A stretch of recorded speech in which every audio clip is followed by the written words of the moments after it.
To Reuters NEXT, our third in-person gathering here in New York.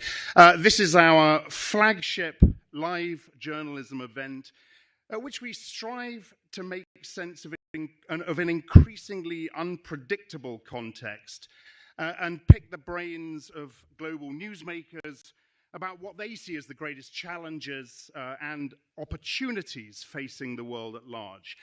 And there is certainly no dearth of either as 2024 comes to a close. We're thrilled to be here in New York and have you join us for the next couple of days. That goes out to all of you in this room and to the many watching online. I'm told 7 million expected to tune in at some point over the next couple of days.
Good morning, everyone.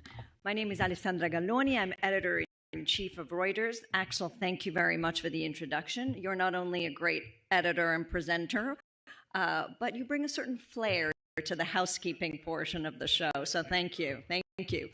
So as Axel mentioned, Reuters Next is our flagship series of live events, and it explores the issues that are critical to our understanding of the world. It's an opportunity for us to come together, to look beyond the headlines and the daily news, and there have been a lot lately, to ask the big questions about our future. As you all know, the world is going through seismic shifts. Elections have been held this year across the world, including here in the United States, and the results will shape geopolitics for years to come. Countries are asking themselves what the new Trump administration will bring. Are we entering a new era of tariffs, of economic protectionism, supply chain disruption? Will we see mass deportations of millions of undocumented migrants? Will we see isolationist foreign policy, existential challenges to the rule of law? Political pandemonium reigns in many places. Just look at what's happened just over the last week. We've had regime change in Syria, the ousting as France's prime minister, martial law and an impeachment attempt in South Korea, the annulment of a presidential election in Romania because of alleged Russian influence on the vote. Interest rates in the West are imposing a high burden on nations across the world, especially in emerging markets, as they try to manage massive piles of debt.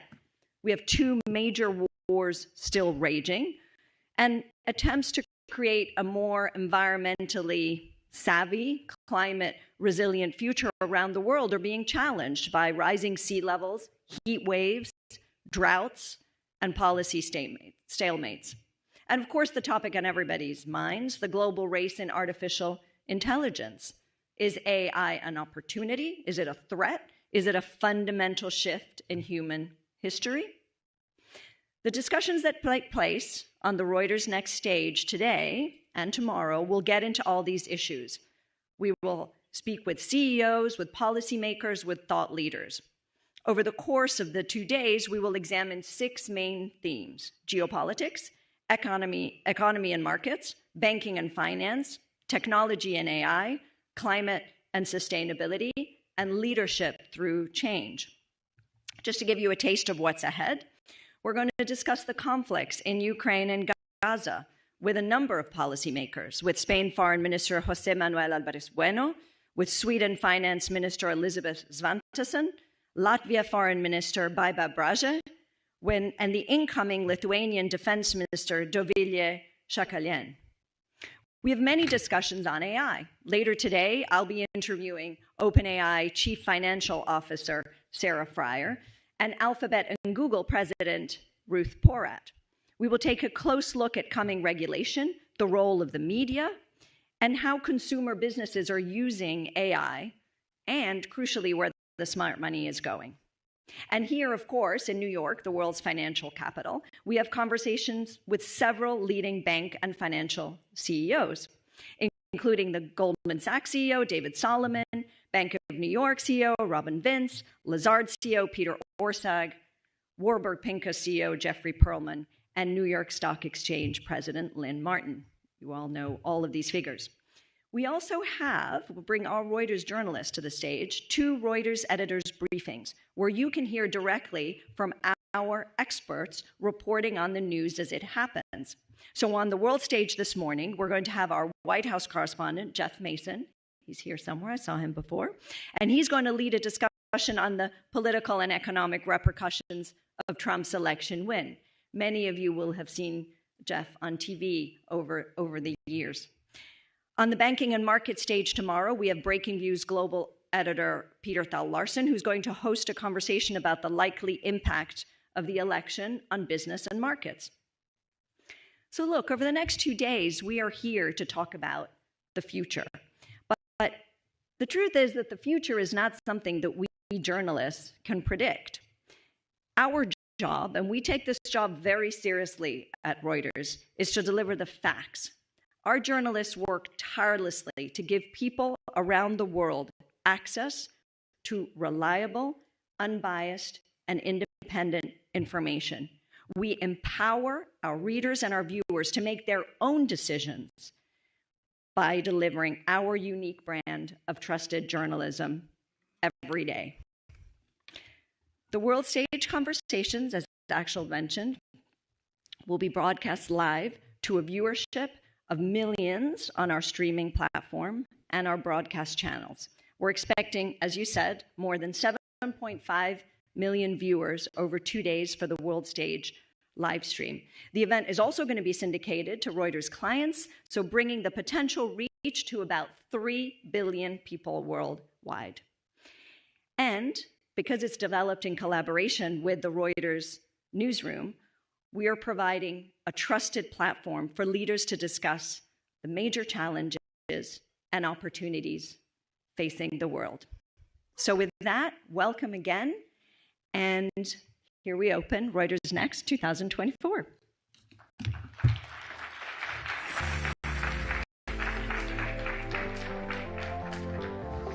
All right, thank you very much, Alessandra. And we're going to kick straight off now a conversation with Swedish Finance Minister Elisabeth Svantesson. The minister will be interviewed by Reuters Econ World podcast host Carmel Crimmins. Carmel and the minister, please come on up.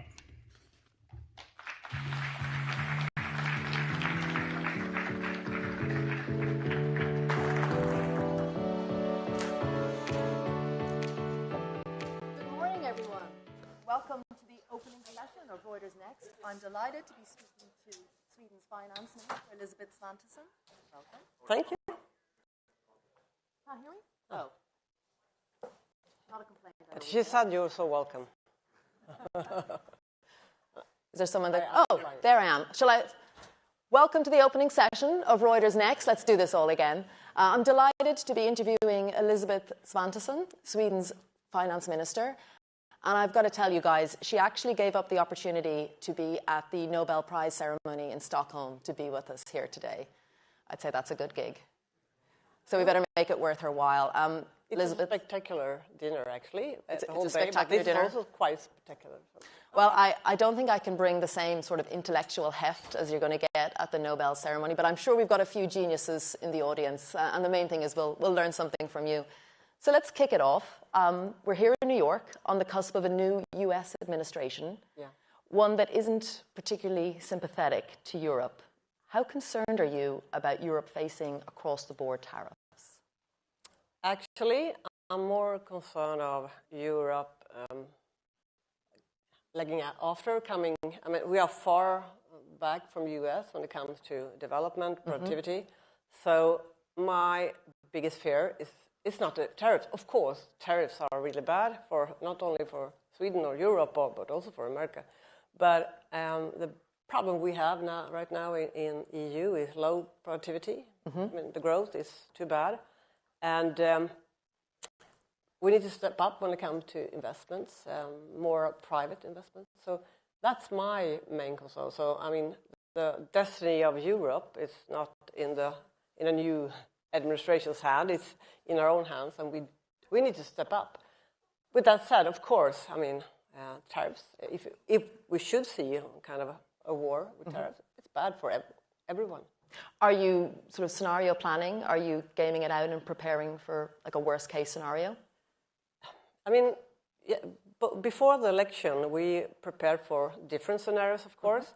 And now the American people have voted, and we want to have good relations, of course, with the administration. And for Sweden as a country, and you know, we export a lot, and many of our companies is here in New York and in the US. So it's very important for us to have good connections and also have, see what can we do together, because I think personal relations is the biggest thing. I mean, you can sit home in Sweden and Stockholm and think it's, I wonder what happens. That's why I'm here also, to learn what happened, talk to different economists and politicians, and hear what they say. They're quite positive, I have to say. More positive than I thought. So that's good. Okay. But, yeah. You mentioned European productivity. Do you think Europe famously has quite strict rules around deficits and debt?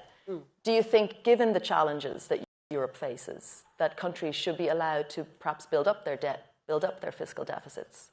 Definitely not. I mean, that's a problem that we have so high debt levels in Europe. Next time we have a crisis, I mean, many countries are not prepared. IMF, OECD are very clear. You have to press down the deficits and low deficits and low debts. And that's a main... I mean, here, I'm actually a bit worried about the sustainability in the American debt, but not now, but in the longer run. But for a smaller country, I mean, many countries in EU are totally dependent on exporting, for example, and that we have to be strong. We have to stand on a strong and solid ground. And Sweden, we have like 35% of public debt. And very low. Yeah. And we have a framework in EU now. It's a new one. I was sharing the presidency last spring, and then we last year we decided on a new framework, and high debts is never it's not the way forward. I mean, we have shown that we have actually lowered our taxes in Sweden. Hadn't. I mean, you think it's very high, some of you, but it's a low since 1975. But still, we have a low debt, and we really invest in defense right now, and in infrastructure and so on. So you can, if you have sound, good economy and sound, good public finance. The problem is here maybe that no politicians really want to talk about the debt. No, not agree on like a framework. Actually, we just revisited our framework, and 9 of 10 in the parliament of Sweden is now standing behind the framework from left to right.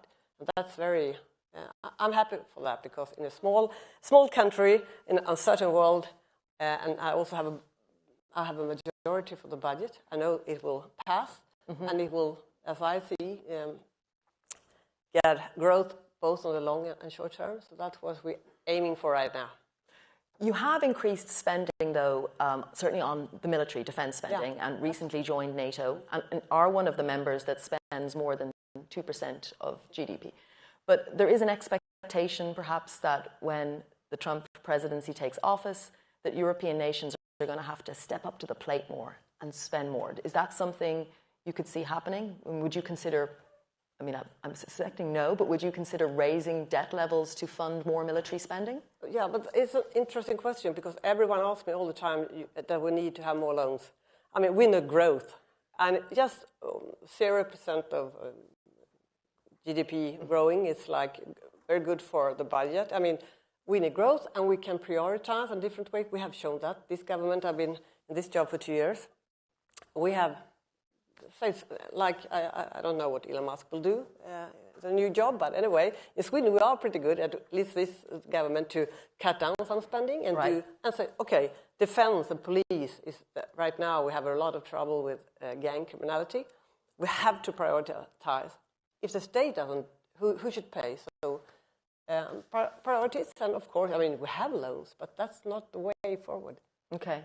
Do you think President-elect Trump is right to ask NATO members to boost their spending, to put pressure on them? Do you think it's the right thing to do? I understand that U.S. thinks they have done a lot, because U.S. has done a lot.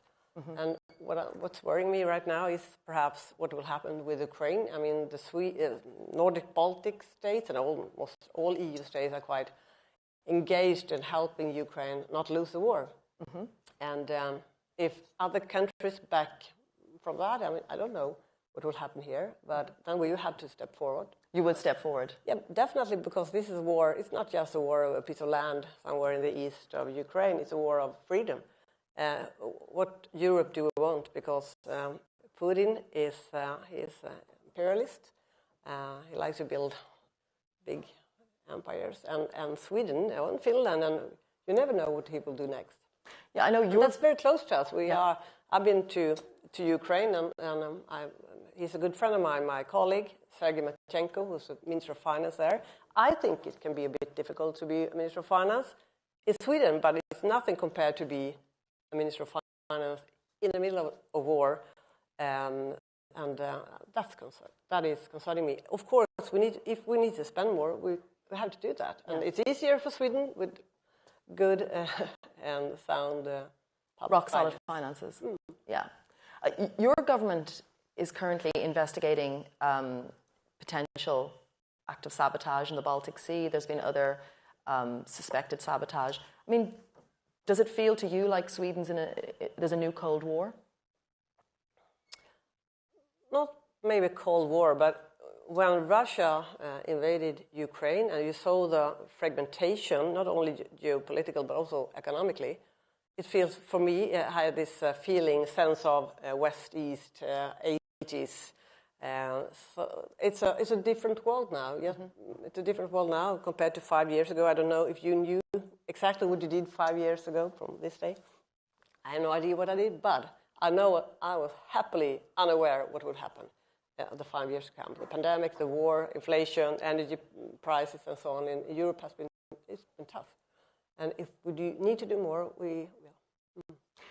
I mean, you've certainly talked to your citizens about what they should do if there was a crisis, if there was even a war situation. And one of the pieces of advice is to have a week's worth of cash. But Sweden is quite a cashless society. Definitely. So how does that work? I mean, are you sort of having to rethink things? And maybe just explain perhaps to the audience why you would recommend that week's worth of cash. First of all, some years ago, everyone had a brochure at home. If it's a deep crisis or the war is coming, think of this. Okay. I mean, no one stored water. No one store do you have a radio that is not depending on electricity? Right. You know, there is, what do you call this in US?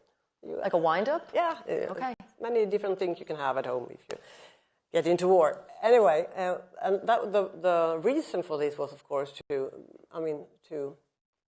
people pay attention that things can happen. And now we have done a new version. And when it comes to cash, it is a bit difficult because I guess we are one of the countries in the world that uses cash least. Yes. The problem here if you want to tip, but sometimes you can tip anyway. But that's not the biggest problem with cash or not cash. I just said that.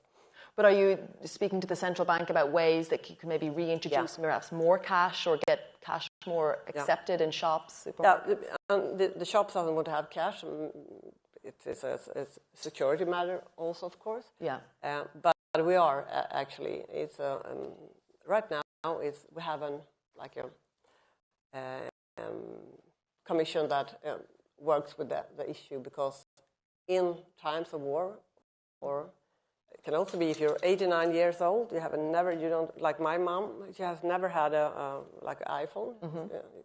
She's left in the 50s, 60s, somewhere.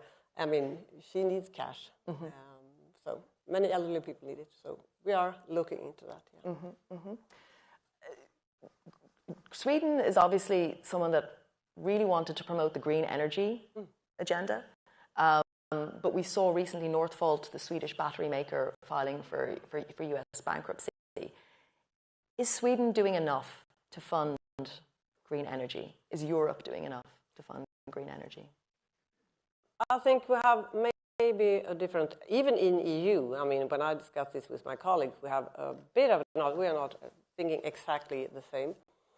But one thing we are really, all is signing on to is that we need to the transition. And in Sweden, we have 98% of the electricity is produced fossil-free.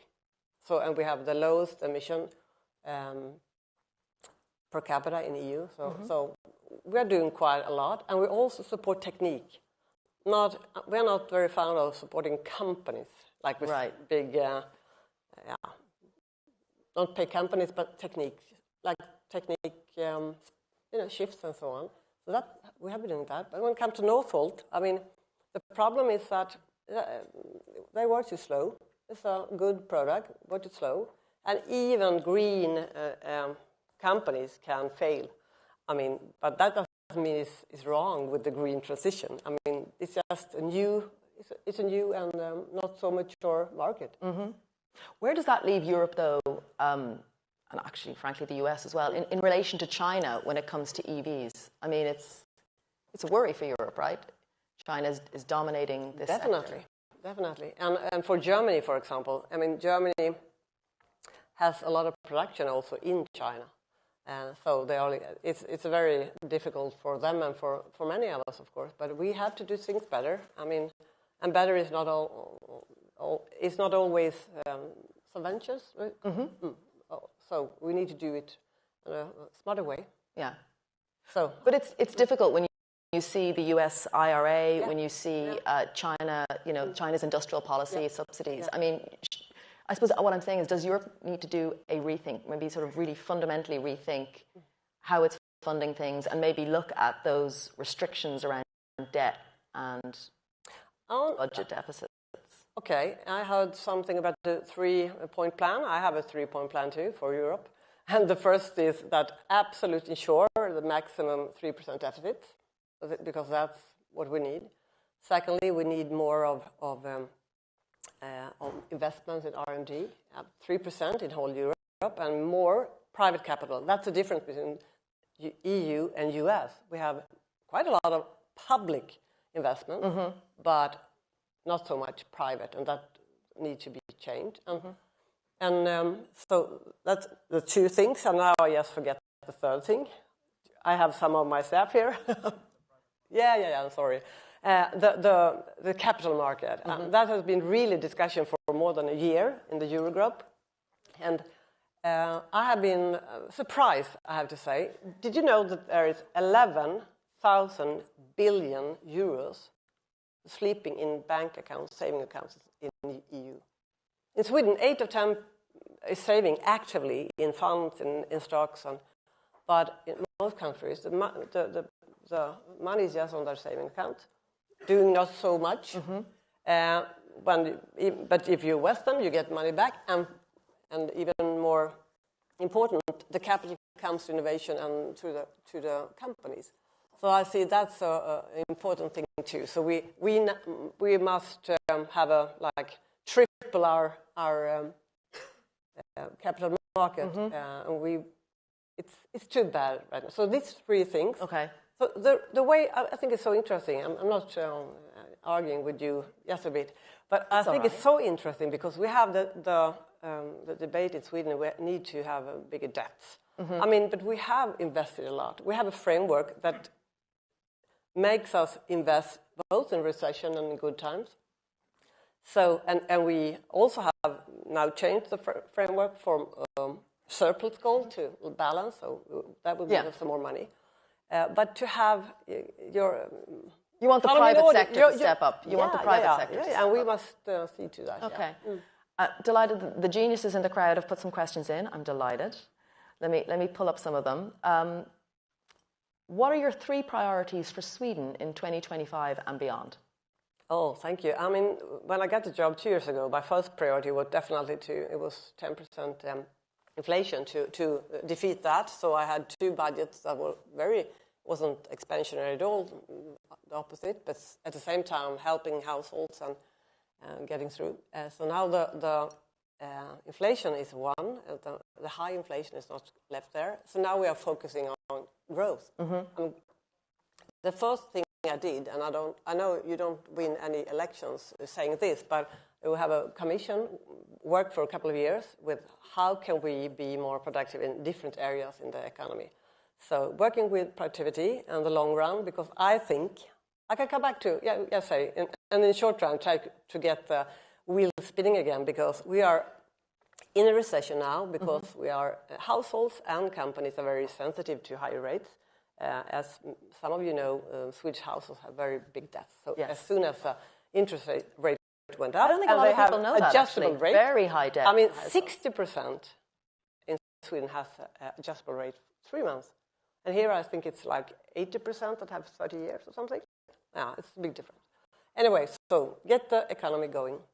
But also think on the next generation. I don't know if it's just because I turned 57 some weeks ago, but I think a lot of next generation, that my oldest grandchild, Junie, that when she is 57 in 2070, I want the world to be much better.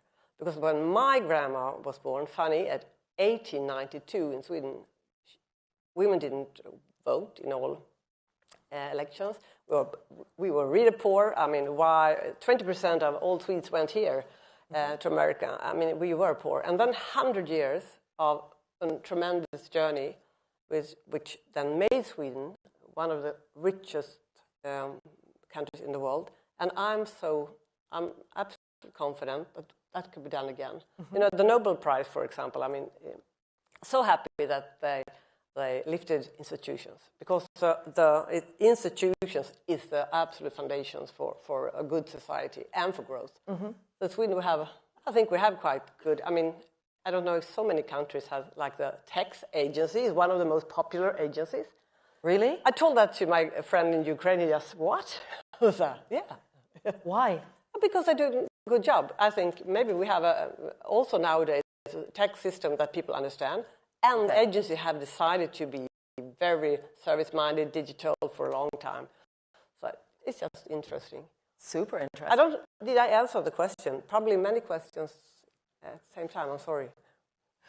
There's more questions, actually. One, sticking with the Nobel Prize Committee, they've embraced AI among its awardees this year. How would Sweden and the EU embrace AI through its trailblazing AI Act? Trailblazing, you have to tell me what you mean by that, because I'm Swede. I think I understand the question anyway. Well, I think providing a regulatory framework. Yeah. I mean, EU hasn't regulated AI, as you probably know. Was that good or bad? I think it was good intentions, but we are very good in EU to regulate quickly, more than stimulate and have incentive for things. But EU, it will definitely change many things, and we are really, and the Prime Minister in Sweden is very in the front of that. Sweden should really use the advantages of it. We are a bit behind, but we will definitely. Yeah, I think Europe is behind, right? I mean, that was one of the reasons why perhaps Northvolt ended up where it did. I mean, the Chinese are so far ahead in terms of using AI when it comes to battery production, for example, right? Like there's a big gap to bridge.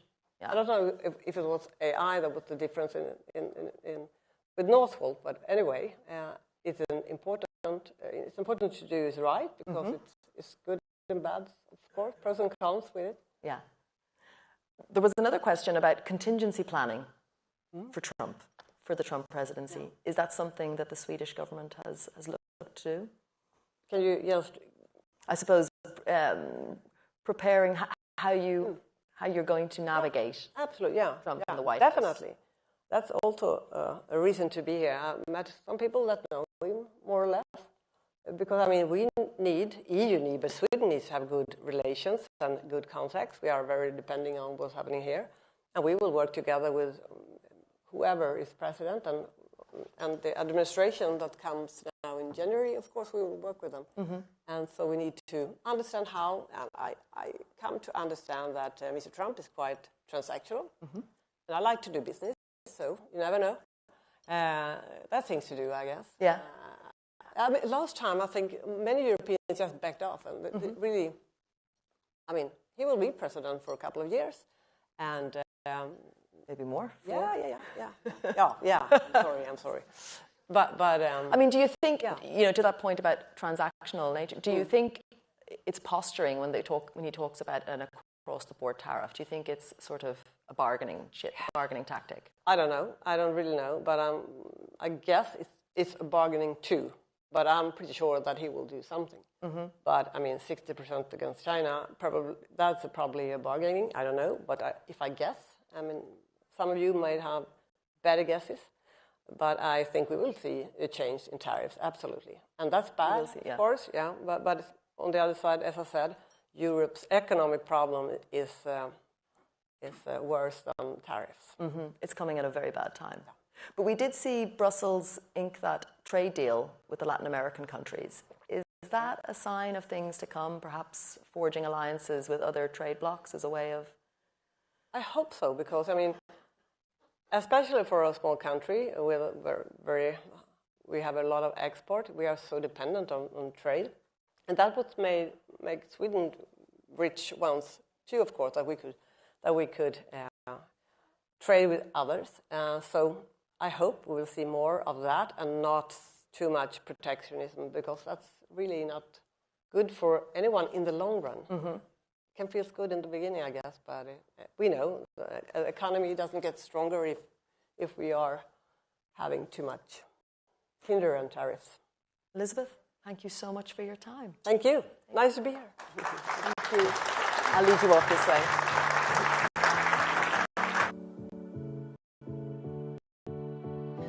Thank you very much to the Minister and to Carmel, and thank you for your questions as well. We touched on a number of the themes that Alessandra mentioned. Right, it's been hard to avoid mention of AI server maker Supermicro, given the wild swings in the company's share price of late.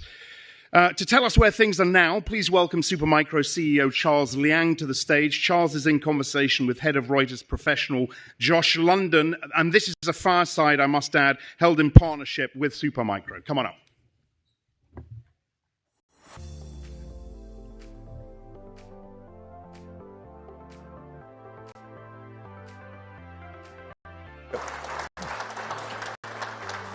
Good morning.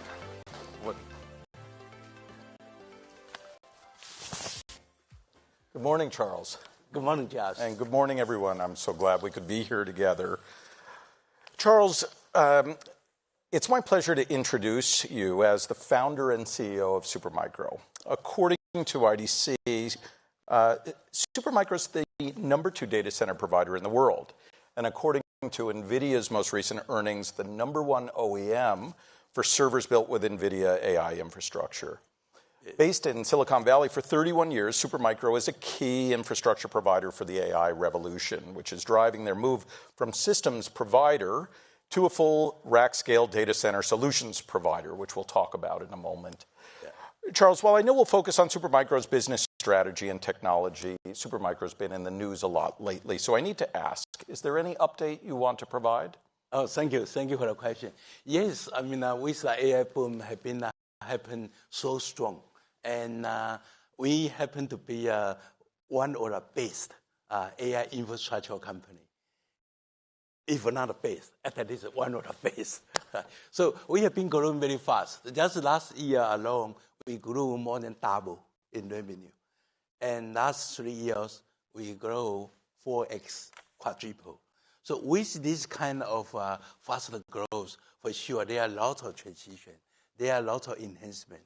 We add people, talent in R&D, engineering, sales, marketing, financing, accounting, production, almost from every department. And it's not easy to hire enough people to pick up the growth pace, especially in USA, in Silicon Valley, especially for hardware business. However, we have been doing very diligently. And we have people here in Bay Area, and in East Coast as well, in Taiwan, in Malaysia, and in Netherlands. So company continue to grow very fast, and we're looking forward for another very fast growing year to come. And recently, we also work with our new auditor, BDO. Right? We work with them very closely and make sure the best quality, the best time to file all of our financial report. Hopefully, everything done by the coming February. Thank you. Thank you. Every industry is being transformed by AI, but many people focus on the algorithms instead of the underlying technology. Why does that underlying technology matter? Both are important, chicken and egg. No egg, no chicken. Right? So infrastructure, that's the area we are focusing on. The server, the storage, the switch, the whole AI infrastructure, the whole data center, the whole cloud. So, I mean, we have very good technology, engineering capability. Whenever NVIDIA, Intel, AMD have a new chip, pretty much we are the first customer of them to bring the new technology, new chip to the market. For example, the H100, H200, the coming soon, Blackwell, right? So with time to market advantage, with quality, and we emphasize application optimized. That's a matter for huge scale CSP or for enterprise or for IoT for edge computing. We have a specific optimized, workload optimized solution for our customer. Thank you to our building block solution. Since 1993, I founded a company. We designed all of our products based on our unique building block solution. And with that building block solution, we are able to build a new technology, time to market, and with time to engage. Engage with customer as early as possible, very important, because that way customer know what kind of optimized product, what kind of optimized solution we have. And we also learn how to exactly optimize the solution for customer. From system level, rack scale, we call a rack plug and play.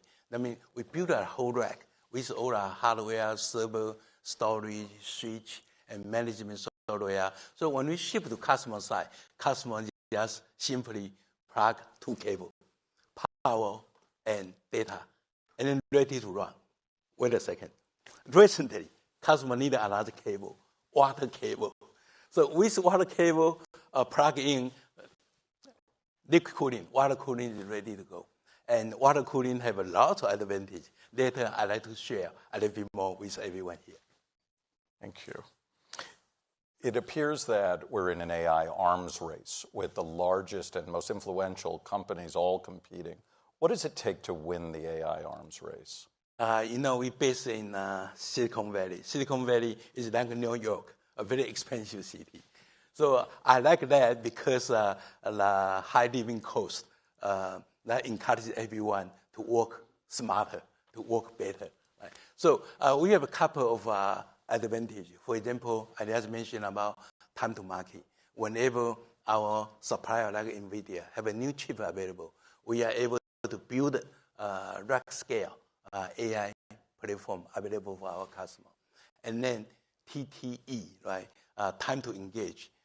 We engage with customer earlier, so we understand how to exactly optimize the solution for customer. So when customer receive our product, almost ready to online, not just TTD advantage, time to delivery, but TTO, time to online. That's the area we have been emphasized a lot recently.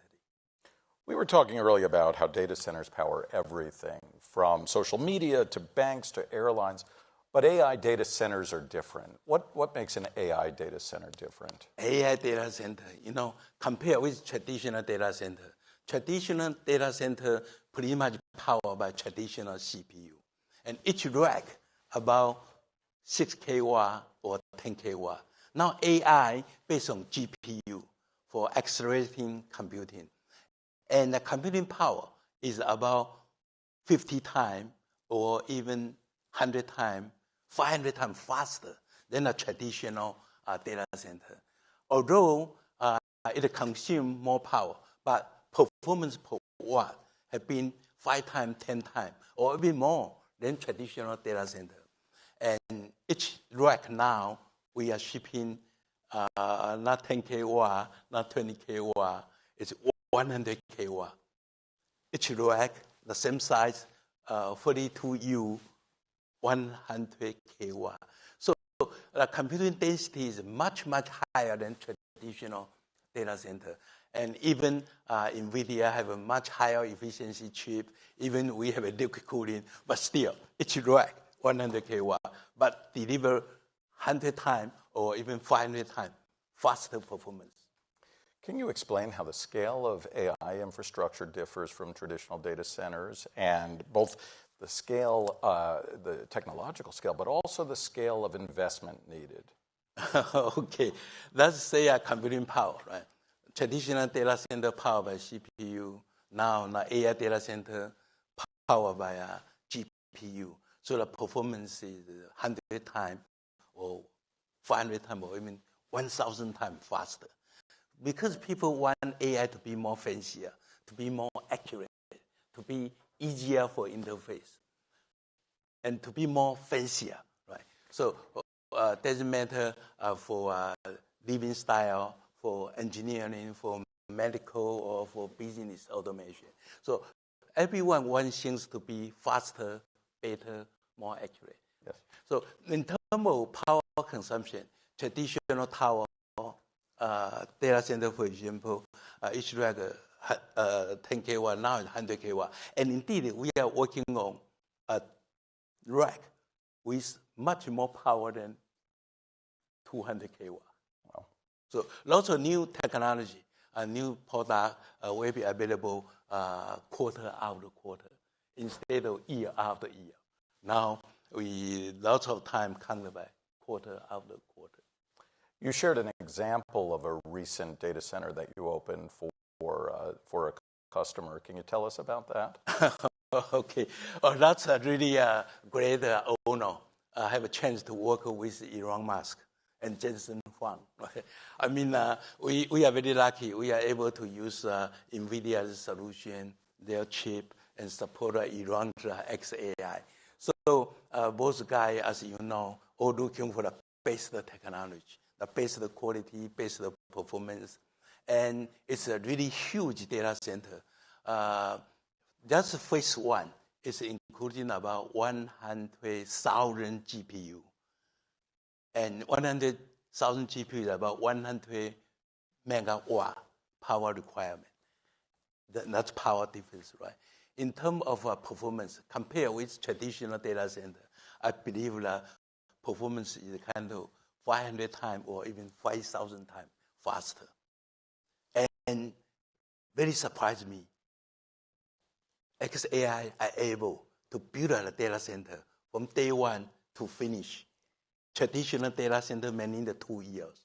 And XAI example, they use only 122 days. So it's a lot of challenge when working with Jensen Huang and when working with Elon Musk. But we are very happy. We learned a lot from them. And with their help, we are able to co-build the data center quickly and very smoothly. And everything once ready, power, and it works. So it's really an amazing experience. And I personally visited that data center and at a Sunday afternoon. and imagine the people work there with passion, with accuracy, with efficiency, and that's one of the positives we achieved recently. Let's talk about power.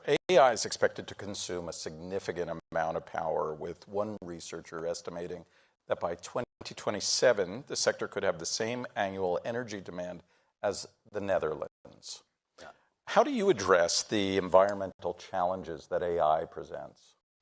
Yeah, it's a very good question. I mean, a data center now consume about 2 to 3% of global electricity power, right? 2 to 3%. And within the next 10 years, people estimate the global data center may consume up to 8% of global electricity power. So the power demand was so quick, so huge. But so huge, so quick, but the performance, see, power will grow maybe triple, right, compared now and 10 years later. 3 times more power consumption. But the performance, how many times? Can be many thousand times faster. Many thousand times faster. Many thousand times more fancier, but consume only 3 times more power. But even only 3 times, it's lots of power consumption. So the cost is one challenge.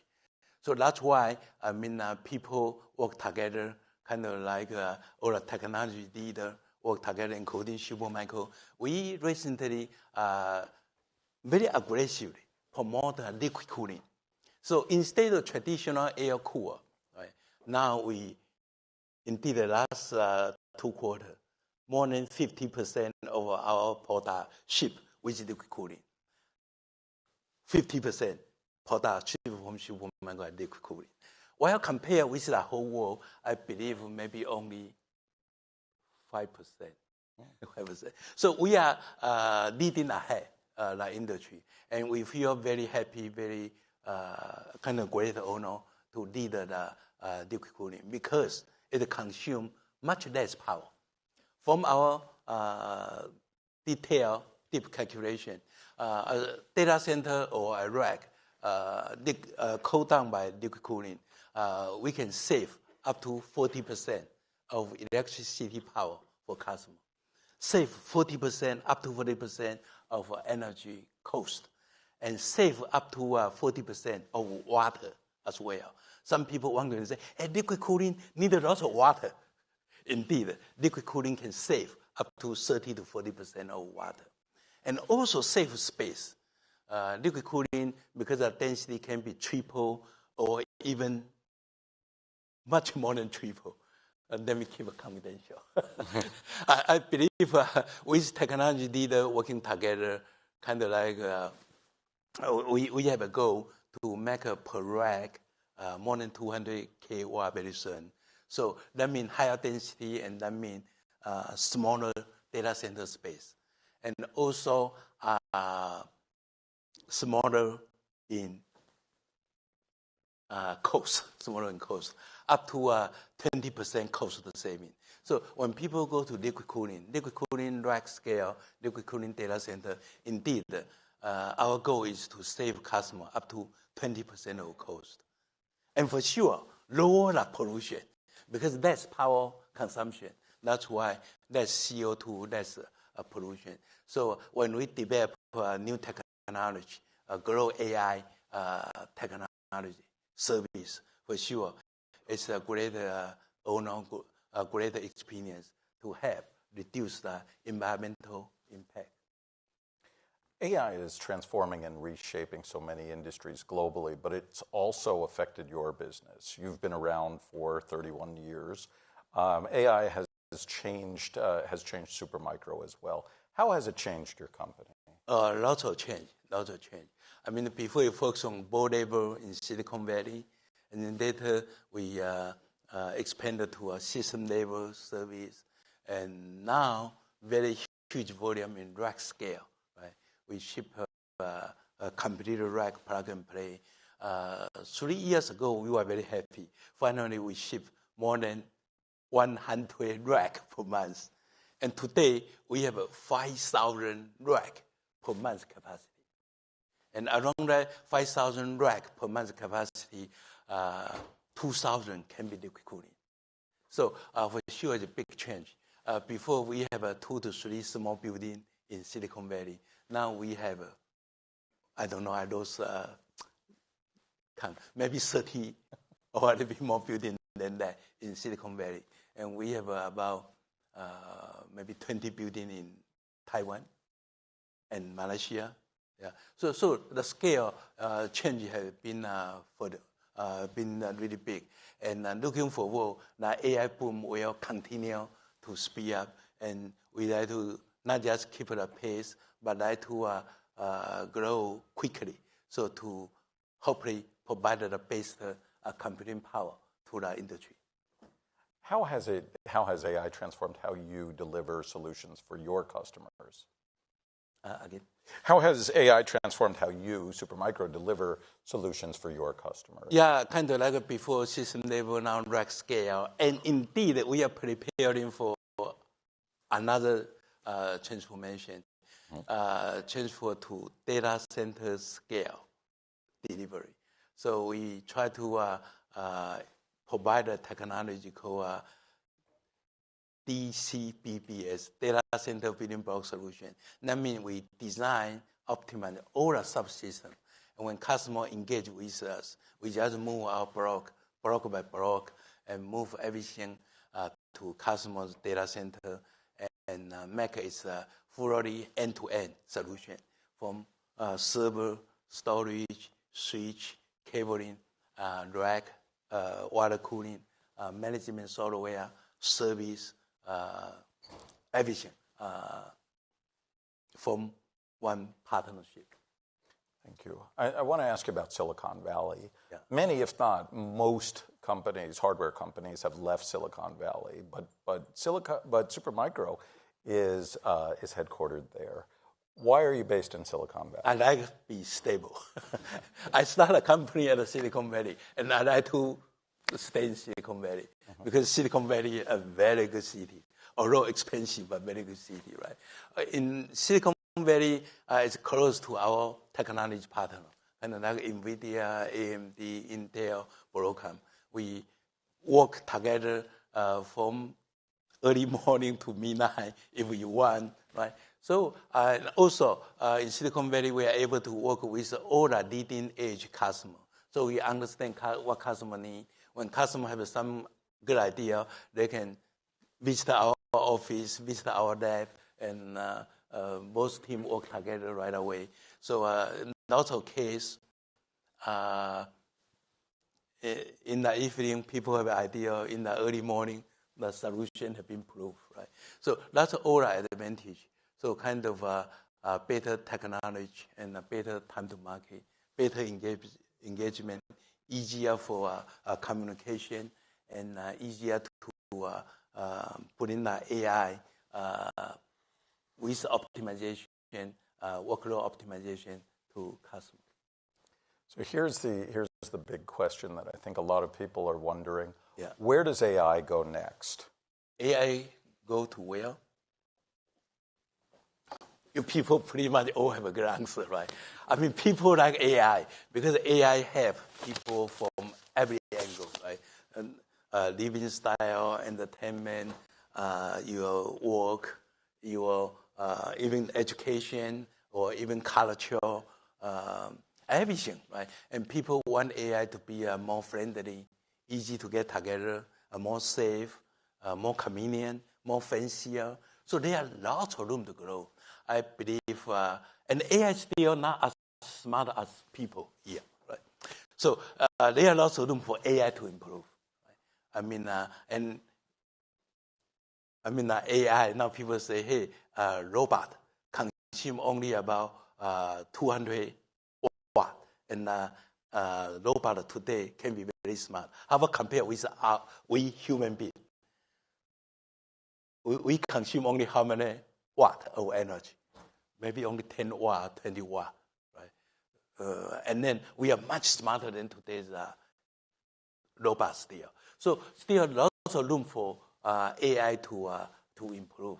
I believe in terms of computing power, from what Jensen Huang say, still 10 times, 100 times, 1,000 times, million times of room to grow. AI can be much smarter, much more friendly to people. Thank you so much, Charles. Thank you.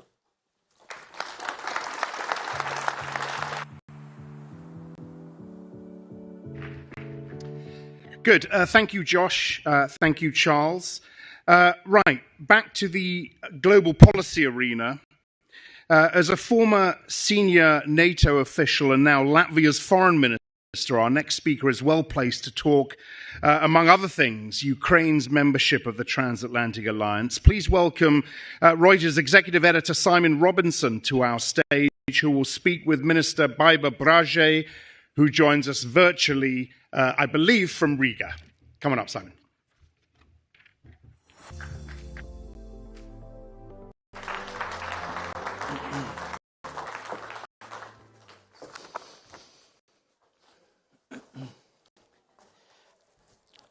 Welcome, Minister. Thank you so much. I wish I was in New York. Good to have you with us, especially at this busy time. I want to jump straight in and ask, are you more or less worried that Russia could invade your country than you were 2 years ago? So what you are asking is whether I'm worried that Russia would invade NATO. And no, I don't think Russia would do that, because that would mean a lot more complications than it is having already now in Ukraine. And in Ukraine, it's losing more than 2,000 soldiers a day. So more than 600,000 people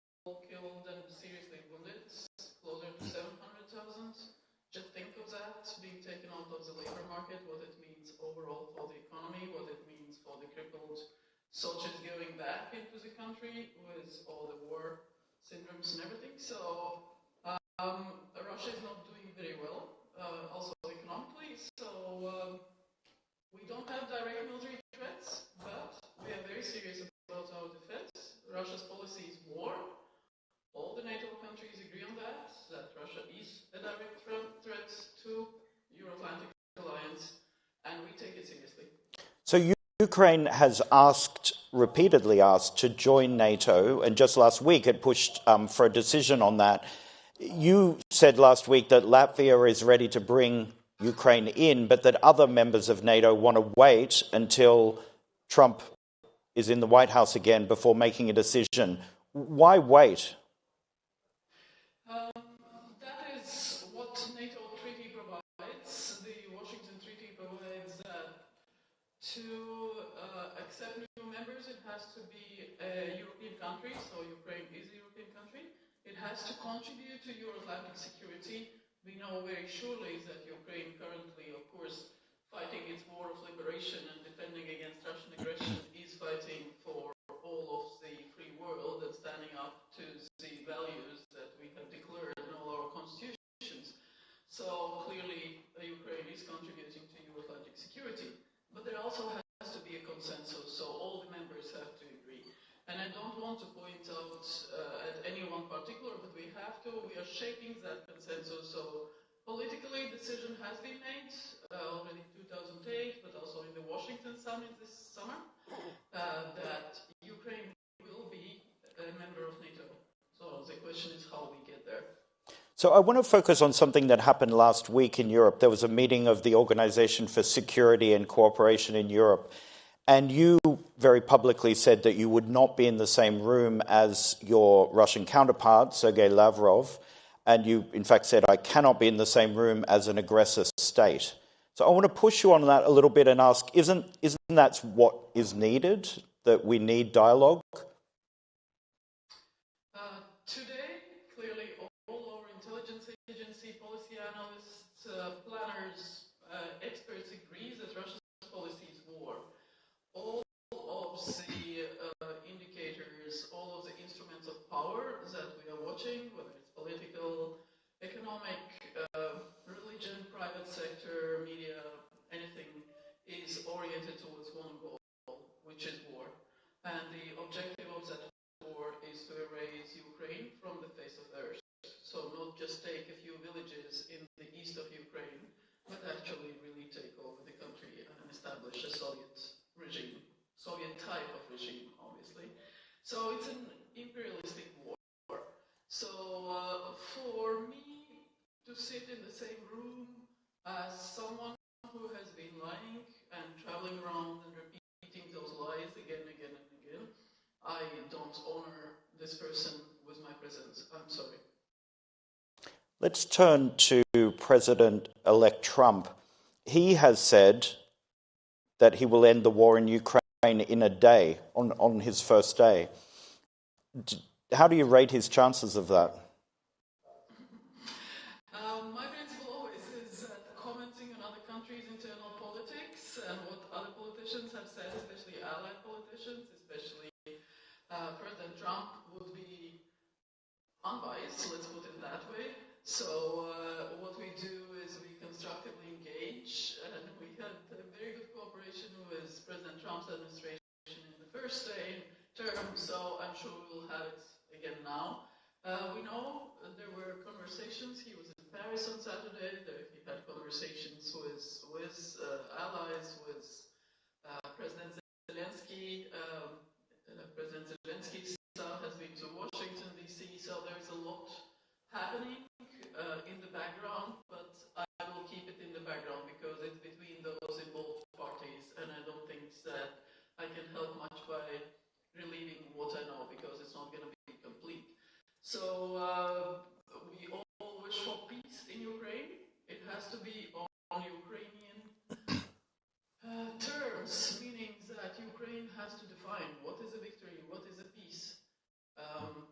If we have peace, that eventually will bring more war or will make Russia stronger because it will have time to restore its capabilities and put soldiers back onto the borders with NATO and so on and so forth. I don't think that is a peace that we want to see among allies, among NATO countries. So without giving away the details, I appreciate that you can't, but do you think that President-elect Trump is already changing the dynamic in those conversations in terms of Ukraine and Russia? Very difficult to say, but President Trump has very strong views, and so does President Macron, so does President Zelensky. So again, we will see how Russia actually is behaving, because in our indications, Russia doesn't want peace. I don't see Russia wanting peace or being ready for anything to do with peace. Okay, I'd like to ask about Romania, and a fellow Eastern European country. Several days ago, the Constitutional Court there annulled the first round of that country's 2024 presidential election process and alleged that there was Russian interference, including what the top Security Council in Romania called aggressive hybrid Russian attacks on the election process.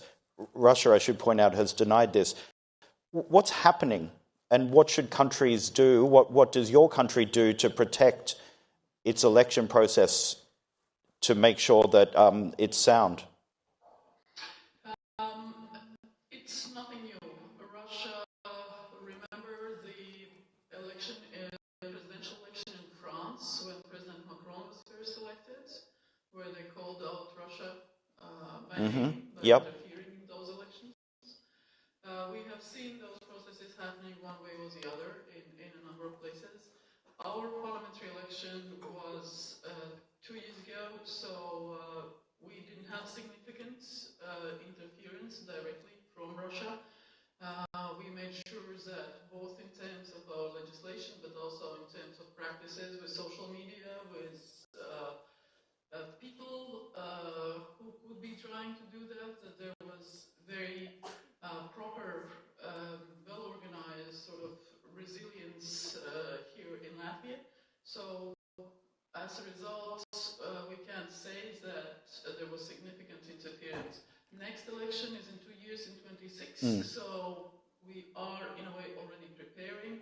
The new factors that we saw both in Moldova and partially what Romanian security services have now declassified publicly is that in Moldova we saw a very brutal attempt at interference, and not only attempt, but actual interference in various ways, not only through social media, but actual corruption.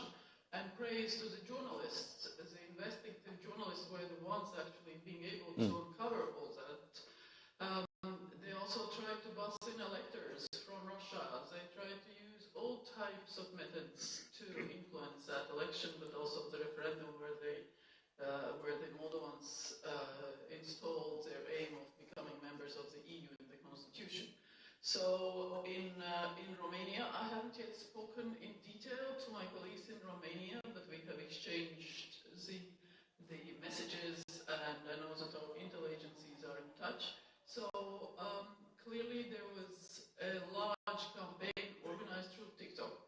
So TikTok, unlike Facebook or others, didn't follow the rule, which is very particular also in Latvia, that you have to put up if you have a political advertisement and you are running a political advertisement. And in Latvia, it's prohibited to finance campaigns from abroad. So in Romania, it was more than 30,000 accounts on TikTok that were running de facto sort of campaign, but without identifying as a campaign, and they were foreign interference. And supposedly Russia had paid for it. So that is indeed a significant interference. They had also effects. So that is what the Romanian institutions were discussing. For now, they have found a solution in accordance with the constitution that when the president leaves, it will be the speaker of the Sejm, of the parliament, who will take the chair of the acting president. So we will follow what is happening. I'm sure Romanian institutions are able to handle it properly. It sounds like a really an ongoing concern. I want to come back to the US and President-elect Trump. What do you make of his choices for his cabinet so far? Are they people with whom you can work? Well, I'm sure I can work with Secretary Rubio when he's confirmed. He would be your counterpart. Absolutely. I'm sure we will have a good dialogue. And in that respect also, I think we will work with anyone that President Trump appoints, because at the end, it's the administration of the US president. So there will be no luxury of saying, oh, we can pick and choose, you know, who's going to work with whom. So that is a democracy, and that is how it works in our country. It's the same as we would expect with other countries and our ministers. Do you have some concerns about some of his choices, though? I couldn't possibly comment on that. Okay. You're a career diplomat, as Axel introduced you. You were a senior official in NATO. You entered the service in your country soon after it had won independence from Moscow. And at that time, there was a feeling of the kind of triumph of Western democracies and, I guess, liberal democracies. Do you still feel that today? Well, Latvia is 106 years old, so we were established in 1918 as a sovereign independent Latvia, a democracy which gave rights of vote to women from the very first day of the Republic. So women never had to be awarded anything. We had it from the outset. And we were really developing very well. And then in 1940, Soviets invaded and occupied us together with a number of other countries. And they tried that with Finland. You know that Finland fought its war there, the winter war. So our case was such that we stayed occupied until 1990. And there were people who said, oh, Baltic states will never be independent again. But it was thanks to the US and a number of other Western allies who clearly said that the Baltic occupation was illegal. So they never recognized the Soviet occupation. So the Foreign Office continued to work abroad. We had ambassadors and heads of mission in Washington, in London. They were carrying the passports of Latvia. They were on the missions list and so on and so forth. So what I want to say is actually that for us, that continuity of independence, the continuity of the values of democracy, even though you are occupied for 50 countries, makes us strong even now, because we know that we can carry it through. So also today, just like in the 90s, we feel very strong about our freedom, that it's really worth fighting for. And we fought for the country in 1919 till 1921. Bloody wars. So this is not something that we're going to give up. So yes, we feel democracy, the joy, the happiness every day that we have. Democracy, the joy, the happiness every day that we have our own country. It's safe. There's no direct military threat, even though Russia is next to us. But we are really doing well in the tech sector, like our quant sector and quant community, for example, 10% of world's algorithms come from Latvian scientists. So wow. There's quite something going on here. Yeah. Okay. Minister, thank you so much for joining us and giving us your time. Thank you.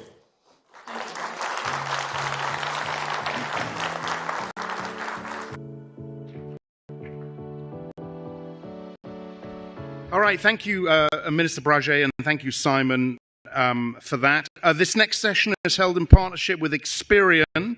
It's titled The Future of Lending, Building a More Inclusive Financial System with Data and AI. Scott Brown is Experian's Group President, and he will be interviewed by Del Irani.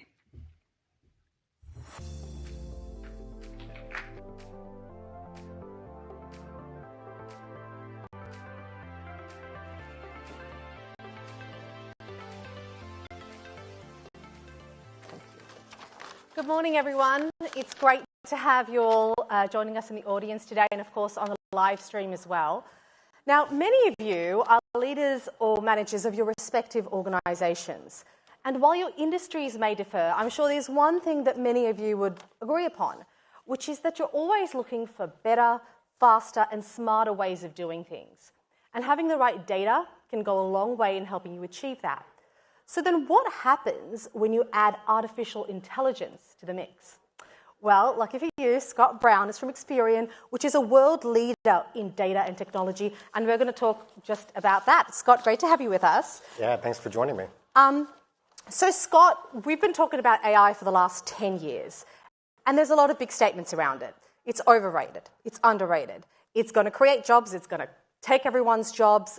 You get the gist. What are your thoughts about where we are on the AI journey and the opportunities that might lie ahead? Yeah, so we've been talking about AI, I think, since Skynet. And so when you compare it to that, I guess we're a little bit behind, which is a good thing. But we're very early days in terms of the AI journey. In terms of your question, I think the answer is yes to most all of those questions you posed. Is it underrated? Yes. Is it overrated in a way? Sometimes. It's hard to have a discussion without talking about AI. So in a ways, it can be overhyped a bit as well. But can it drive cost savings? Absolutely. If you're using AI, and particularly some of the technology that's used to operate the AI, can it drive a ton of cost increases? Absolutely as well. And so really, I think the application of AI, using it responsibly and using it the right way, is really the trick that I think we're trying to work through in our financial services industry.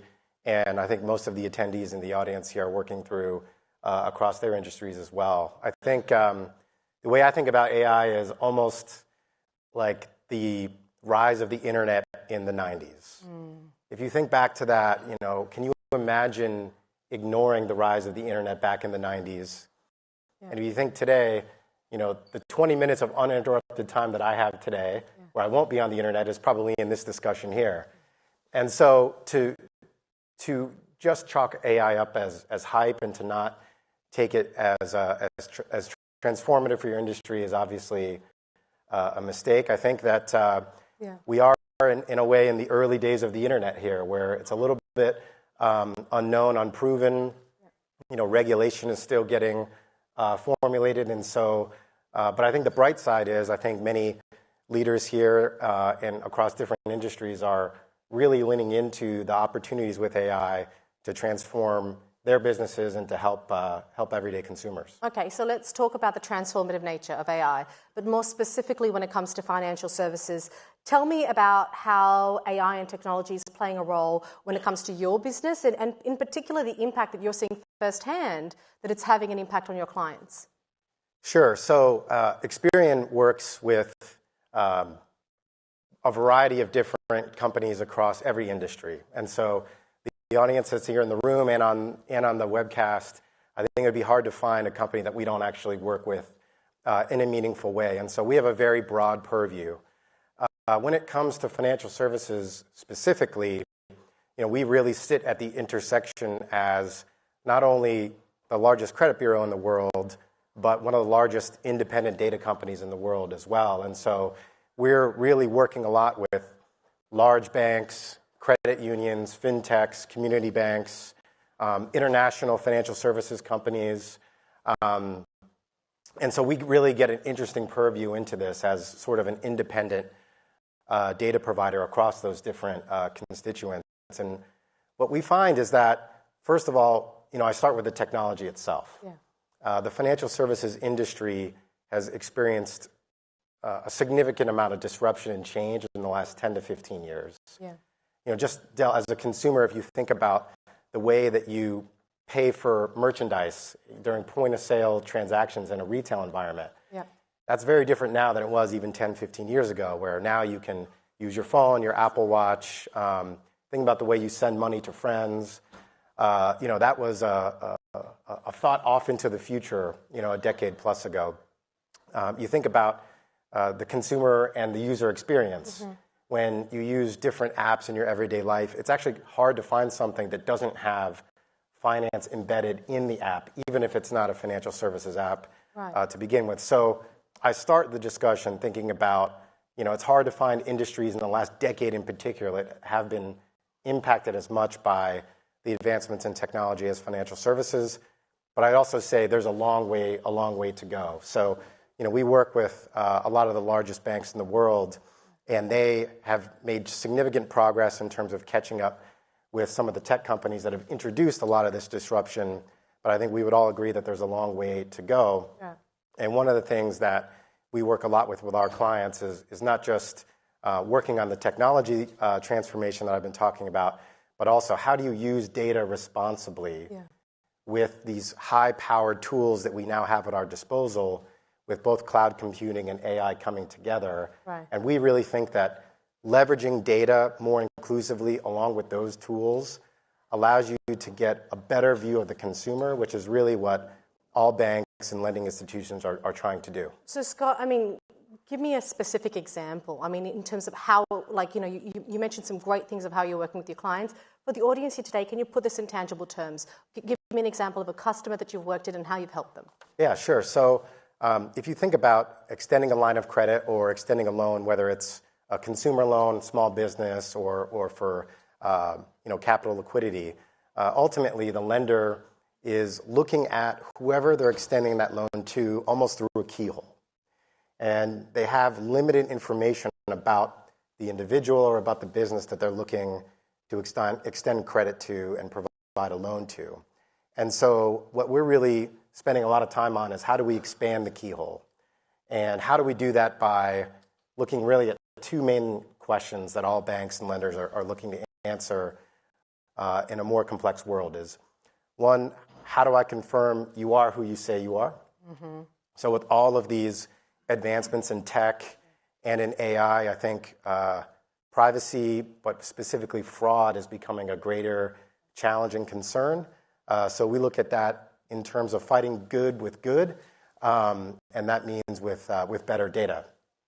The second is really about how do you actually make a decision about extending a line of credit and to what extent to a given lendee.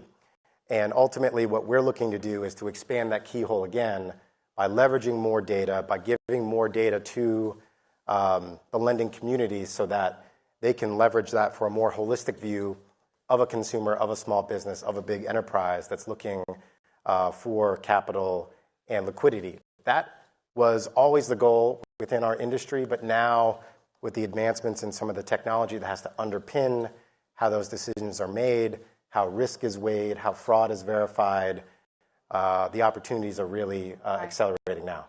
So when we talk about data and AI, there's a couple of different ways that they're impacting the financial services industry, and particularly when it comes to Experian, there's two perspectives. One is the business side, and of course how you help overcome financial challenges, but the other is the consumer side. And one of the things is about how AI and data analytics is overcoming financial inequality for B2C.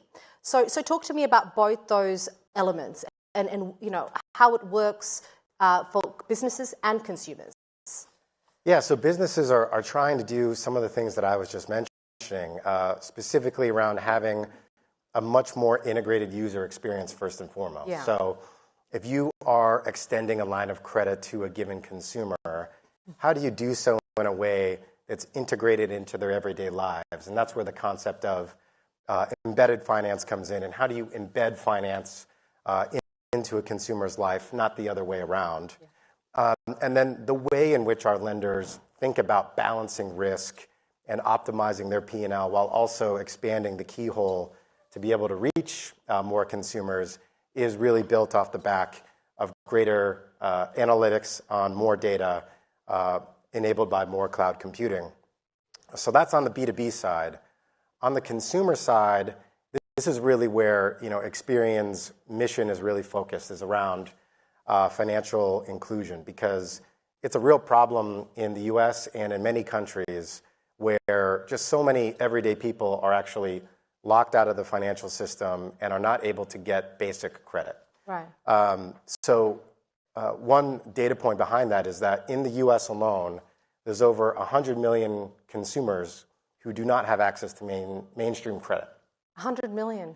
Wow. 100 million. And so that may not be something that you and I think about every day, But it's really amazing to think that a third of the country just doesn't have access to mainstream credit. So, getting a mortgage, getting that loan for a new car, opening a small business with capital that you need is just currently not easy or not even a reality for a good chunk of the US population. And then when you extend that to a global purview, I mean, there's billions of people who are locked out of their respective financial systems that have to continue to transform to bring more people in, because I think that our role at Experian and our role within the financial services industry is to really make this better for everyday people so that they can pursue their dreams. Yeah. And one of the ways that we're doing that, and many of our clients are doing that, is looking to really expand the universe much more by bringing in new data sets that may not have been historically included in these types of decisions, so that financial institutions can still make risk-based decisions on extending liquidity and extending credit, but also are doing so to a subset of the population that they just can't even access today, even if they wanted to. Scott, I know you've got a bit of a personal example when it comes to this issue of financial inclusion, because I think when you talk about 100 million people, people just assume, oh, that's got to be, people that are low income or that don't have the same opportunities. But that's not the case at all. Can you tell us how this has hit a bit close to home for you in terms of the issue of financial inclusion? Yeah, absolutely. So I'm married to a Chinese American immigrant, and she and her family are successful. My mother-in-law is a doctor. Father-in-law is a successful engineer. And when I met them about 15 years ago, and they were looking to buy a home, they had to buy it in cash. They had no options on the table to get a mortgage, even though they each had respective careers that were very successful, had great income, very responsible with their finances. At the end of the day, they couldn't get a mortgage. They couldn't get a loan for a car. And so it was really shocking to me at the time. It wasn't something I had spent a ton of time thinking about growing up in the U.S. So I think that immigrant community in particular is one that hits home for many of us, I know, in the audience here that live in the U.S. and in other places as well. But even you think about recent graduates, if you don't have any credit history, it's still very difficult to get onboarded into the U.S. financial system. And when you think about most of your life events, right, it revolves around this concept of having access to fair and equitable credit, and that's, I think, a big problem in the U.S. and many other countries that Experian is looking to help with. A couple of years ago, we launched a product called Experian Go, actually, which is really aimed at onboarding people into the financial system that don't have a credit history or any credit background. Right. I wish that was in place 15 years ago when they moved here and when we were trying to get them set up, but I'm glad that there's something out there now that addresses the problem. Scott, it would be remiss not to talk about the risks of AI when it comes to the industry in particular. What's your perspective on how you mitigate against AI risks in the financial services industries and what they are? We're running a bit short on time, so quick. Yeah, so with AI, there's definite risks that we have to work through, both in our industry and in many others. I think it starts with transparency and explainability, which are not new concepts in financial services. If you're going to extend a line of credit to someone, if you're going to deny them, you have to have an understanding of why that decision was made, because you're impacting people's lives and this has real implications. And so I think a real focus on the data that goes into the models and the data that comes out of the AI, I think, is really important. And having a high amount of documentation along the way is really, really important. And I think it's hard to talk about this without touching on regulation. Yeah. I think we're supportive of regulation of AI, obviously, particularly in financial services, but it has to be the right AI. And it has to regulation around AI because we can definitely create some challenges if we're not careful. So ultimately, I think it's about getting the right business leaders together with the right policymakers so that we can find solutions that protect the consumer first and foremost, but also allow us to drive the results we're looking to deliver. Okay, so now looking ahead, my last question to you, cast yourself, look into your proverbial crystal ball. What are some of the major trends you see when it comes to financial services that's related to data and technology and that you really see as future trends that are here to stay that are going to have a big impact on the industry?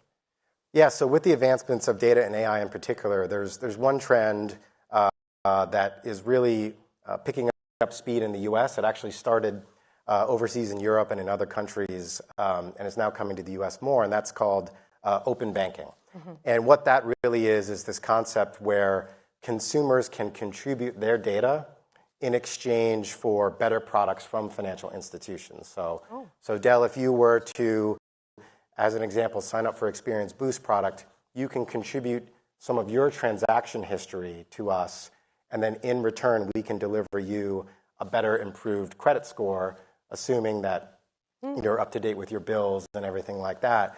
And that concept is extending beyond that example and is really extending to core lending. And so if I were to look into the crystal ball for, over the next 5-7 years, I think traditional lending methodology and processes will not be replaced. They will be augmented by consumers connecting to banks via APIs, contributing their data that they're comfortable with for the bank to have access to, and the bank using that in conjunction with all of their historical credit data to make better decisions and hopefully offer them new and better products that they didn't have access to before. So I think in the future, the convergence of data, tech, AI really leads to more financial inclusion and a more modern way of underwriting across the board.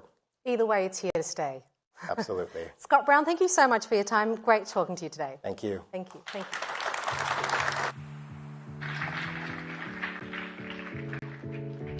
Thank you very much to Scott and to Del. We have one more session before we take a break for coffee, and this is one I always look forward to, an editor's briefing with some of our best.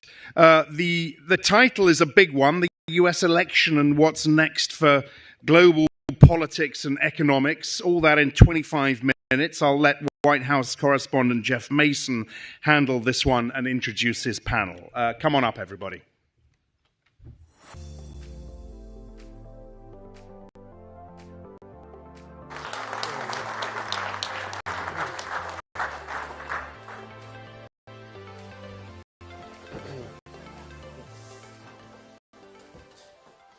Good morning. Thank you, Axel.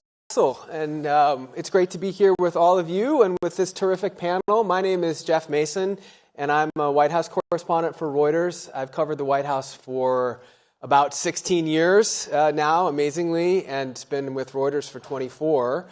What I'd like to do with the panel today is we're going to talk about some of the issue areas about what's next for the global global politics and economy. So we'll talk about some of those issues, but also talk a little bit about how Reuters is covering them. So I'm going to ask the panelists to introduce themselves first, and then we'll get going. Go ahead. Hi. Thanks, Jeff. I'm Peter Thel-Larsen. I'm the editor of Reuters Breaking Views, which is the financial commentary wing of Reuters. So we have a team around the world who does commentary on finance markets, policy, increasingly geopolitics, and everything else in between. Terrific. Hi, I'm Leila DeKretzer. I'm the Page One editor at Reuters. I'm Heather Timmons. I'm the White House editor at Reuters, and I ran our coverage of the Biden and then the Harris campaign. Exactly. We had a crazy year crazy together. We're going to get into the election a little bit, but let's maybe start with you, Peter. Obviously, everyone is looking at what's next. That happens to be good branding for this conference as well. What's next for the world with President-elect Trump coming in? Your perspective from Europe. Tell us a little bit about how Europe is preparing for this incoming president. Yeah, I think, well, I think we're all preparing, which is probably similar to a lot of people in this room, which is is being ready for that, waking up in the morning and thinking, oh, what's he done now? Yeah. Which I'm not looking forward to. So unpredictability is as we know, is a big issue. I mean, I think, but obviously we have the first administration to go on as a bit more of a playbook, although there are some big differences this time. I think, particularly from a European perspective, obviously there's a lot of focus on tariffs and on security. The tariffs are, a subject of a lot of debate. I find actually, weirdly, a subject of much more debate, just on my experience, outside the US than inside the US. In fact, we just had a breakfast this morning with some people organized by Breaking Views, and we talked for about 45 minutes before anybody mentioned tariffs, which surprised me because I think if you had the equivalent conversation in Europe, tariffs would have come up straight away. But there seems to be this expectation here. Someone at that breakfast talked about, it was a great euphemism. He said, I think there's going to be strategic implementation of tariffs, which means not very much, I guess.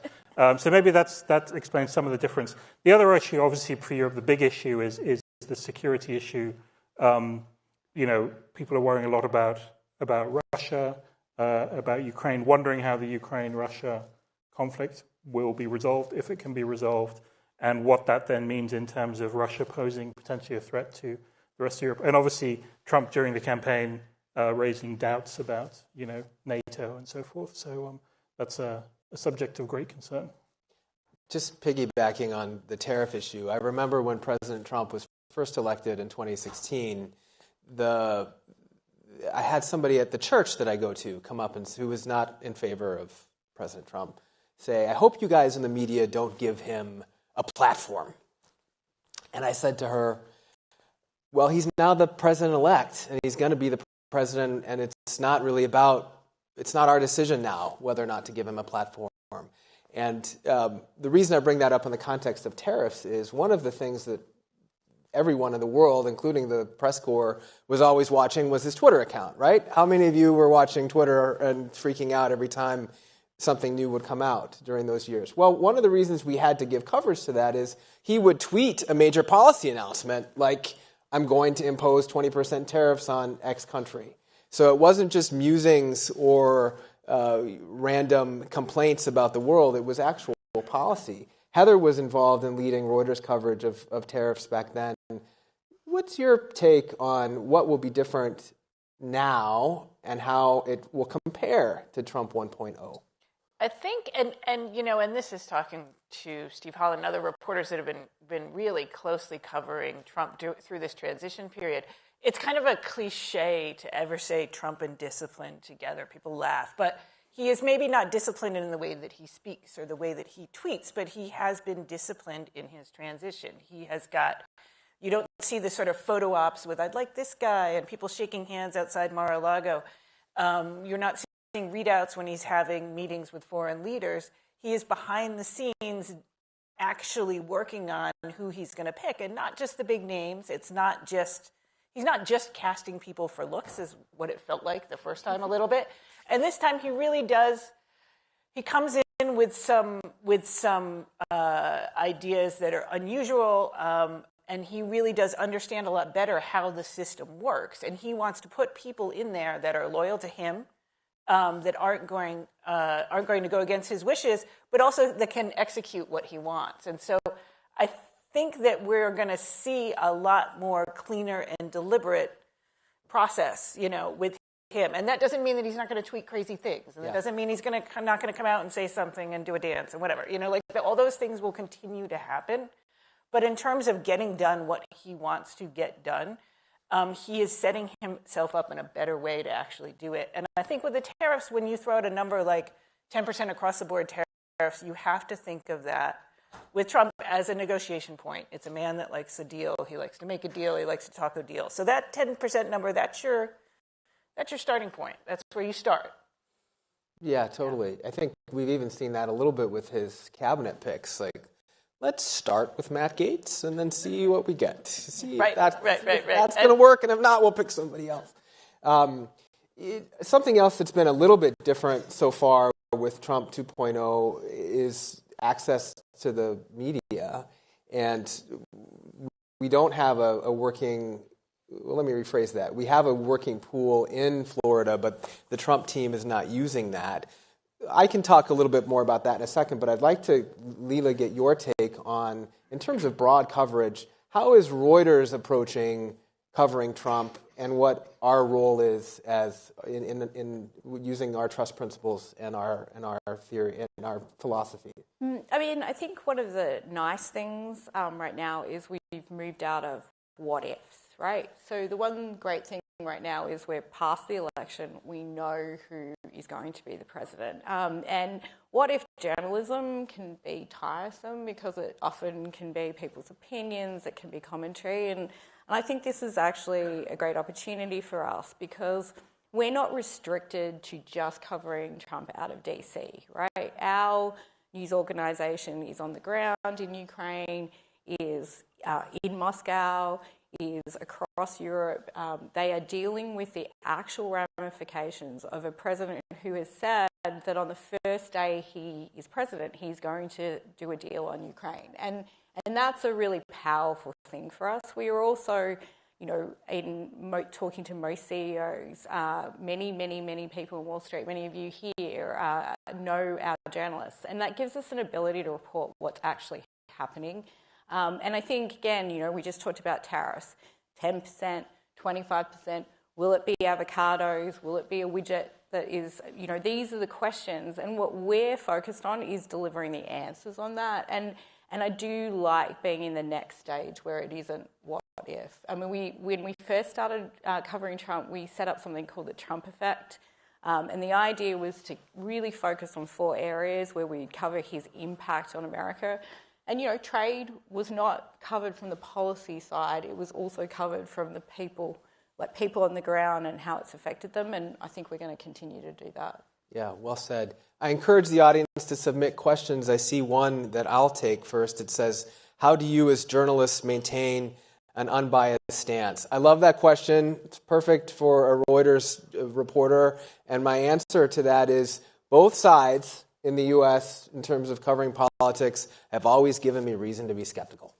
So it's my job to go in, be skeptical like reporters are supposed to do, and then provide biased coverage. My job is not to have an opinion. My job is not to try to find somebody's or to express my opinion. Our job is to get the news out. And one of at the beginning of Trump 1.0, I had a slightly, well, not slightly, I had another role, which I was the president of the Correspondents Association at that time. And there was a lot of pressure on the press corps then for how we were going to cover Trump. And when people asked my advice then and now, how do we do this? My answer was always just report the news and do good work. And I think that's what you'll see from Reuters as we do 2.0. Let's move on back to policy a little bit. You brought up Ukraine, Peter.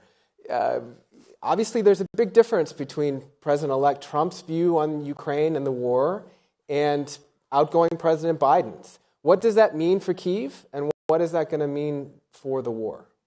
I think that's one area where, unfortunately, we're still a little bit in the what-if stages of things, because I think there is, I think what's shifted in the last year or so is there's a recognition that it's going to be harder and harder for Ukraine to just keep going. And so, they're running short of people, they're running short of money, material, etc. On the other hand, I think if there is a sense of that Trump just wants to get out, and then you could have a settlement very quickly, but it wouldn't be an attractive one for Ukraine. So there is now a little bit of this dance going on, which says, well, actually, if one option for the Trump administration would be to come in and say, we are prepared to commit more money, arms, etc. We'll have a go at the Europeans and get them to spend more as well, but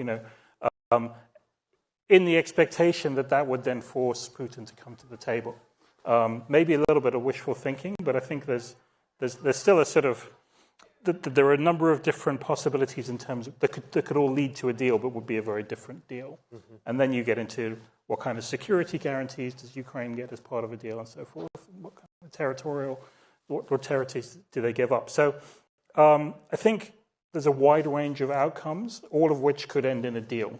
But I think probably what's happened in the last few months, and particularly with the election of Trump, is that some sort of deal looks more likely now than it did before. And just the fact that the deal is a word being used, Leila, we were talking about earlier, is a shift. Yeah, I mean, just a few months ago, the Ukraine held a peace plan conference where Russia wasn't there. I mean, it was very difficult to speak about what negotiations could even happen. And now we're seeing Zelensky is looking to get agreement from Europe about what he can go in and negotiate with. So again, it's taking it out of that what if. I mean, we were talking outside.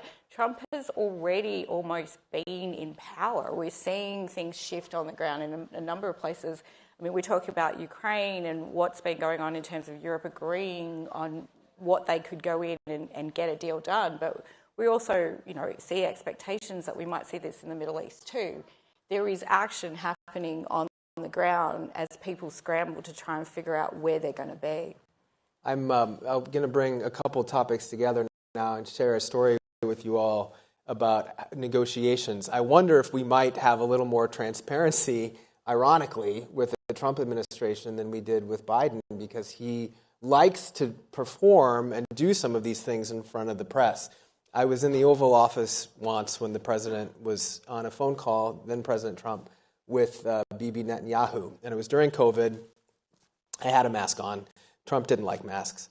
And in the middle of this phone call that he brought the press in to listen to, we started to ask some questions of the president.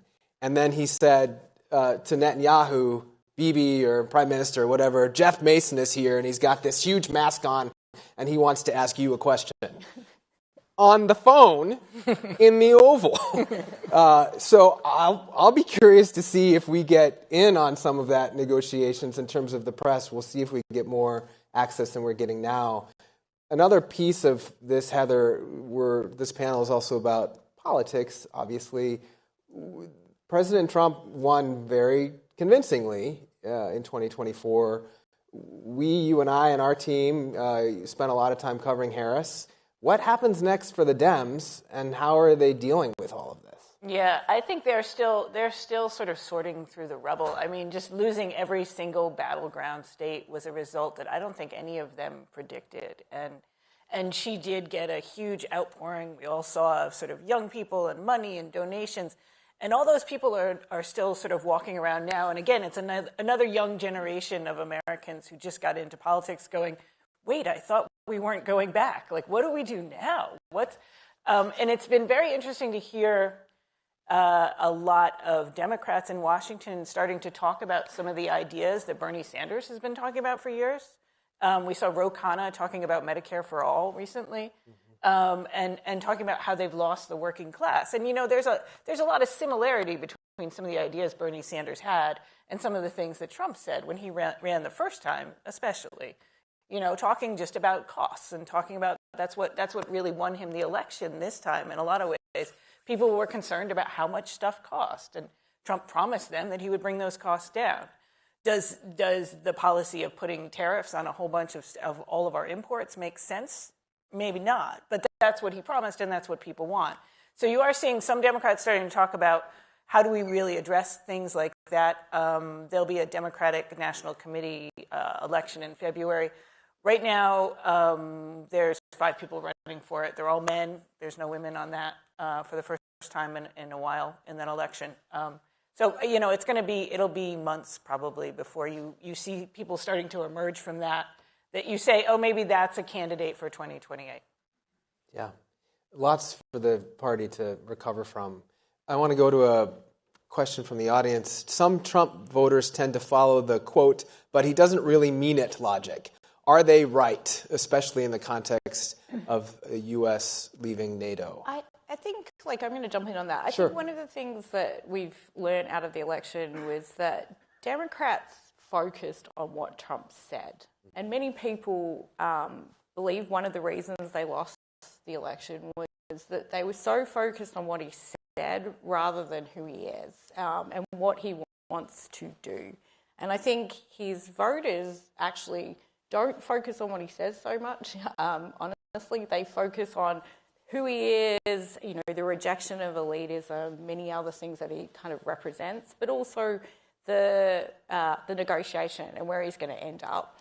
So actually, his words are often not the point, and I think we see this often in policy. He goes out, he floats an idea, but he, as Jeff said, is much more transparent in getting response, right? Like, there have been criticisms of the Biden administration that there were more academics than there were open for business, people being able to give their input.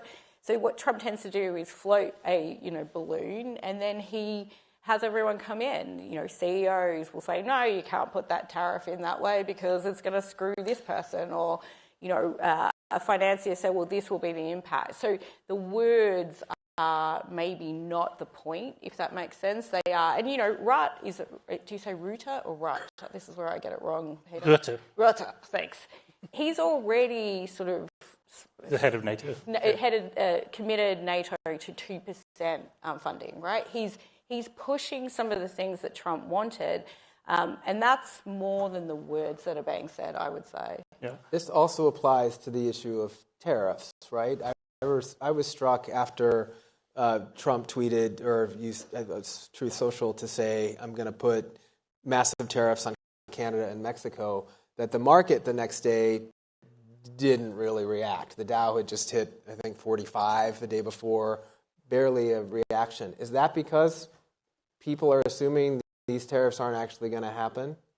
I think there's quite a bit of that. But I wouldn't underestimate the uncertainty that is caused by having a president who just floats these ideas. I mean, floating the idea of like, well, NATO might not be there for you, is if you're in the Baltics or in Poland, that is a really existential thing for someone to say. And if you even create the possibility for Russia to test that commitment at some point, which I wouldn't be surprised if that happens, then that has real consequences. And I think you can see that play out across a lot of policy, tariffs and so forth.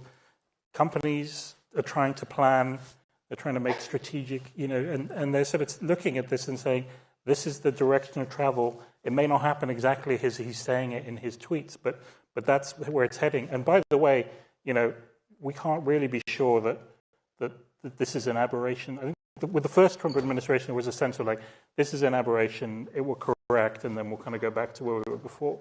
And I think that's out the window now. So people outside the US are looking at the US as a less predictable and therefore less reliable partner. And that has real consequences in terms of how people plan. Also, he didn't do everything he said he was going to do, but he did some. And one of those was tariffs on China the last time around, which, by the way, stayed in place under the Biden administration. But we also have to take the other side. Who are they going to do business with? I mean, the US is the strongest economy. We have seen that one of Trump's impact is for people to deleverage on China. I don't think Europe necessarily feels like a winner. I mean, we have the Swedish Fin Minister saying we are behind on development. So, I think the feeling in the United States is what will the rest of the world think of us with Trump. But the truth is the rest of the world is very dependent on doing business with the US. For sure. And with questions about European leadership right now, too, and what's going to happen there, I don't know. Maybe we're all headed into a much more transactional world. You have sort of less unilateral and more bilateral or whatever it is. China is obviously, we're talking about Europe, but China is obviously going to be a big piece of all of this as well. And the president loves having a foil. He uses the media for a foil, but I think he's also used China sometimes in that way too, turn it into an enemy. One of the questions that we have from the audience is, China's recent ban on exports of sensitive products will drive a more combative trade relationship with the West. How will the West respond in the near term? Maybe, Heather, do you want to take that first in terms of maybe more broadly, what do we think Trump is going to do on China and tariffs? By already saying that he's going to put huge tariffs on Chinese import. You know, he kind of opened that gambit there. And this recent ban on exports seems to be more of a response to Biden administration bans that have been targeted and painful in some ways. I mean, you and I have talked about, we kind of anticipate another U.S.-China, let's not call it a trade war, but sort of a ratcheting up of tensions. And, you know, as you said, Trump he needs a foil. He likes a foil. He needs to fight against a foil. There is no Democratic Party right now for him to fight against. There's nobody there. So it's China, it's the media. I would just anticipate that maybe that relationship gets more antagonistic. Yeah. But I mean, it's a very pertinent question, I think, because that is a sign also of China basically saying we're going to adopt a similar playbook, right? I mean, and the US has shown the way in terms of applying sort of pressure and on choke points, whether it's on the use of the dollar in financial sanctions or in technology exports. And the Chinese are now saying, okay, well, we can play this game as well. And so some things we may ban exports, or you'll have to have permission to export them. And that will affect not just the US, but it also is a way for China to apply leverage against US allies. Like if you look at Japan and South Korea, they're very dependent on specific Chinese exports. And if the US starts sort of saying, well, you've got to come into my camp, then the Chinese say, well, actually, no, if you're going to go into that camp, you won't be able to have these things. It's going to cause a real... So you know, other countries can play this game as well. For sure. There's also the relationship piece in all of it. President Trump likes President Xi. He has an affinity for more autocratic leaders, as we know. And yet he also kind of turned on Xi in 2020 when COVID happened. To what extent, Leela, if you want to weigh in as we're closing down, do you think that will be a dynamic again? I mean, I think we have to see what plays. I mean, there is no indication that Trump is going to go easy on China, right? What we're seeing right now, and China, I mean, what Peter was saying in terms of the export bans, but also the investigation into NVIDIA is a big deal for almost every investor around the world. But I think one other relationship that speaks to that is his relationship with Netanyahu. Like, what, you know, the deal that is coming this way that we're all anticipating is a deal between the Saudis and Israel. And that deal then sets the table for what happens in Gaza. And I think that's where, you know, his personal relationships can come and go. And he uses anger or hatred, which sometimes seems to characterize the relationship with Netanyahu, as much as he does being liked, right? So, you know, I think that style of negotiating is going to have a very big impact on our world. No doubt. So we've answered all questions about how Trump is going to impact the global economy and the globe in 25 minutes. Thank you to our expert panel. We have to close with that, and we hope you enjoy the rest of the day. Thank you. Thank you. Thank you very much indeed to the panel. Never disappointing. And actually, Jeff, one quick question for you. It's no secret you have quite a feisty relationship with Trump. I've certainly got it boring for you, is it? It's not boring, no. Was there some little tinge of exhilaration, excitement when you heard the result of the election as a result of that, with your journalist hat on? Definitely not going to answer that question, Axel. But I would say covering him, it's a really big story. One thing that we won't have this time around that we had last time around is he's not going to yell at us to take our masks off. No, very true. Yeah. All right. Thank you so much to all of you. That was super. All right, we're going to have a 30-minute break. Head out, grab a coffee, and we'll see you back here at 11:30. And that will be an interview with Goldman Sachs CEO David Solomon. So you don't want to miss that one. We will see you shortly. Thanks very much.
Hello, welcome back.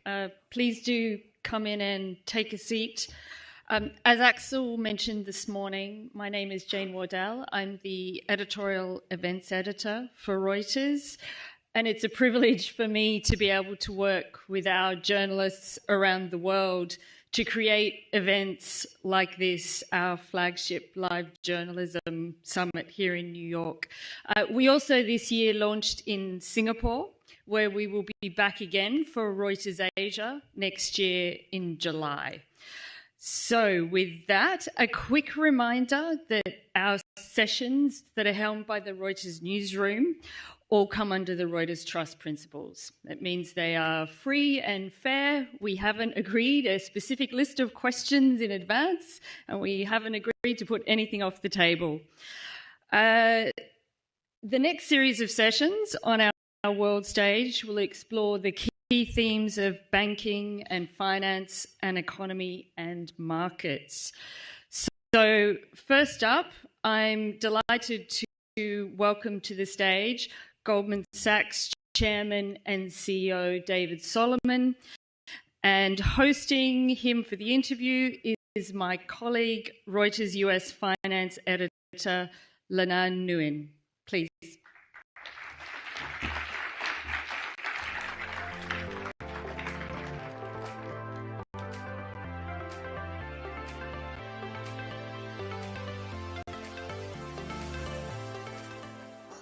All right. Thank you, Jane, and thank you, everyone, for being here. Thank you, David, for joining us. Thank you for having me. Delighted to be here. It's a fascinating time to be speaking with you, David. So I want to start with the obvious. Your stock rose 13% on November 6th. So how... I checked on the Reuters terminal before you came up here. So how good is Donald Trump for your business? Well, what I'd say at a high level, when you think about our business is very correlated to growth in the economy. It's very correlated to investment. And so if you create an environment that's a high growth environment with lower regulatory expectations, you probably have an environment that's good for asset prices and is good for transactional activity. Those things are good for Goldman Sachs' business. You know, I think at the moment, when you look at the election transition, you had a couple of things that happened that basically bring together both the election, but also the history of the last couple of years. You know, after the very ebullient times from a capital markets perspective of 2020 and 2021, where the world was really reacting to all the fiscal stimulus, and you had very, very elevated levels of M&A and equity issuance. The war started in Ukraine. The world resorted, and we had very depressed levels of M&A and equity issuance. There was also a different regulatory lens around M&A. And so if you look at 2024, for example, we basically had M&A activity running 15 to 20% below 10-year averages. We had equity capital raising running 20 to 25% below 10-year averages.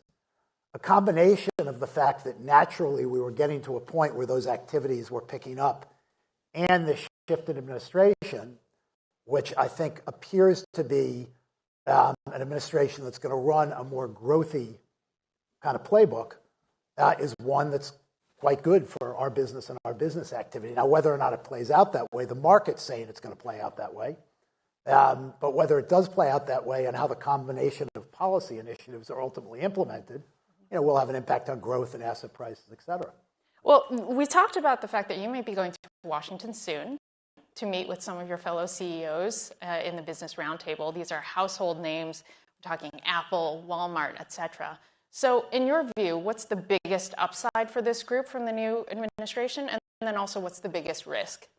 Well, the upside broadly, I think if you were to talk to CEOs across the U.S. corporate landscape, they would say that the last few years, and this was across all industries, it wasn't really isolated to any industry, the regulatory environment was a headwind to growth and investment.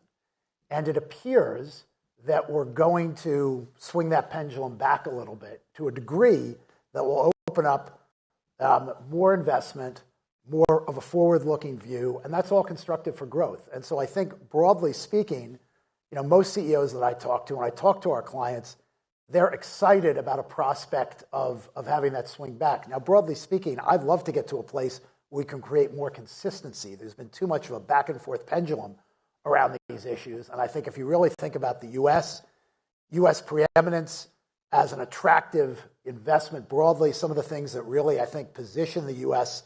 Very strongly versus the rest of the world, more consistency around these policies so that businesses feel like they can invest, they can grow appropriately, would be helpful. But I think that's the biggest unlock right now. There's a view that it's going to be a more constructive environment from a regulatory perspective, and that makes it easier to plan, to invest, to look forward. So is inconsistency the biggest risk, or are there other risks that you're No, worried about? I think there are plenty of risks in the world. We can talk about cyber, we can talk about geopolitics, we can talk about policy combinations. Policy matters, and there are a number of things that are being talked about across a number of policy avenues. I'm quite optimistic that this administration is going to run a very, very pro-growth agenda, but you've got to balance those policy things correctly.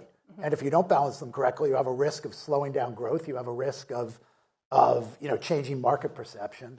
And we'll have to watch that very closely as we get into the new administration. The first 100 days, obviously, will give us some indication of how the balance of whether it's trade policies, immigration policies, energy policies, tax policies, how the combination of those things will come together. Yeah, let's talk about that. Policy is obviously driven by personnel, and some of the personnel in the incoming administration are people you may know well, people from Wall Street community, for instance, Howard Lutnick at Commerce, Scott Besson at Treasury, now Paul Atkins at the SEC. Those nominees seem to have a more friendly stance, or are predicted to have a more friendly stance towards your industry. What's your read on the announcement so far? Well, I would say I'm excited to work with the new economic team. I know Scott, and I've had some interactions with Scott. He's very well known to our firm, but I think Scott has great insight into markets and capital flows, and I think that's an important input, into policy decisions. And so we're very, very excited to work with the new economics team, and do think, generally speaking, we'd be very supportive of pro-growth policies, and we'll watch to see if the policies and the executions, actually follow through to drive growth in the economy. I think that's a really important point, and something I'm going to maybe probe you on a little bit, because there is a pro-growth tone. However, there are questions around whether tariffs, for instance, will cause more growth, whether inflation could be an outcome of some of the policies that have been proposed so far, mass deportations, cutting off labor supply in the U.S. There are pro-growth noises, and at the same time, there are some analyses that say that these will not lead to growth. So what's your take on that? Well, you're not going to like my answer, but my answer is I don't know, because I don't know exactly what policies are going to be put into place. So tariffs can be a very effective tool from a negotiating posture perspective, but that doesn't mean that markets like tariffs, when they're implemented, and they're implemented broadly, without discretion. I'm a big believer in reciprocity, so I think reciprocity is a good principle as a starting point in negotiations. But how the market reacts to tariffs, whether or not they have an impact that could slow growth or create a stickier inflationary environment, will be dependent on what's actually implemented. And I'm sure the administration will be very thoughtful about how it proceeds. It's the same thing with immigration policy and deportations. I think you have to see, certainly, if we were to get to a place that we were changing balance in the labor supply by having very, very significant deportations, that would have an impact. But it's not clear that that's actually going to be the policy action. And so you have to watch very clearly. I know there's a lot of speculation around all this. Sure. What I would say is I'm not in the administration. I don't know. I'm listening and watching like you are. But I'm hopeful and I'm confident that appropriate balanced decisions will be made that strike the right balance. So you've had a long career in Wall Street where you've participated, I'm sure, in many negotiations. So what do you think about the tariff posture right now? Is it a negotiating posture? Is it bluster, or is it going to be enacted? As I said when you asked the question a couple of minutes ago, I don't know specifically what will be implemented. I think nobody knows what will be implemented. And so, again, I think that reciprocity and using tariffs as a negotiating negotiating platform to drive balance and trade is a very interesting strategy. Across the board blanket tariffs are something the market will not like, and it will have an impact on growth and activity if you wind up with a policy that implements that way. We'll have to watch and see how things unfold in the first couple of days, 100 days, but I'll repeat what I said a few moments ago. I'm fairly confident that the decisions will be made on a basis that will try to drive a pro-growth agenda, and they'll be made thoughtfully. Got it. Okay, and now let's talk a little bit about regulation that's going to affect Goldman Sachs specifically. You've been part of a very aggressive campaign to stop what's called Basel Endgame, a proposal to raise capital levels for banks. Is Basel Endgame stopped, or are you going to go further? Well, just to clarify a little bit, we haven't been, as an industry, we haven't been trying to stop Basel Endgame. Basel is a regulatory policy that was put in place. The purpose of Basel was to equalize capital levels across international jurisdictions, across the banking system. And what I'm an advocate for is thoughtful, appropriate approach to capital rules. Transparent, thoughtful, appropriate approach. I think what was proposed, last year for the finalization of the rules in the United States was out of step with what other international jurisdictions were doing, and wasn't proposed in a way where it was thoughtfully explaining and showing empirical evidence as to why what was being suggested was appropriate. And so the industry pushed back, and I think there wasn't just pushback from the industry, there was enormous pushback from other business interests that would be affected by the implications of that policy had it been implemented that way. I think it's going to be important in the course of the next few years that we find a path to closing out Basel III, and I'm confident that as we move forward, we'll find an appropriate path, working with the regulators to get to the right place. So as a negotiator, what are you negotiating for now with Basel Endgame? I'm negotiating for us to get to the right conclusion as to how to close out the Basel rule set so that we can all move forward with transparent, consistent capital rules. Got it. Okay, and final Trump administration question. Trump has said that he wants to be the crypto president. And I know that Goldman Sachs has digital asset business.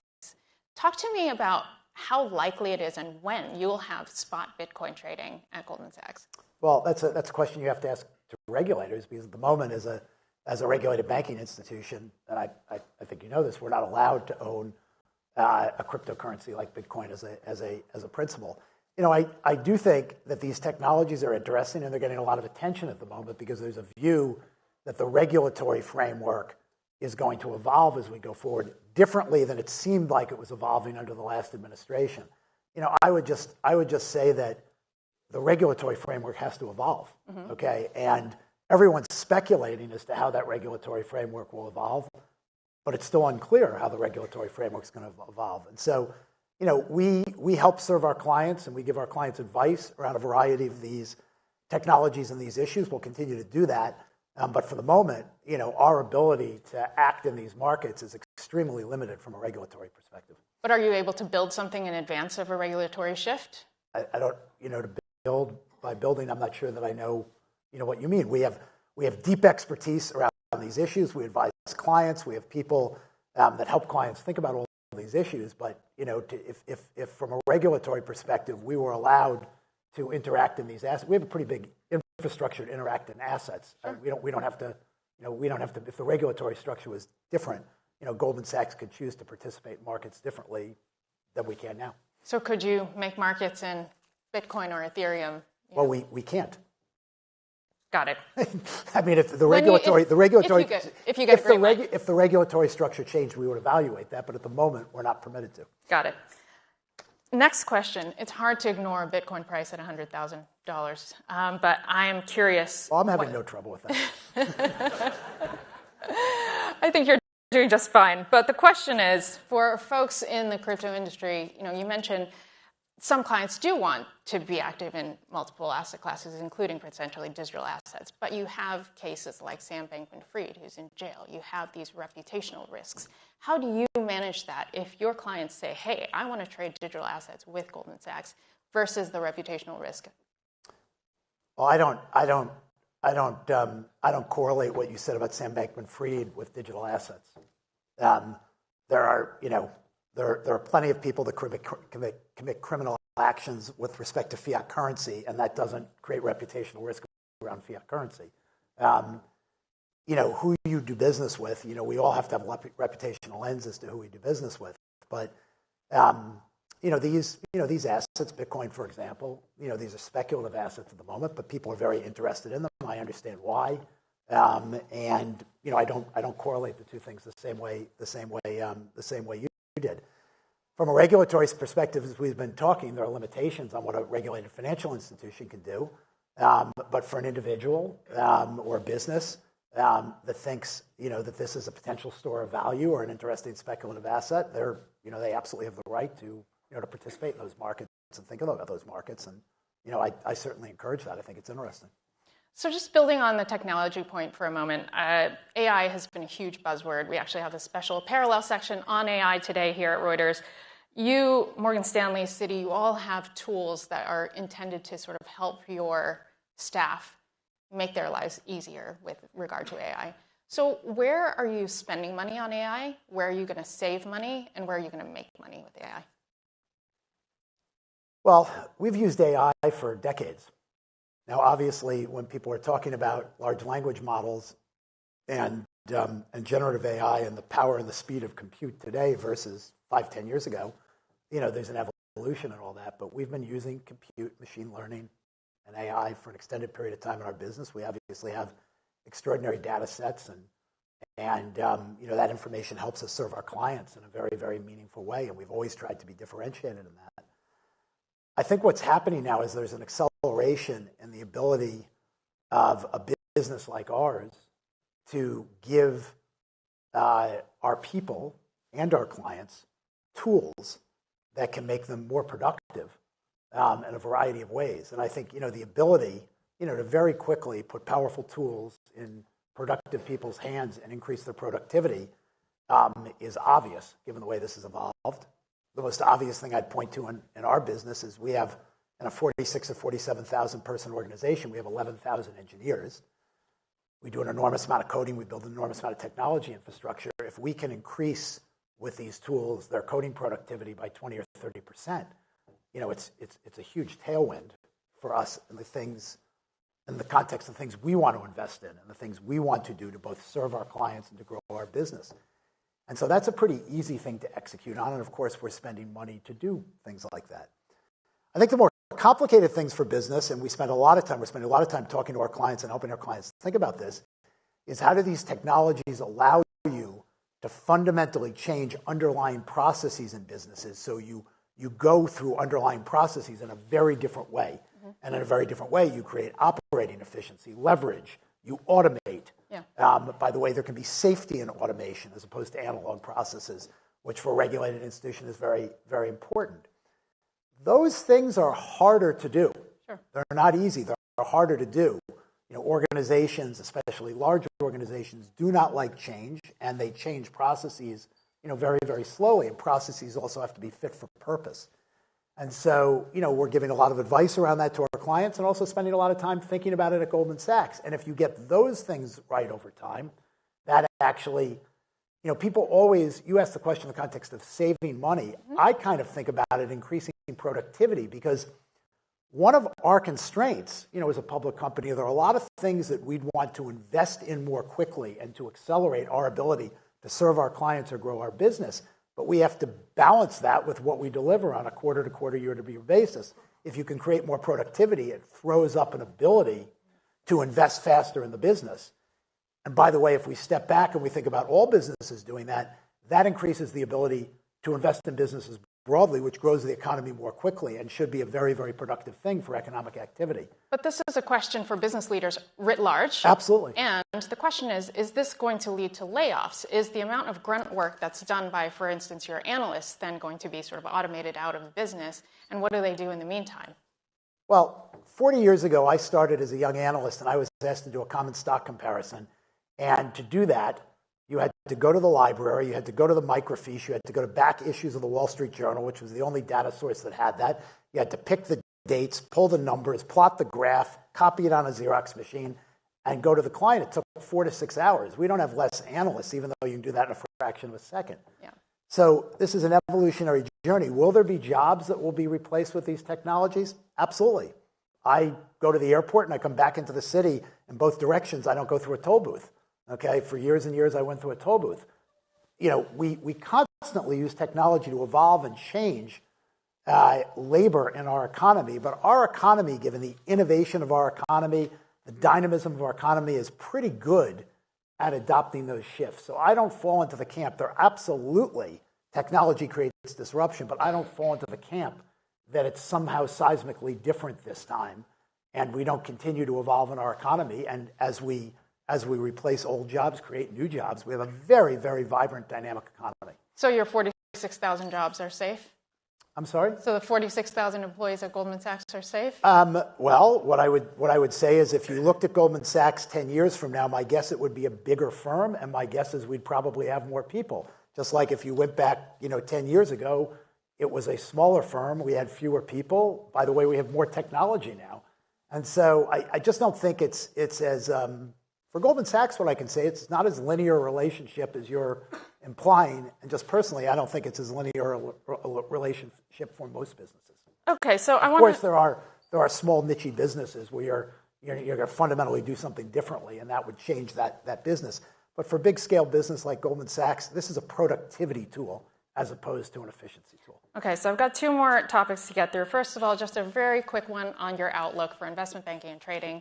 Obviously, this has been an improving year, as you say, getting better, getting maybe closer towards the 10-year averages. What's your outlook for 25? It's constructive based on the things that we've been talking about. But again, put the election aside. If we were sitting here in a non-election year, if 2024 was a non-election year, I would have told you that I thought that the capital markets and M&A environment was going to be more constructive in 2025.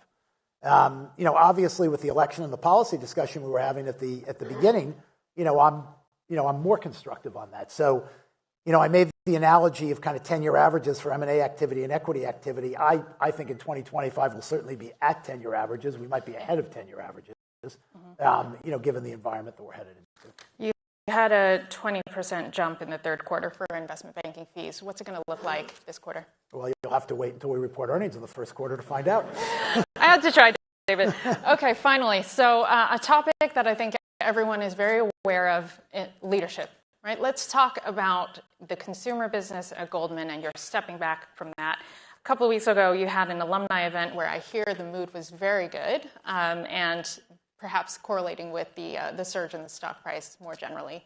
Talk to me about the sort of toughest period during the moments when people are criticizing your move into consumer, when people are, kind of criticizing you as a leader. Well, we decided to move into consumer businesses, it was almost a decade ago. And by the way, while we're exiting certain things, the most important thing we did in terms of facing consumers was to build a deposit platform. Because if you remember, before the financial crisis, we were not a deposit-taking bank. We were one of the largest wholesale funders in the world. And as a regulated financial institution, we had to diversify our funding. And one of the big successes that we've had, over the course of the last 10 years is and this started before I was CEO of the firm, we've materially started to diversify our funding. And we now have a very significant deposit base, including Marcus deposits, which has really made the firm more stable and has been a big win for the firm. Some of the other things we did, we decided we couldn't scale the way we wanted to scale them, and decided maybe this isn't the right place for us to deploy capital and resources, and so we've made decisions around that. I look at everything through the lens of the journey, and I'm in my 7th year. We've grown the firm very materially. We've strengthened the client franchise. In early 2020, we did an investor day where we laid out a strategy for the firm. We said we were going to invest in the core business of banking and markets to grow it and capture market share. And we said we were going to focus on 4 areas we thought we could grow in: asset management, wealth management, transaction banking, and digital consumer businesses. And we said we were going to run the firm more efficiently. The only thing we've changed is digital consumer businesses.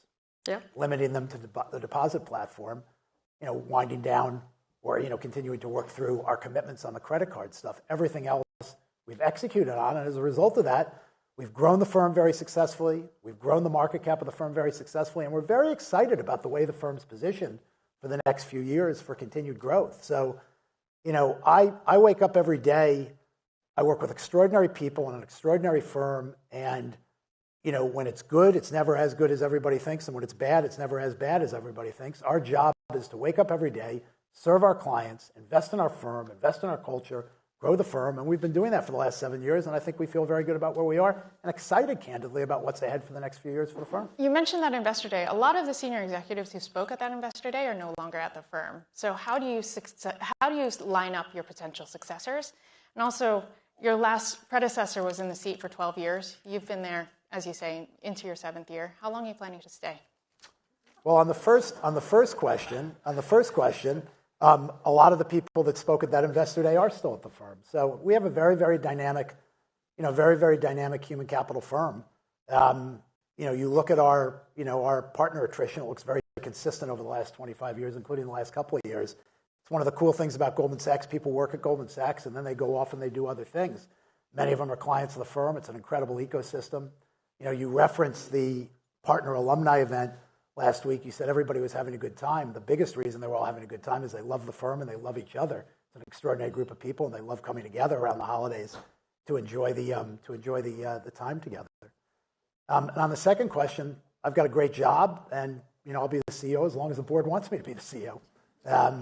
This week it seems like things are going well. Next week things could be tough, but we're committed to a strategy. We have enormous support from our board. We have an incredible team. And I think we're making good progress, but more to do. We'll continue to stay focused on serving our clients and growing the firm. Great. Thank you so much, David. We really appreciate it. I appreciate it. Thank you so much. Thank you.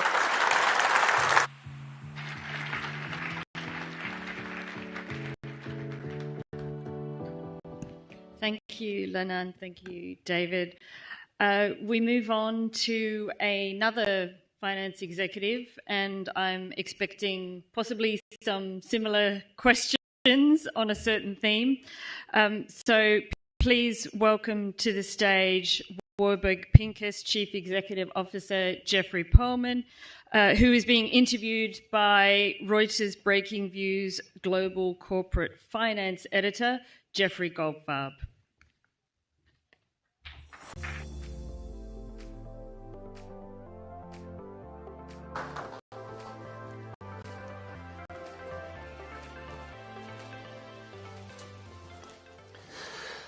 Thanks for being here, Jeff.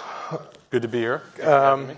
Yeah, just a brief introduction. Jeff has been at Warburg Pincus for 18 years, having escaped Credit Suisse before the real trouble began, and has been CEO for just 3 months now, right? And we're lucky to have you here to your first sort of real public remarks in the United States, and some of the first time you're talking about the role in the firm since you've been in the big office. Yep. I guess what I'm going to start with, it's no secret that the last couple of years have been pretty tough for private equity or alternative assets. The amount of money to spend keeps growing. The amount of money going back to your investors keeps shrinking. With that framework, how are you seeing 2025? Yeah, no, look, I think when we look out, I think into 25 and certainly into probably 26, I think you're going to see a material pickup in activity. And there are a few reasons for it. One is, to your point, the industry has not been overly successful over the last few years in returning capital. In a way, I think Warburg's been a little bit the exception to the rule in that we've probably returned about 50% more than we've invested over the last kind of 4 to 5 years. But from an industry perspective, everyone's going to be coming back with their flagship funds over the next 12 to 18 months, and they're going to need to show DPI, right? They're going to need to show that they've returned substantial capital back to their investors. And so I think what you've seen, and it's a little bit to piggyback on David's remarks before, it's been very tough in the investment banking business over the last 18 months or so, because a lot of GPs, private equity firms, when they were taking assets to market, everyone was still whispering a reserve price on those assets. And so you'd run a process, you'd probably have half the private equity firms not participate, because they just felt the pricing was going to be too high. And then when the sponsor didn't get that reserve price, they just didn't transact. And so I think the conversion ratio of a lot of those deals are probably the lowest I think the banks have seen in a long time. I think as we go forward, because of the flagship fundraisers that many of our peers have coming up, they're going to have to go away with and remove kind of that reserve price. And they're going to have to just allow the market to determine the price. And I think what's going to happen with that is really twofold. One is I think seller expectations may come down on what I would call more like the 7 out of 10 quality assets. And also with short-term rates maybe coming down a bit further, you may see buyers being willing to lean in a little bit more on price and help kind of bridge this gap that's existed, obviously, between buyer and seller over the last 18 to 24 months. So I think that's going to be one of the big kind of catalysts. And look, I think the other one is, the industry bought a lot in 21, and it was a very tough vintage. They paid very high prices. A little bit more time for growth allows them to grow into probably some of the marks on those assets, which would then allow them to probably transact and feel a little bit better about it than would have been the case 12, 18, 24 months ago. So riddle me this, because this is the thing I can't get my head around. We've had 2 consecutive years, markets plus 20% in the U.S. We have most people, we have 38 times, I think, 10-year trailing earnings. David Kasten at Goldman Sachs saying market's only going to grow 3% over the next decade. So if the markets are frothy and going to come down, how does that square with your view that deal activity picks up? Yeah, so I think there's a couple things to unpack there. Look, there's no question you're right in that, look, public markets, especially in the U.S., have outperformed the 100-year average by 50% over the last, 4 or 5 years. But at the same time, if you think about, look, last year alone for the industry in terms of monetizing our assets through the public markets, I mean, the industry that needs to send back over $500 billion a year sent back less than, $13 billion through IPOs last year. So what you're seeing is GPs, similar to LPs, as they've started to now have more tools in their toolkit to get liquidity, as you've seen over the last 5-10 years, it's not as illiquid of an asset class as it was once was perceived to be. I think now the same is the case from the GP side, right? So you're seeing increasingly, obviously, more sales from private equity to private equity. Trade sales obviously continue to pick up, and to kind of supplement, the lack of IPOs for really these companies in what I would call the $1 to $5 billion equity value, which in the old days would have produced $10 billion public companies, which was the market. Now, as you know, everyone wants to focus on the same 7 or 10 stocks, and so you're now seeing more innovative approaches to figuring out liquidity, like single asset, multi-asset continuation vehicles.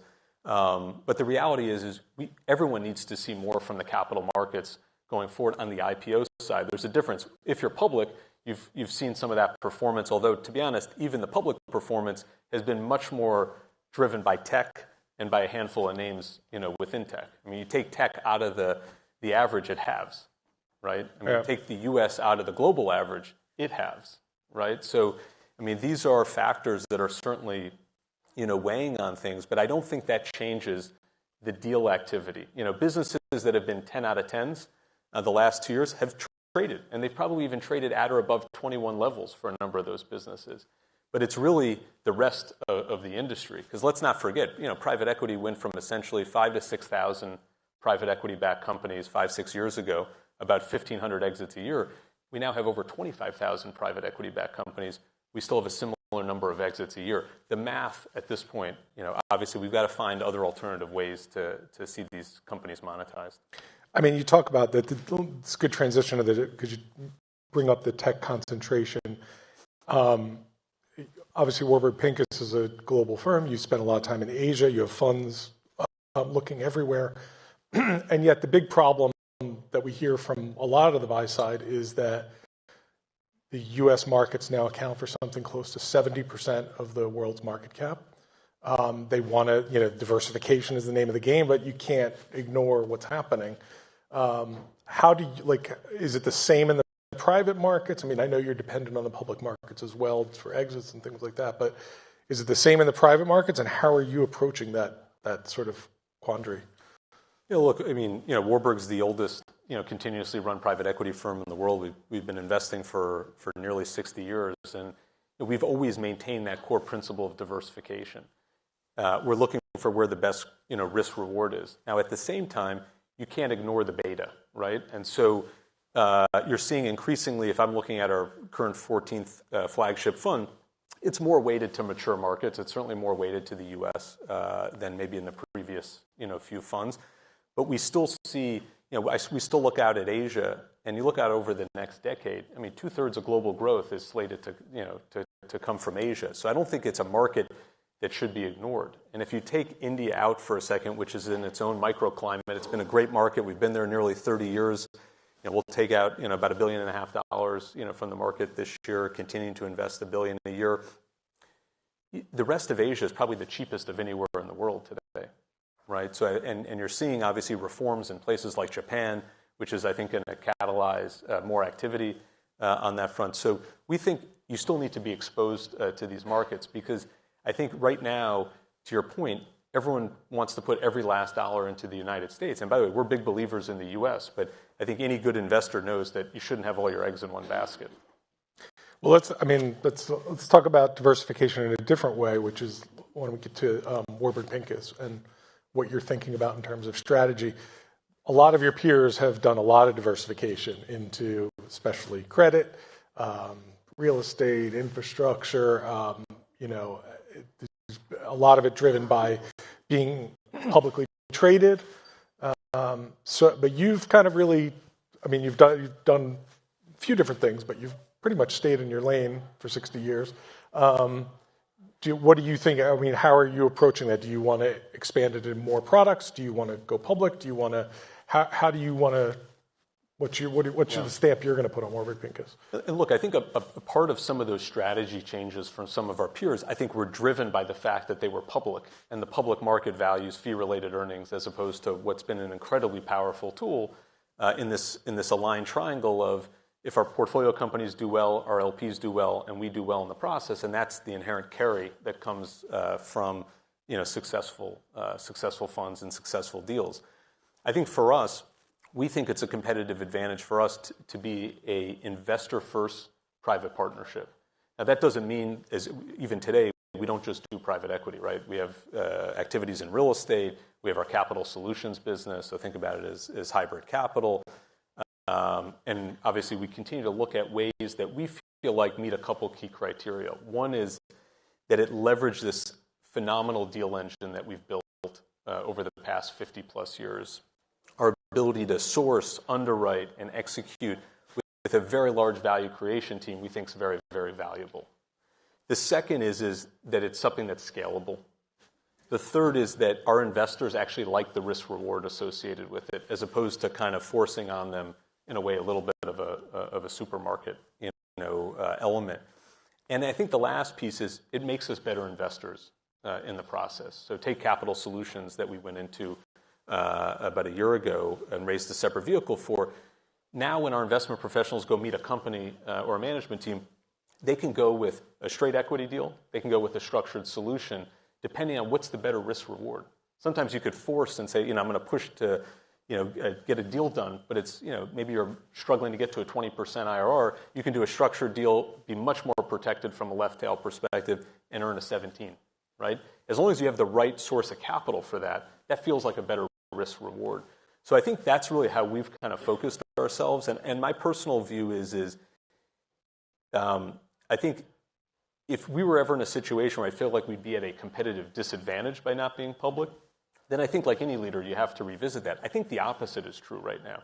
I think between our investors who are focused on performance-driven investing firms, so that investor-first mindset, and the second is, I think, with investing talent.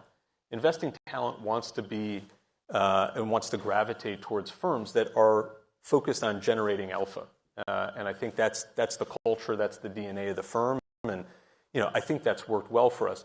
I do agree, though, that our investors increasingly want to do more with fewer managers. And I think part of the expansion of our own remit in those areas that leverages that deal engine that's been created is so that we have deeper and deeper partnerships with those investors. So in this very hot private credit market, you're happy to be a customer and user of the product more than a provider? Look, we've definitely been a big user of the product. It's how we finance most of our businesses today. And look, there are great structural tailwinds for that space. But I think to go prosecute that opportunity, you really need a separate team, and obviously you need a lot of scale in that business. It's very much a flow business. Got it. Why don't we talk a little bit about sort of the political environment too? We heard from David and his views on things like tariffs, deportations, other sorts of policy things that we're hearing might be likely. How does any of that sort of affect your firm? And then maybe a little bit about like the effect on your portfolio companies. Yeah, look, I'd say from a firm and from an investing perspective, look, we're still very focused on the micro. It's finding talented entrepreneurs. It's finding good businesses to invest behind. I would say, though, the industry as a whole for probably 40 years didn't really need to focus as much about the macro, right? The macro was interesting. Of course, we would all pay attention. Right. But I think there are so many factors, obviously, at play between global power conflict, between a number of supply, parallel supply chain. I mean, there's so many things. You got 2 hot wars going on. With that, we do have to kind of be much more mindful of the macro today than I think at any point, certainly than I've been at the firm.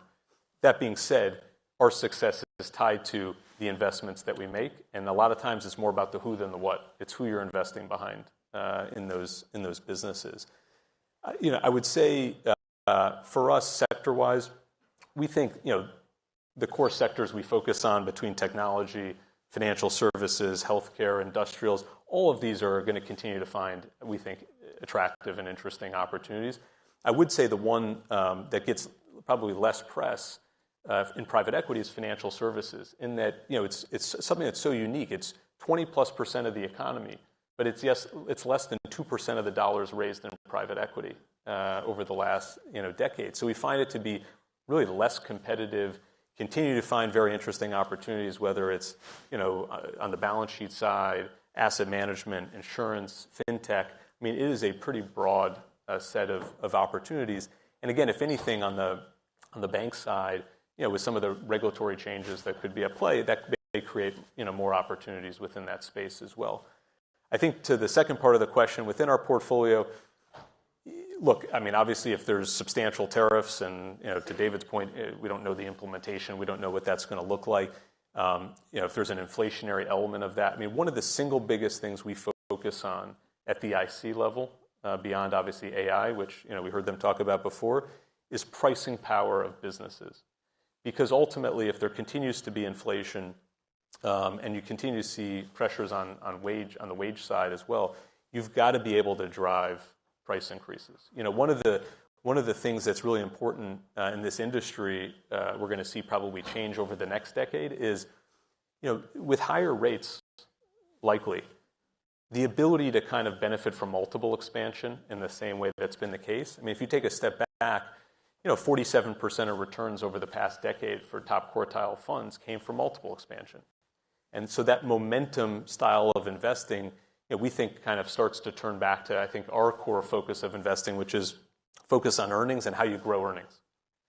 And that's going to be a big a part of this going forward. And if you can make a little less money from leverage, from multiple expansion, then you've got to do it through how you grow earnings, right, and how you buy kind of businesses on the way in. So you also have, I mean, that covers sort of the thinking a little bit from the U.S. perspective. You are obviously heavily invested in Asia. You have a standalone China fund, a president that's not terribly fond of the country. How are you thinking about that in the context of tariffs and other policies? And will you raise another China-specific fund? Yeah, so I mean, even our China Companion Fund had grown beyond China when we had the successor vehicle. And I think as we think about Asia and speaking to many of our investors, I think investors now are looking for a diversified way to play Asia. So to my earlier point, 2/3 of global growth is likely to come from Asia. And so in the past, our experience had been investors wanted to be stock pickers of countries, right? They wanted to invest in China. It was down. It was up. It's back down again. India was down. Now it's the best, in some elements, the most attractive market that everyone wants beyond the U.S. And look, these things will change. And so just trying to get the broad-based exposure, I think, is important. Look, I think for China, our investments have historically always been very domestic consumption driven. And with that, so I think the tariffs kind of play less of an element in terms of how that's going to be impacted. I think what it could be a catalyst for, though, is potentially more stimulus, right? I think China, as they think about policy, if you see a lot on the tariff side, I think the response may be more of a much larger stimulus that they may be holding back today. Okay. So I think that's something that could, if you're a glass half full person, could be a catalyst, obviously in the market. But look, I think as some of these uncertain variables remain kind of open, we've obviously had a higher bar to investing in the market, and for us, India has been our largest private equity market for a long time, and we're increasingly making investments in places like Japan, and we have a pretty sizable real estate franchise that is truly pan-Asia and doing a lot in places like Australia, South Korea, and Japan as well. But look, I think when you think about Asia, certainly China has always been a core part of that. It's a $17-18 trillion economy. And so I think it's going to continue to be top of mind for investors in terms of tracking, where things go. Okay. We're winding down on time. I just want to ask, since AI is such a big part of this conference, I did want to get your take on how is AI being implemented on the buy side. Is it a big upside for you, and how is it maybe an example or two on how it's being used? Yeah, sure. In your portfolio companies. I'd say first from an investing perspective, I think for us, we've really been thinking about ways to find multiple derivatives to play kind of AI, as opposed to in direct companies that obviously have pretty inflated valuations in a number of areas. So obviously you look at data center capacity doubling over the next 5 years. Certainly the low-hanging fruit was to build data centers. We've done that quite a bit. But alternatively, if you think about capacity doubling in the next 5 years, think about all the other elements in the supply chain and the value chain that are going to be positively impacted by that.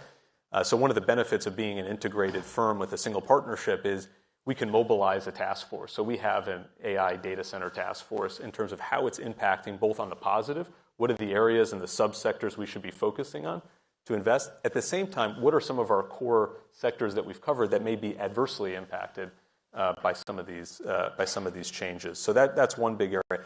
Look, I think within the portfolio, our big focus with our portfolio companies has been try not to do everything at once. Find one or two areas that you think AI can kind of help your business. Focus on those initially and start to see kind of the fruits of the labor, right? And we have businesses that have now used AI sales assistants, right, to start to take all the data that they have in their database on a specific customer. And in real time, they can start to communicate with them in a way as if they've known, all those facts as the salesperson, forever.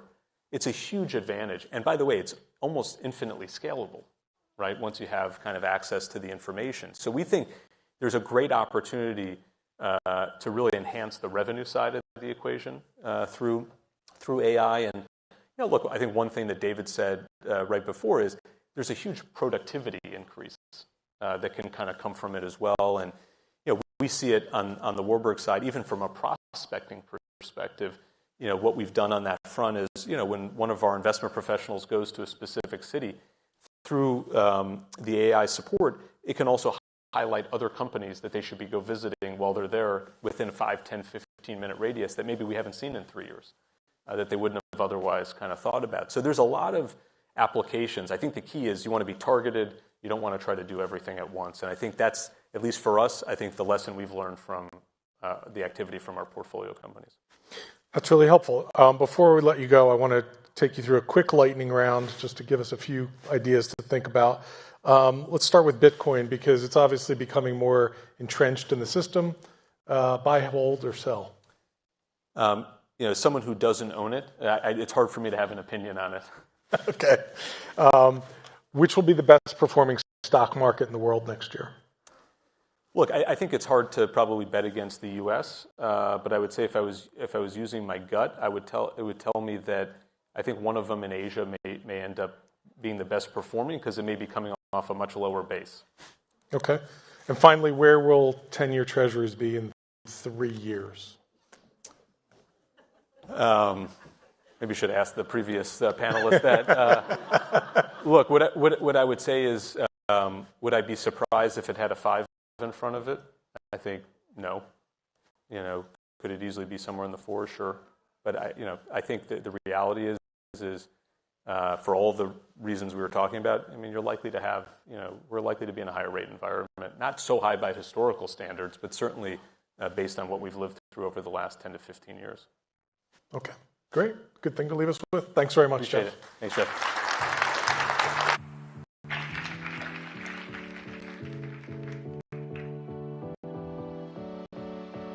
Thank you, Jeffrey and Jeffrey. We now have a Reuters event session held in partnership with JETRO, and they'll be looking at building global business portfolios and exploring new markets. So to introduce her panel, I'm going to hand over to the event moderator, Delarani.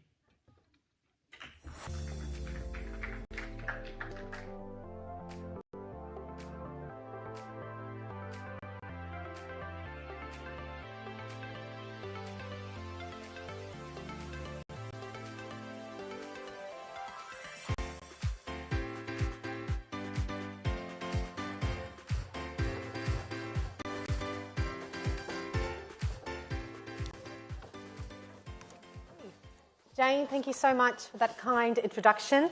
I would like to introduce some of my fellow panelists who are on stage.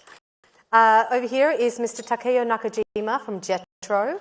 That's Audrey Charles from Lamb Research, Dr. Siva Sivaram from QuantumScape, and Mr. Norihiko Ishiguro, Chairman and CEO of JETRO. Welcome to all of you. Thank you so much for joining us. Ishiguro-san, Mr. Ishiguro, I would like you to start. Can you just tell us what's your take on the current global situation, and more specifically talking about Japan and some of the recent developments that are taking place over there? Okay. Yeah, thank you very much. So I'm Norihiko Ishiguro, Chairman and the CEO of the JETRO. JETRO is a governmental affiliate organization which promotes two-way trade and investment between Japan and the rest of the world. Looking at the recent global situation, both trade and foreign direct investment decreased last year. The pace of the globalization has slowed down. Disruption in the supply chain stemming from the pandemic and regional demographic turmoil, as well as a problem with supplying food, energy, and critical materials have prompted countries to accelerate the introduction of the protectionist measures. Under these circumstances, we can say that global investment trade have been changing. For example, Japan, ASEAN, and India have been great attention. I've been watching the Japanese economy and its companies for 40 years since joining the Ministry of the Economy, Trade, and Industry.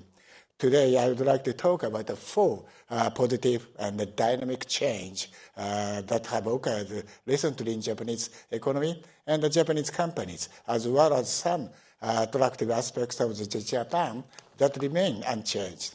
First is Japan's macroeconomy, which is making a dramatic recovery. Deflation have contained for 30 years, has been contained, making way of the mild inflation of the around 2%. In the business community, there is a consensus that was a wage increase that surplus mild inflation will be the key to the spiral consumer spending and turning around the downward spiral in the Japanese economy to the virtuous cycle. In fact, wage increase exchange 5% were achieving this spring. corporate examines are strong, and capital investment is accelerated. And the second, the most largest Japanese companies in the first developed technology and the business models on their own, known as not invented here. Japanese businesses have become very enthusiastic about the M&A and open innovation currently to accelerate technological innovation and strengthen their international competitiveness. Third, the number of the startups has dramatically increased, and the quality is improving. In the past, talented and gifted students graduating from major universities joined to the big businesses and or become bigger government officials. Nowadays, outstanding graduates are starting their own business in a deep tech such as AI, lab tech, biotechnology, fintech, and so on. And fourth, increasing the labor mobility, transition, employment practice were common among the large companies, such as lifetime employment and seniority-based system have collapsed. Now the more than 1 in 3 percentage is 34.9% of the university graduates leave their jobs within 3 years. This makes it easier for hire good managers and exchanges more than before. Lastly, some aspects of Japan have remained unchanged, have gained renewed appreciation. These include locally and economically, politically and economically stable social structure, and a safe and secure living environment, and advanced levels of the technology. In the session that followed, we would like to have lively discussion about the global business environment amid of the uncertainty. In particular, we would like to redefine what makes Japan attractive. Thank you very much. Thank you so much, Ishiguro-san. Appreciate those opening remarks. So just kind of going off the back of what he said, he would like to have a lively discussion about the current global situation and what makes Japan attractive. Dr. Sivaram, I want to start with you. You're from QuantumScape. For people that may not be familiar with what QuantumScape does, it is a solid-state battery developer that's focused on electric vehicles. Siva, what's your perspective on the current global environment? What types of opportunities are there and challenges do you see globally right now? As you would expect, batteries are one of those platform technologies that affects a lot of industries. Mm-hmm. We started talking about the automotive industry, but it is the same is true for any number of other, for example, AI data centers need power. They need to be modulated. You're going to need static storage. You're going to need consumer electronics, defense industries. Everywhere you turn, there is going to be a need for batteries. The need for batteries is growing, and you can't solve today's problems with yesterday's technologies. That's where a company like QuantumScape fits in, where we are coming in and saying we are developing the next generation of battery technologies. Just like semiconductors, batteries are one of those foundations on which multiple industries are going to be built. Right. And Japan, for us, is one of those pillars for us to build on. Okay. Japan has been traditionally a strong player in batteries for a long time. Till recently, the leadership has shifted out of Japan. So Japan is eager to reestablish that leadership. So what Ishiguro-san was talking about, the changes that he is seeing in Japan, we are actually more interested in the things that have been constant about Japan. A stable environment, stable set of regulations, safe, predictability, a very deep pool of talent, good partnership between public and private sectors. These are what are making it interesting for us to go invest and grow in Japan. Right, and we will talk a little bit more about that in just a moment. But before we get there, Audrey, I'd love to get your take. Lam Research, is a company that makes semiconductor manufacturing technology and equipment that's used to make almost nearly every advanced semiconductor in the world, just as a way of context. Right. So from the perspective of the semiconductor industry, what's your take on the current global environment, and how do you balance diversification versus specialization when it comes to investments globally? Yeah, great. Thanks, Del, and great to be here this morning, or this afternoon now. So, yeah, I mean, I'm entering my 30th year in the semiconductor industry, and there's never been a more exciting time as semiconductors are literally powering the transformations taking place around us, such as Gen AI and smart mobility, that I know we're going to touch on a lot in the panel today. And Lam is at the very center of that, as you said, as we manufacture the equipment that makes the chips that are enabling this AI era. And when you think about kind of like the growth opportunity here, you know, it's forecasted that the industry is going to hit about $1 trillion in demand by 2030, wow, which is an approximate doubling of kind of like the levels of today. So definitely a lot of growth ahead and opportunity. And that's a very global story, which we'll get into. It's not a one country, it's not a one device story. Yeah. So I think the opportunity is really, for Lam, we think about two vectors.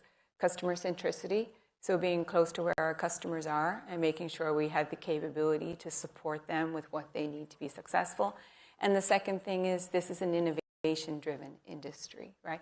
And it's really hard. I mean, the semi-industry is making skyscrapers at the nanoscale. And one of the hottest spaces in semis right now, which people may have heard about, advanced packaging, is literally taking those skyscrapers and putting them on top of each other and adding a transit station underneath. Oh my gosh. Yeah. So it's, you know, innovation is really the thing that is going to drive the industry forward. So technology leadership, investing, being kind of globally located and tapping into those innovation ecosystems in order to accelerate is, again, where Lam thinks there's a lot of opportunity. So Siva and Audrey, both your companies have been in Japan for a while, but you have very different stories.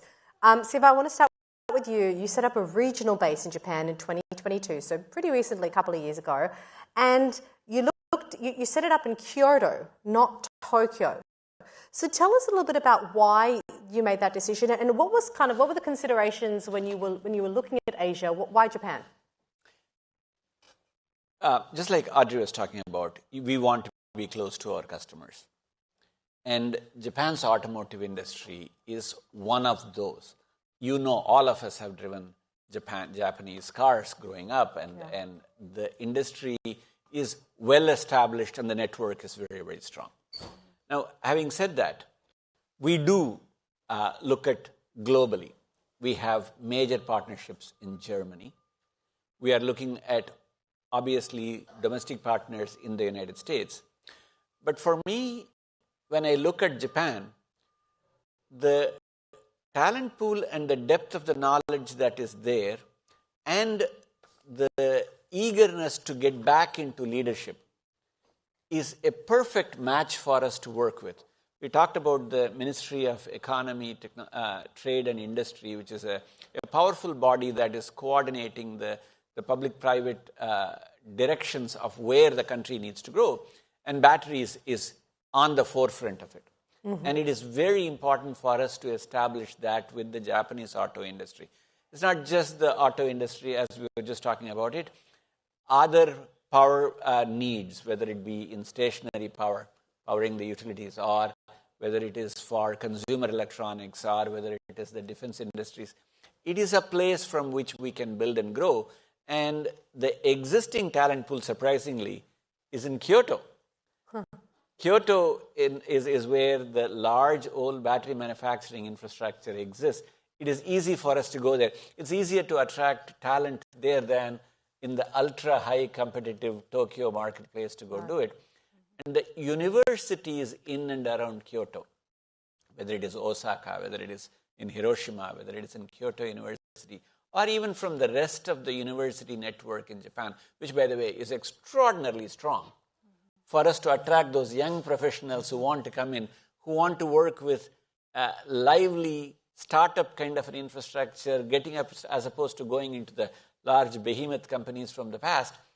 young people want to come and work with us. Oh, that's good. And that makes it interesting for us to be in. Yeah. So having that strong public-private partnership, the interest in investment from the government, but also the talent pool. Audrey, your story is very interesting. You know, QuantumScape established a base there in 2022. You guys have been there for a while.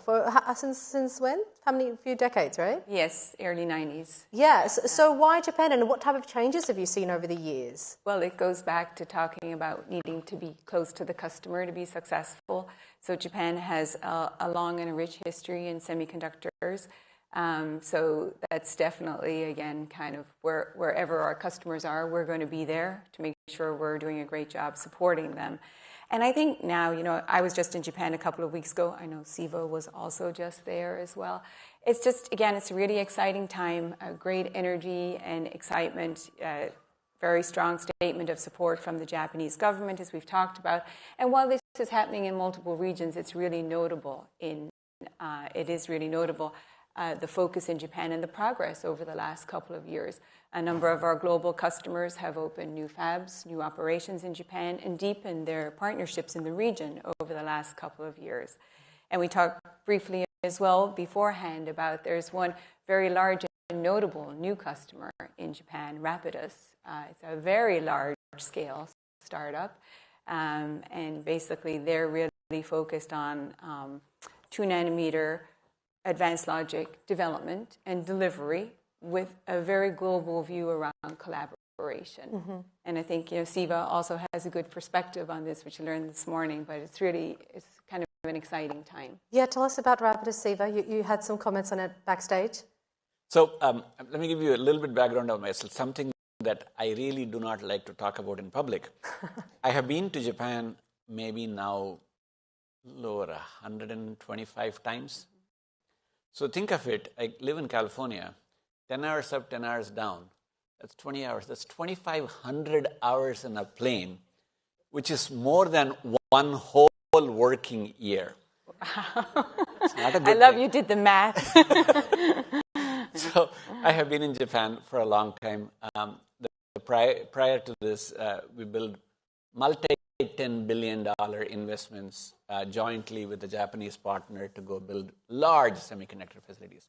But the one that we are just talking about, Rapidus, is an audacious move by the Japanese government and the Japanese startup ecosystem to come together, to come back and say, here is something that we need to retake the leadership. Mm-hmm. To come back and say, we don't want to just incrementally move, we want to leap and get to as far forward. All today's NVIDIA chips are going to be next year in the 2-nanometer node. Why don't we get there ahead of everybody? Wow. And that kind of a public-private partnership to go, I know this well because I'm on the board of Rapidus, but it is very interesting how well the industry and the government are recently working together in Japan to plot a path forward.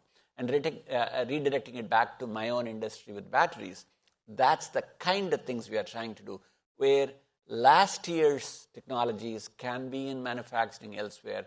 Let's make sure we direct it towards where we need to be.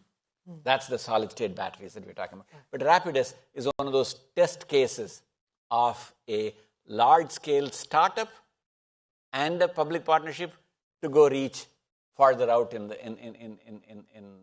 time. Mm-hmm. So that's definitely a name to watch out for everyone, Rapidus. Mr. Nakajima, I'd love to get your thoughts and comments in here. From a JETRO perspective, can you add some more context to the stories we're hearing about? Right. I'd just like to introduce you some data and case studies to follow up your comments. First, over the past 10 years, the stock of FDI in Japan has surged from $140 billion to $340 billion in 10 years. That is a 2.5-fold increase. And Japan now ranks among the top-tier countries in terms of annual FDI inflows. So remarkable FDI growth underscores Japan's investment attractiveness. And interestingly, China became the world's second economy in 2010. and investment in Japan proliferated since then. So the emergence of China-US rivalry and the China risk and investment influx to Japan are not coincidences. And according to our survey of foreign invested enterprises in Japan, 61% said they intend to expand their business in the coming years. And Micron, for example, as they mentioned, has announced more than $3 billion in investment plans to increase next generation DRAM production in Hiroshima, Japan. And in recent years, Intel, Apple, Google, and Samsung have all strengthened our R&D functions capabilities in Japan. And the two top startup accelerators in the US, Techstars and Alchemist, currently open the Japan program to capture the growth of Japanese enterprises, Japanese startups, sorry.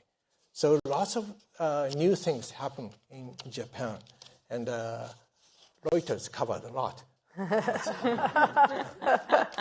you. Oh, that's really good to hear. Look, we've spoken extensively about Japan. I do want to broaden this discussion out to talk more broadly about opportunities and how you see Asia Pacific as a whole. Audrey, let's start with you. Your company has a strong presence in Asia. Japan is one of the many markets. You also operate in Malaysia, Taiwan, South Korea, and India. Which new markets do you see as having the highest potential for investment and growth, and what are the promising industries within these markets? Yeah, so going back to, I think that's the really great thing about semi at the moment, and this $1 trillion opportunity is it's not a one country or, like I said, a one device story. In fact, I think when you look at the growth taking place in different regions, there's also a global story, right, about what's kind of concentrated where. But some of the ones you highlighted, Dill, for sure are very interesting. We heard in the opening remarks as well about India and the ASEAN region, and their stated intention to have the opportunity to participate in this semiconductor growth as a key catalyst or driver, right, for their own development. And I think, again, when we think about fulfilling this opportunity ahead of us and the talent and the infrastructure and the resources that are needed to do that, it's a good thing to have these different regions engaging. And I think Lam and other companies in the industry, again, can really lean into the ecosystem collaboration and help to make that happen. For example, in India, where we've been there for almost 25 years, but again, in support of this kind of public-private partnership and increased focus on semiconductors. Last year, we signed a MOU with a university to train like 60,000 engineers using our Semiverse solutions, which is basically virtual tools, which allows people to participate in training and experience the equipment without actually having the equipment there. So it's a really great way to scale the training, scale the access, scale the workforce, get the pipeline ready. And, you know, people have said there could be as much as 1 million job shortfall for the semi industry by the end of the decade globally. So I think, again, innovations like this, broadly deployed, are really important from a development perspective. Siva, I'd love to get your input on this. Where do you see the opportunities?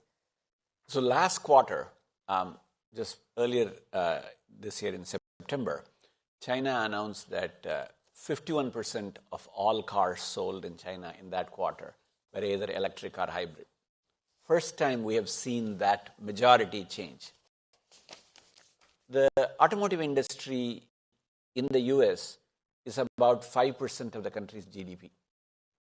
So there is a big impact industry, and there is a secular trend towards EVs.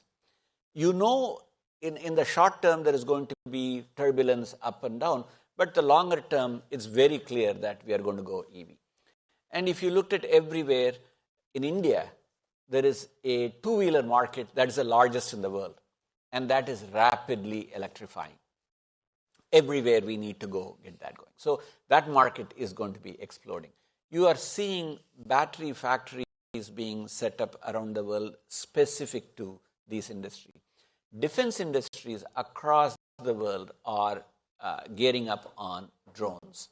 drones are very battery intensive for the long term. Right now, by the way, the old drones are run with a lawnmower engine. You know, that thing is not the long-term sustainable thing. It has to get into electric. So electric markets, battery needs are growing everywhere. AI-driven changes in data centers, that is another big market that's just exploding. Today, you looked at the AI. Earlier today, there was a panel where they were talking about the consumption of power. Yeah. You need to figure out the delivery of power. Then the taking it in and taking it out kind of. Everywhere there is growth around it, and we have to look at batteries. So every country is going to be establishing their sovereign data centers, sovereign data, sovereign AI models for their culture-specific data to come out. These are going to be happening everywhere. And these markets in particular, in these big emerging geographies, whether it is India, whether it is in ASEAN countries, we are going to see it. And all of these places, in my own parochial way of thinking for batteries, we need to be there to service our customers in every one of them. And they are all going to be with what we call the next generation of batteries, not the ones that are already there. It is a kind of solid-state batteries that companies like QuantumScape are developing and proliferating. Mr. Nakajima, what are your thoughts on some of the insights that you've just heard from Siva and Audrey in terms of some of the challenges and the opportunities you see across Asia-Pacific, not just in Japan? Right. I think high-growth technologies like AI, semiconductor present opportunities and risks for investors and also investees. Given the supply chain risk, companies want to make as many near-shore networks as possible. Relying on China or Taiwan alone is risky in Asia in terms of supply chain management of semiconductor industry. And currently, and I like to talk about Vietnam, where I worked until 5 months ago, has made great efforts to attract the semiconductor industry worldwide.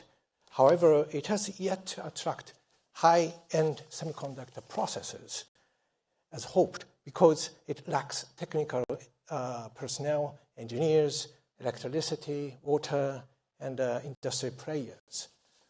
And when top government leaders from the US or Europe visit those developing countries like Vietnam or Philippines, they often announced large-scale investment plans, but sometimes they stall because the investors will find significant constraints and obstacles when making more comprehensive feasibility study. And in most semiconductor FDI cases in ASEAN, the technology is processing and assembling, and the technological gap between developed nations is still difficult to close. So I believe advanced countries and firms should also help developing nations, their business and the infrastructure and the environment.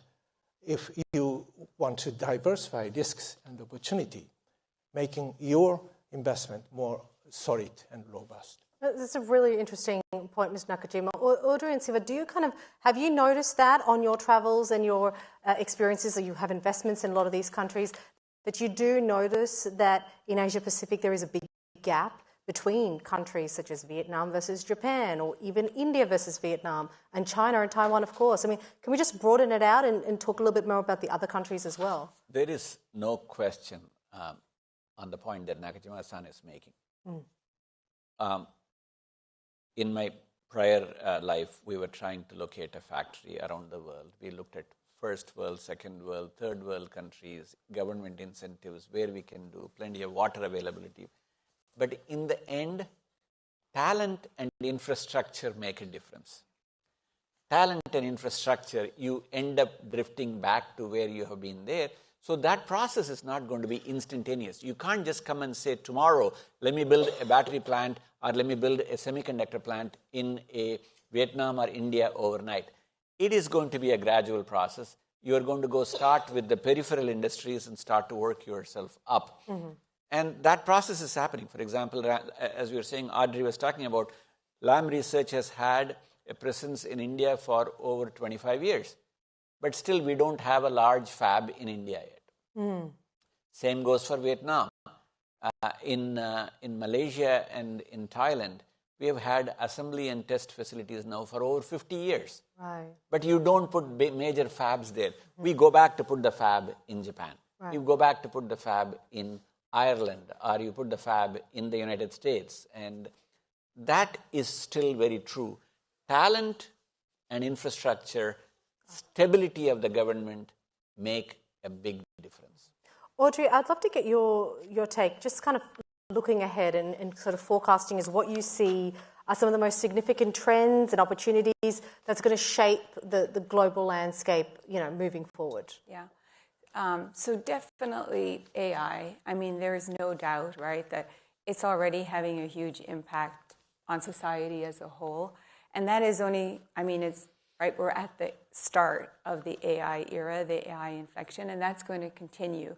But also, along kind of the same lines, which I think, and Siva has touched on a lot, is this kind of smart mobility, autonomy, digitalization, automation, right? And I think, again, to realize some of the benefits that we're talking about, we're going to need to lean in to those technologies as well. One of the roles I have, in addition to the strategy role, is I lead Lam Capital, which is our venture fund.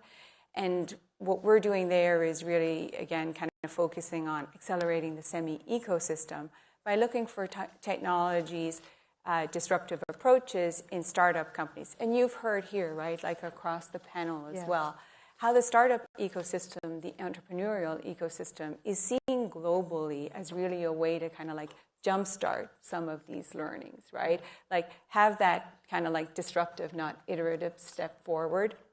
And I think, again, that's a trend that's really kind of coming to the fore. For example, a couple of years ago, we invested in a Singaporean company, Silicon Box, notably one of the first companies in the world to have a vision for panel-level chiplet packaging, which again could be very important in an AI kind of driven world. So I think it's really about how do we bring all these kind of things together, open up the innovation ecosystem, support, right, these kind of like emerging trends, these emerging technologies, and have that work together. And then maybe one step kind of like down the line from like the startup thing is circling back to automation. This is also really important back to how can we accelerate the vision? Because workforce is a challenge. Talent is a challenge. You've heard it. So automation is going to be a really important element there. And today, Lam just announced the first collaborative robot for maintenance in the semiconductor industry, Dextro, already deployed in a number of advanced fabs worldwide. And that's exactly kind of the vision there, is you can take these technologies, they can perform repetitive but complicated tasks, do it right, and then accelerate progress where basically you're kind of addressing cost issues, you're addressing workforce issues, and again, just kind of like driving towards making innovation easier, basically. And congratulations on your announcement. Yeah. Siva, we're running out of time. In 30 seconds, can you tell me what you see as future trends, anything you agree or disagree with?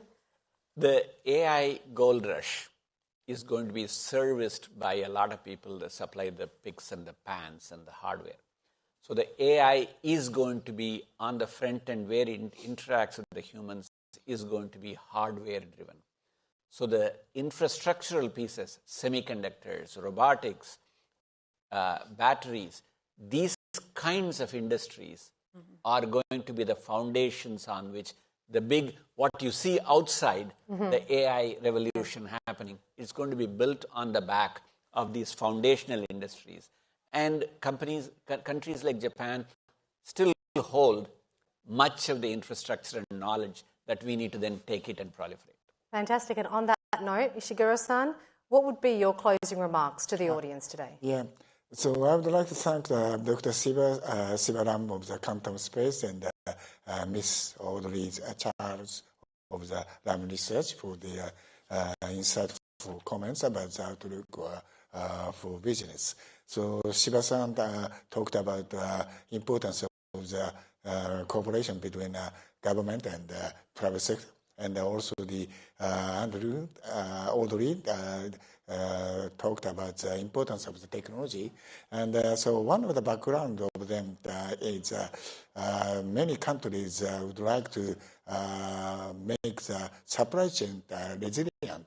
And so because due to factors such as geopolitical turmoil and escalating tension between superpowers and nationalism, global trade and investment have been fragmenting.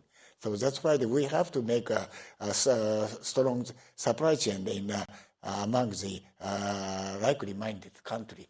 And so that's why its attractive aspects of Japan, its stability, safety, and technological strengths have gained renewed appreciation. So inward foreign direct investment stock in Japan increased by 9.3% last year, as Nakajima-san mentioned. So one factor contributing to the growth of FDI is the semiconductor industry. Thanks to the strong support from the Japanese government, cutting-edge chip factories and R&D centers are being established throughout Japan, create new semiconductor ecosystems. So I would like to wrap up my message by saying, invest in Japan and talk to Jetro first. It's a great way to wrap up. Thank you so much, Ishiguro-san, and of course, all the rest of our panelists. Please put your hands together.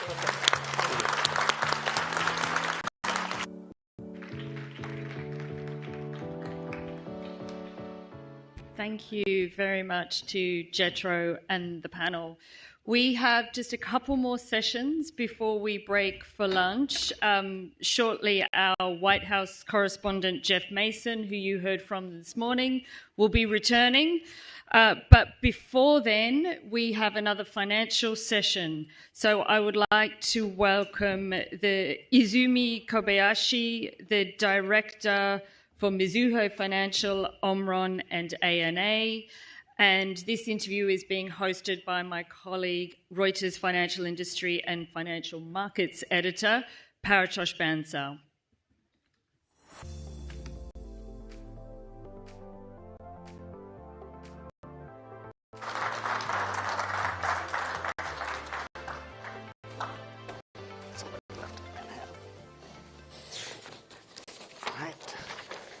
Hi, everyone. Izumi-san's presence here today, I think, is a real treat.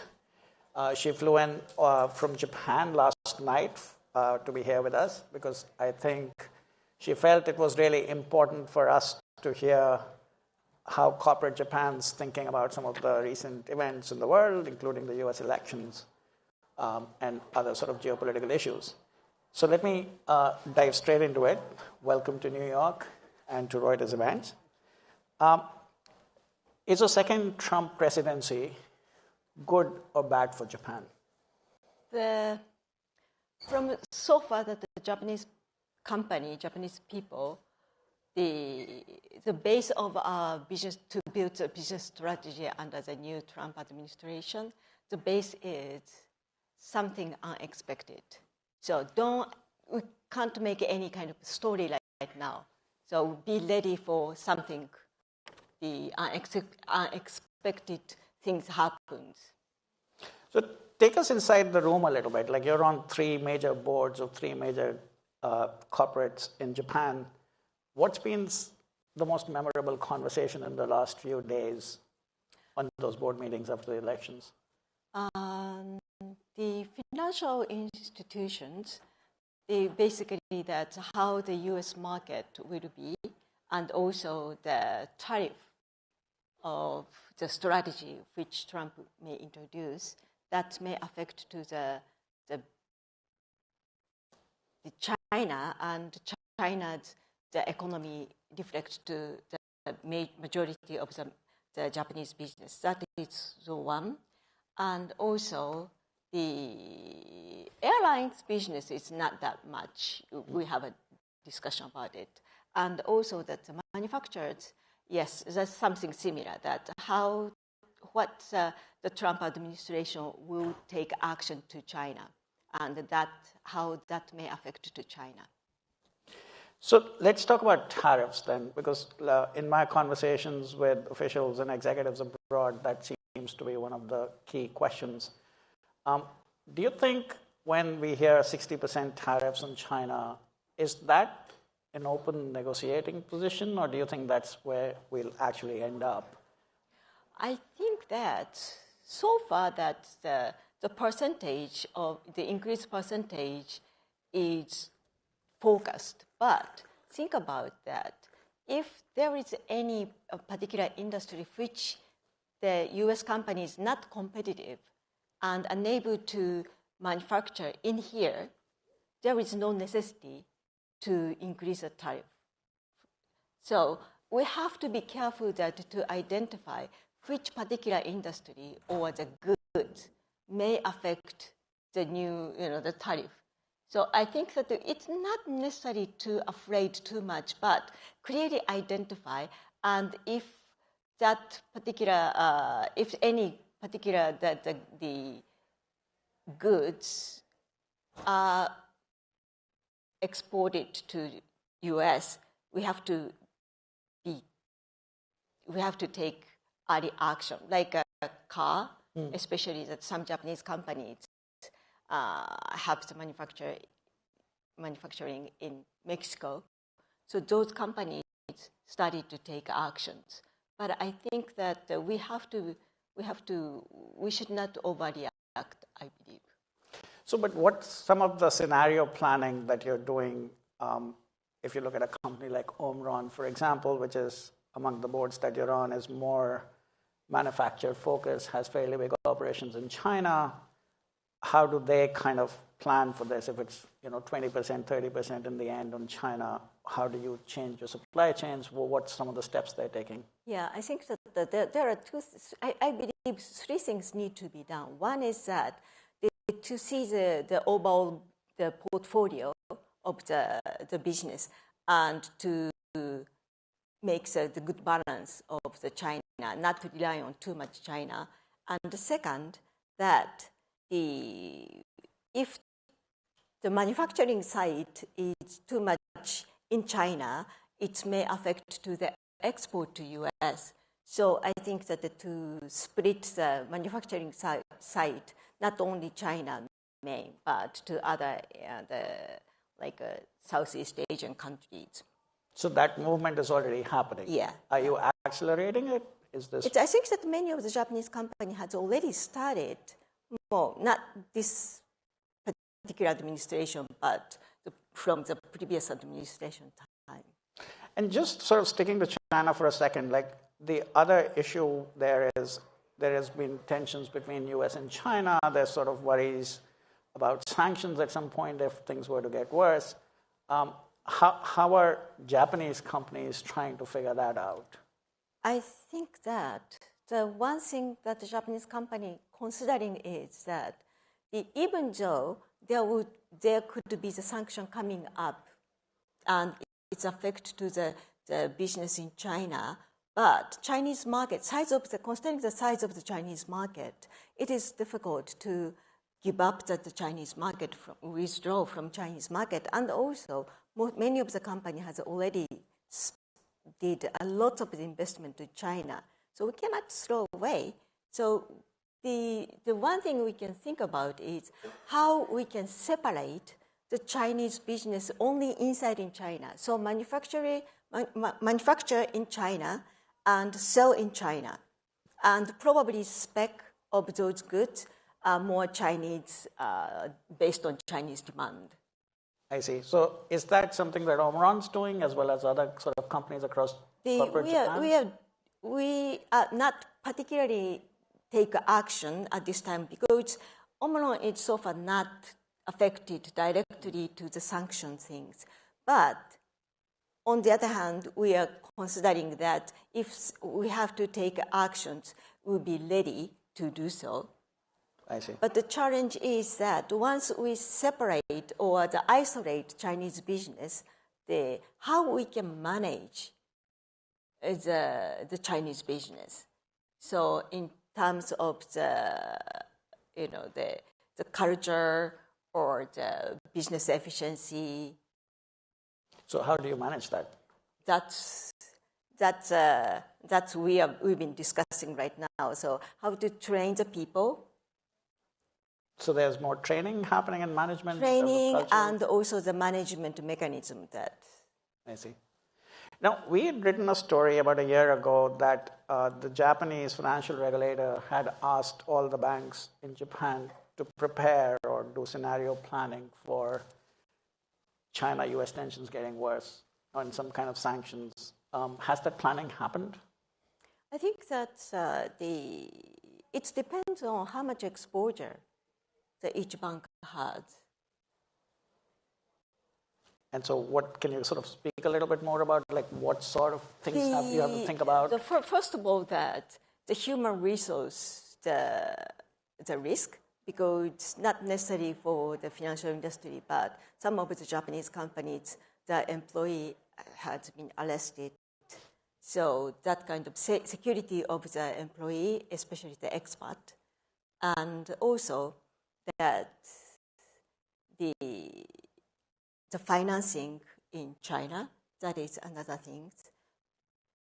And also that the overall, how much is the portfolio, the size of the income from Chinese market. And so these are like active conversations now, right? Do you sort of see them accelerating? Is there like is there a scenario where they start to being put into action at some point, or is it just right now scenario planning? This kind of things we've been talking for years. I see. Yeah, because it's always that the sanctions, regardless the Trump administration or not, though it's always talking about sanctions. Got it. All right, let me move to a different topic that's been kind of out there, which is sort of just the rising protectionism in the world. Earlier this month, Trump reiterated his opposition to Nippon Steel's acquisition of U.S. Steel. He said, and I quote, "I'm totally against the once great and powerful U.S. Steel being bought by a foreign company." How was that comment received by your peers in Japan? I think that there are many kind of different the thought about it, but my personal opinion is there is two different things, angle we have to see. One is that the business strategy point of view, and the other one is the political strategy.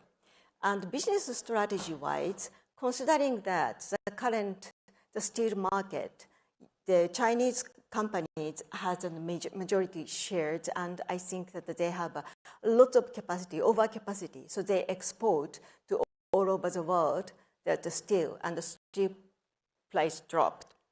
And to compete with Chinese, the steel companies, steel industry, I think that the others need to be more cooperative. And regardless, this time that the Nippon Steel has the intention to purchase U.S. Steel, because the U.S. Steel, it could be vice versa, but U.S. Steel at this moment, financially, it's impossible, and they have to do more investment, new investment, but they can't do. So I think that Nippon Steel wants to expand their capacity. So they target U.S. Steel. So from the business point of view, probably this is efficient because the U.S. Steel point of view, they can have new investment and to improve the manufacturing capacity, especially that under the environmental issues, the steel industry needs to develop the new technologies. So I think that is efficient. But politically, yes, the steel industry is a key industry in each country.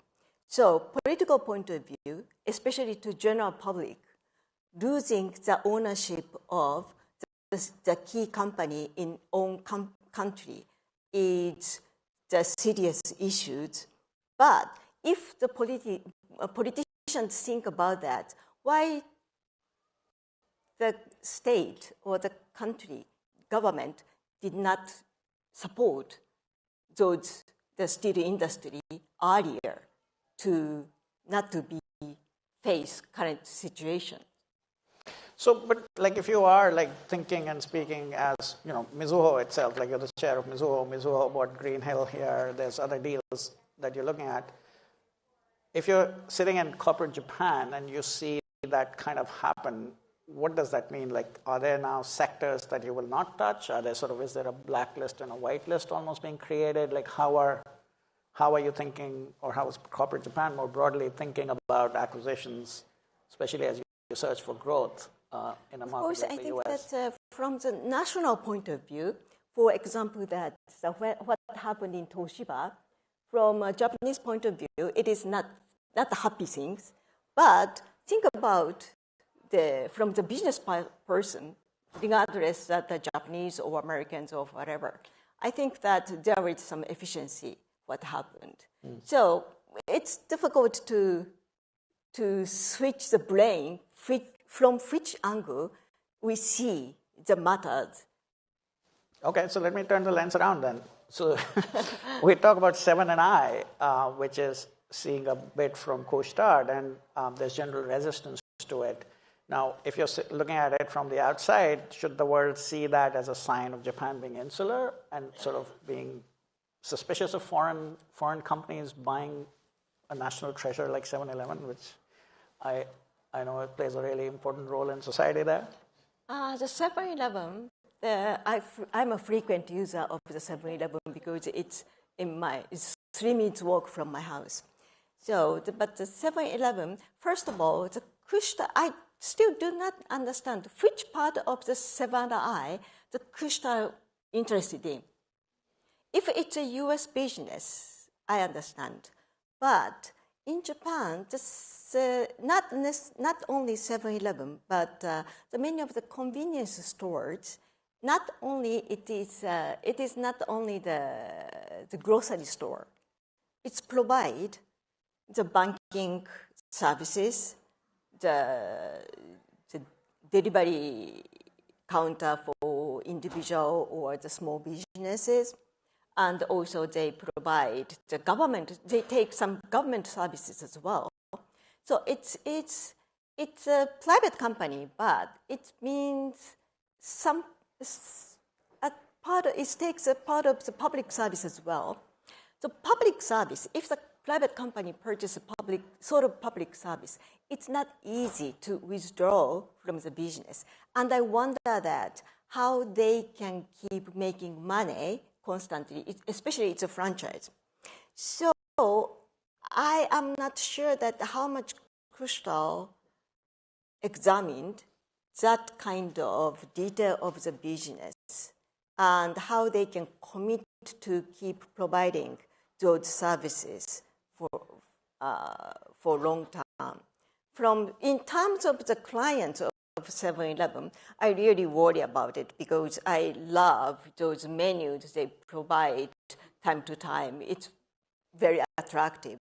So if the foreign company purchases 7-Eleven, they still keep the similar the dishes every day, every week they change, every month every change. So I wonder. But I have to tell you the story. I was in Japan in the summer with my 9-year-old, and we were like jet lagged 3 a.m, and I had a hangry terrorist on my hands, and if it hadn't been a 7-Eleven, we would have been in trouble. Does that qualify it to become a national security issue, though? Like, because it has been put on the national security list. Yeah, national security, yes. In case of the disaster, natural disaster, 7-Eleven probably takes the major, action to support the community. So it's a national treasure. But even though the foreigner holds the company, if they keep the asset as it is or improves the services, that's fine. But I want to make sure that the owner of the 7&I, including the even family, founder's family, is also show the intention to purchase the company. As far as they keep the quality of services, I'm fine, whoever hold it. Okay, one last question. I think we're just coming up to time. So I know you have a friend who's on the special committee of the 7&I board. which is evaluating the push-start deal. What's your advice to her? I want to advise her that she's a committee, probably, I guess, she's a committee member of to review this MBO or M&A. I think that to discuss about the value of who should be the buyer, I think that not only shareholders benefit, but also she or the committee has the different standpoint, like a client's point of view, employee point of view, and also the franchise, the owner's point of view, and to make the decisions. And to make sure that the menu is refreshed. Yes, that's very important. All right. I think we're out of time. Thank you so much. Thank you so much. Thank you so much.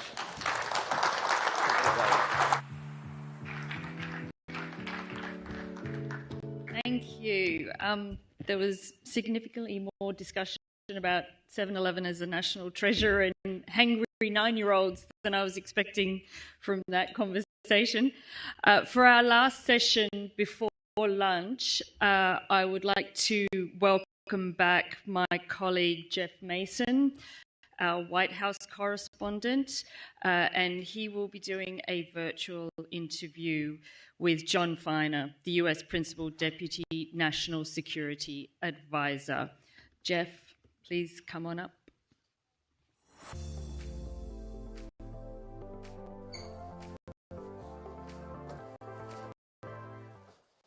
Hi, everyone. And John, thank you very much for joining us at Reuters Next, especially at there's no doubt an extremely busy time for you right now. That's true, but it's always busy, so I'm glad to be here with you. Appreciate it. Let's jump right into the foreign policy story of the moment, Syria. Lots of events over the last few days. How do you get to a place, how does the world, how does the country get to a place where Syria is being governed by a legitimate governing authority? It's the right question, Jeff, but I'd like to take at least a half step back and talk about not just how we go where you just suggested, which is very much our goal, but how we got to the point where we are right now. Because I think it's worth dwelling for a minute on what a moment of opportunity this is, first and foremost for the people of Syria, who have endured what is one of the planet's bloodiest conflicts for going on 13 years and several generations of tyrannical rule by one family, the Assad family before that.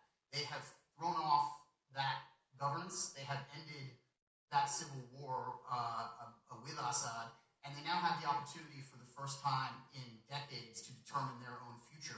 That did not come about completely out of nowhere. In fact, I think one of the key factors that's probably gotten insufficient attention is the fact that the two countries that have been propping up Syria and the Assad regime for much of that period, Iran and Russia, have been put on the back foot by events the last year. Russia, because of the grinding conflict in Ukraine, where Ukraine, backed by the United States and many of our allies, has made Russia pay a very heavy price for the war of aggression that they launched.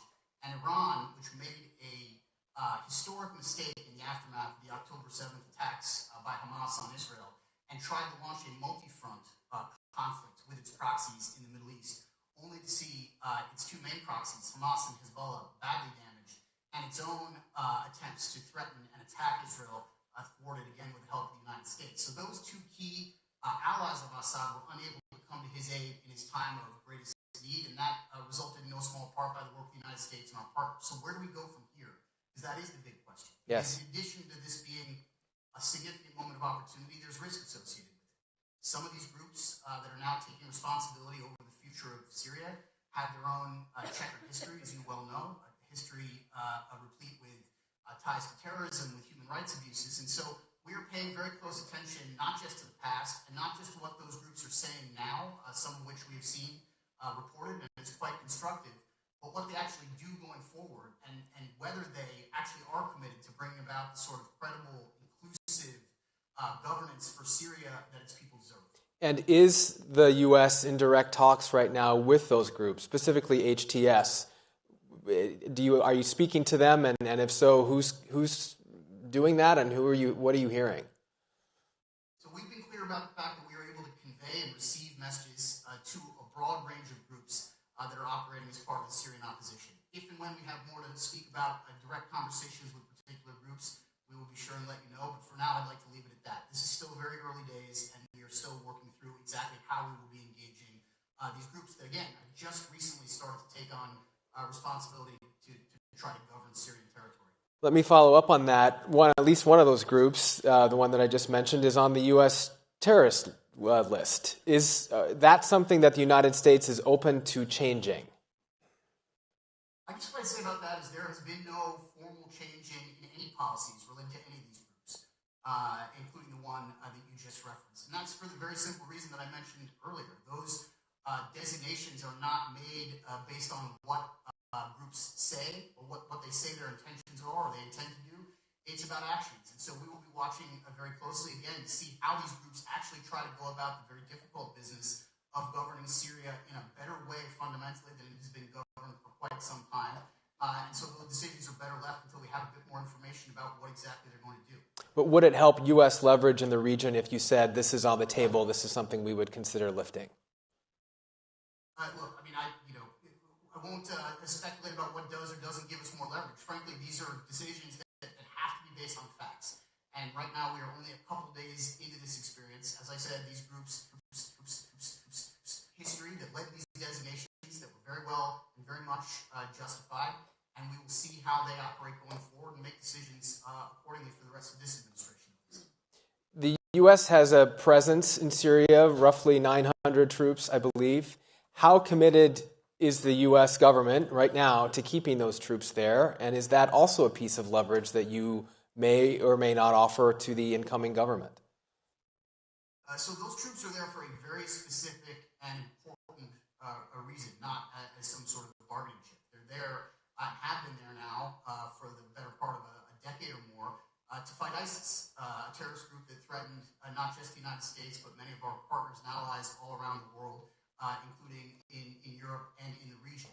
In fact, just a couple of days ago, to prevent ISIS from thinking it could seize any sort of advantage or opportunity based on some perceived vacuum after Assad fell, the United States took a set of strikes against ISIS that we announced to send the signal and to enforce the reality that ISIS is not going to be under less pressure because of the circumstances that have emerged in recent days. So we are still committed to that mission, which we think is fundamentally tied to our interests in keeping our people and our partners safe. U.S. troops are staying.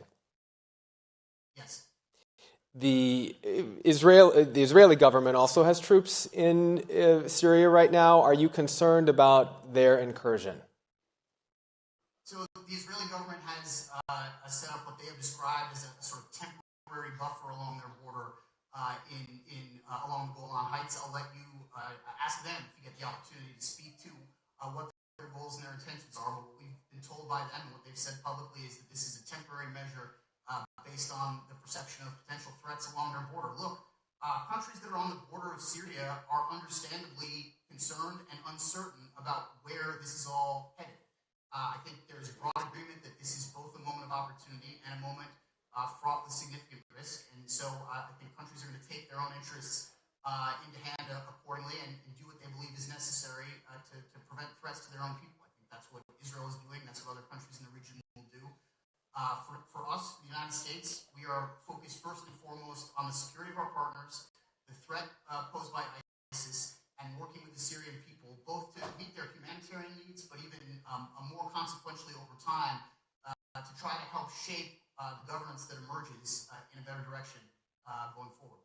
The incoming Trump administration will obviously inherit this issue. Are you coordinating at all with his team right now about Syria? I'm not sure coordinating is the right word, but we are definitely in contact and conversation with members of the incoming team and keeping them apprised of developments and explaining our approach. I guess I'd leave it at that. Okay. Captive American journalist Austin Tice, who's been in captivity in Syria for years now, is alive, according to his mother. Can you give us a sense of what the U.S. government knows about where he is? Is he still in Syria? Has he been moved to another country? And how do you go about getting him out?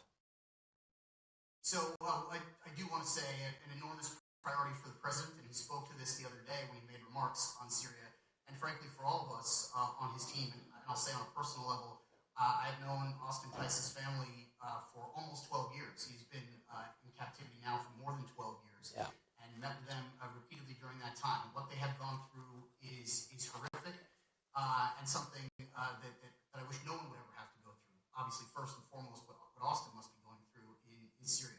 We are very focused on trying to ascertain more information about his whereabouts. We have increased the reward associated with information that could lead to us ultimately finding him and reuniting him with his family, which is a critical top priority goal for the president and for our entire team. Before we move on to the next topic, I just want to circle back to what you said at the very beginning. You said you have ways of conveying messages to these groups, to HTS and others. How are you doing that? So for now, probably best not describe that in an open public forum. The important thing is that we are able to convey when we have concerns, when we have particular issues that we want to address, including, by the way, when we want to convey a priority issue like locating the whereabouts of Austin, or like our concern about the possibility of ISIS trying to seek advantage in the current moment. The United States has significant interests in Syria, and we are going to be quite clear about those interests, both publicly and, when necessary, directly and privately to the various actors involved. All right, you know who to call when you want to share more on that. Moving on to another topic, Ukraine. As we talked just a little bit about coordination or discussion anyway with the incoming Trump team, let me rephrase that.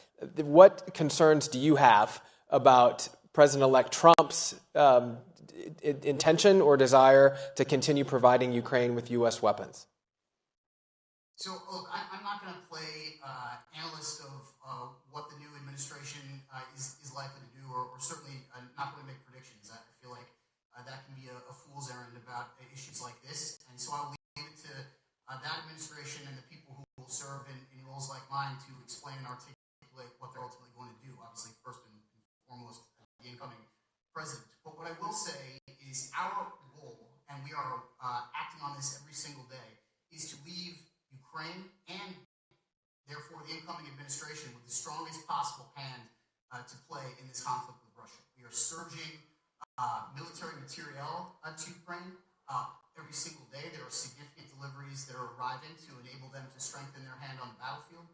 We are announcing just today the transfer of $20 billion based on Russian assets that are in custody in places like the United States and the European Union that will be available via a World Bank mechanism to the Ukrainians to spend on their governing needs. All of this is intended to strengthen the Ukrainians' hand in as much, to the greatest extent we possibly can by the end of this administration. It will ultimately then be up to another administration and obviously the Ukrainians most of all to determine how they use that stronger hand, and I'll leave it to them to speak to their plans. You mentioned that $20 billion. How much of that can or will go to weaponry? So I'll leave it to the Ukrainians to speak to how they plan to use their funds, but it will be available to them as of today. And as you're studying or passing on information to the incoming administration, what are you telling them about Vladimir Putin? Is he weakened, or is his grip on power as firm as it's always been? So, I mean, again, I'm not going to sit here in my role and speculate about things like how firm a grip a foreign leader has on power. We are quite clear-eyed about the nefarious role that President Putin has played in any number of parts of the world, but obviously Ukraine most of all. And I don't think that's lost on anybody. That's a major part of publicly available information that they don't need to hear directly from us. They will obviously form their own impressions, determine their own policy going forward. Many of them served not that long ago in the executive branch, including President Trump will be here for his second term. So they will have their own views of this. But we've been very clear-eyed in this administration, and I think very effective in pushing back on and foiling what was President Putin's intention, not just to gobble up square kilometers of Ukraine in the eastern part of the country, but to try to swallow all of Ukraine, including the capital of Kyiv. And the Ukrainians, with their bravery and with our help, have thwarted that plan. And so it'll be up to a new administration to decide where to take things going forward. Do you see the possibility for peace in the next year? I mean, I would never want to come out and say I see no possibility for peace. Sure. That said, right now, we are very much focused on a battlefield in which neither side is showing signs of relenting. This is a very difficult fight that is taking place. Certainly one of, if not the bloodiest conflicts on the planet. And we have a side in this. And the United States and the American people, I believe, should have a side in this, based on this sort of historic crime that Russia has perpetrated in trying to seize a sovereign country's territory. So we are very much focused on strengthening Ukraine's hand. If and when they seek peace, they will be advantaged by having a stronger hand on the battlefield. And so that'll ultimately be their decision, and we want to make sure they do that from a position of strength, not from any other position. What impact has the 15,000 North Korean troops that is present on the battlefield had on the fight? So I don't have an assessment for you of the impact, but what I will say, again, just taking a step back, is that this is a pretty brazen escalation on the part of Russia, bringing a foreign country's troops onto its own soil to fight against Ukraine in the war of aggression that Russia has perpetrated that we've been discussing during this conversation. That's the first point. The second point, and I think it's a good question to ask when you get to interview President Putin or other Russians in a conversation like this, is why do they need this? Why do the Russians need North Korean forces to be fighting to defend their own territory? They like to portray that they are achieving incredible success during the course of this conflict. Incredible success would suggest they'd be able to defend their own territory with their own forces, and the fact they are bringing these troops in to fight on their territory suggests something else to us. I want to close by going back to the Middle East and talking about Gaza. This has been something that you and President Biden's team have been working on, obviously, for more than a year. How likely is it to have a Gaza peace deal before Inauguration Day? So, look, I'd say a few things about this. One, the attacks of October 7th were a horrific crime against the people of Israel. And the suffering on that day and since is something that should not be forgotten in discussing the conflict in Gaza. Second, I want to be quite clear that there has been enormous suffering among the people of Gaza since that time because of the war that erupted after Hamas attacked Israel unprovoked on October 7th. And we have worked day in, day out. And I can say, having been part of this and participated in it directly and witnessed it personally, very difficult conversations about the humanitarian challenge that the people of Gaza are facing, and very intensive efforts to try to improve the situation of those people on the ground, and mourning genuinely the loss of life among innocents that has taken place since then. We all want to end this war in a way that gets the hostages, including, by the way, a number of American citizens, home and reunited with their families. We believe that there is momentum in that process, that momentum increased when we and our partners achieved a ceasefire in the conflict between Israel and Hezbollah in Lebanon. There's new energy in this, and it is our goal. The Trump administration, by the way, has said it's their goal, and the Israelis have said the same, to try to get this deal in place before the end of this administration. That's very much our intention, what we're trying to do. President Biden must desperately want to get it off his plate as one of his final acts. What President Biden wants to do is end the war and bring the hostages home.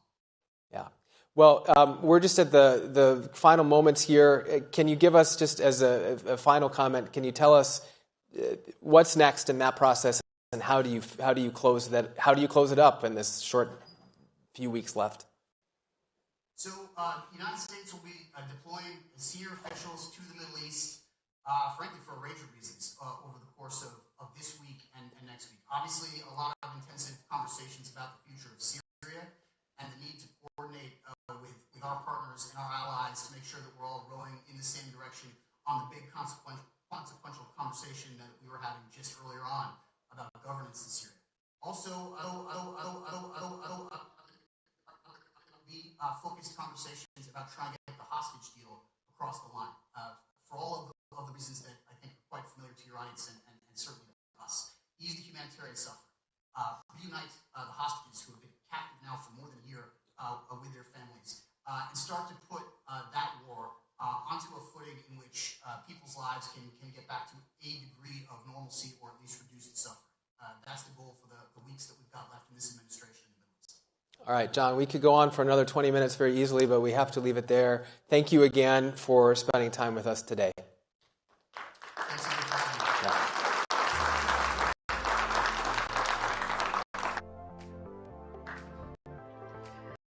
Thank you, Jeff and John. That closes out our morning sessions here at Reuters Next. Please do join us for lunch in the foyer. Refuel, because we have a very busy afternoon session for those of you watching at home as well or in the office. We are coming back at 2:30 with the Ferrari CEO Benedetto Vigna, and then we also have a jam-packed afternoon on AI, culminating in a double-header interview with OpenAI Chief Financial Officer Sarah Fryer and Alphabet and Google President and CEO Ruth Porat. Thank you.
All right, welcome back, everybody. I hope that that sequence jolted you out of the post-lunch slump. We've got a very busy afternoon ahead, not least firesides a little bit later on, starting at about 4:45, I think, with OpenAI and with Alphabet. The AI stage is now the banking and finance stage that way. Not that we want you to leave this room. But lots to come in here before we get to OpenAI and Alphabet. And what better to get us fired up after lunch than a conversation with Ferrari CEO Benedetto Vigna. He will be interviewed by Reuters global industry editor Vanessa O'Connell. Come on up.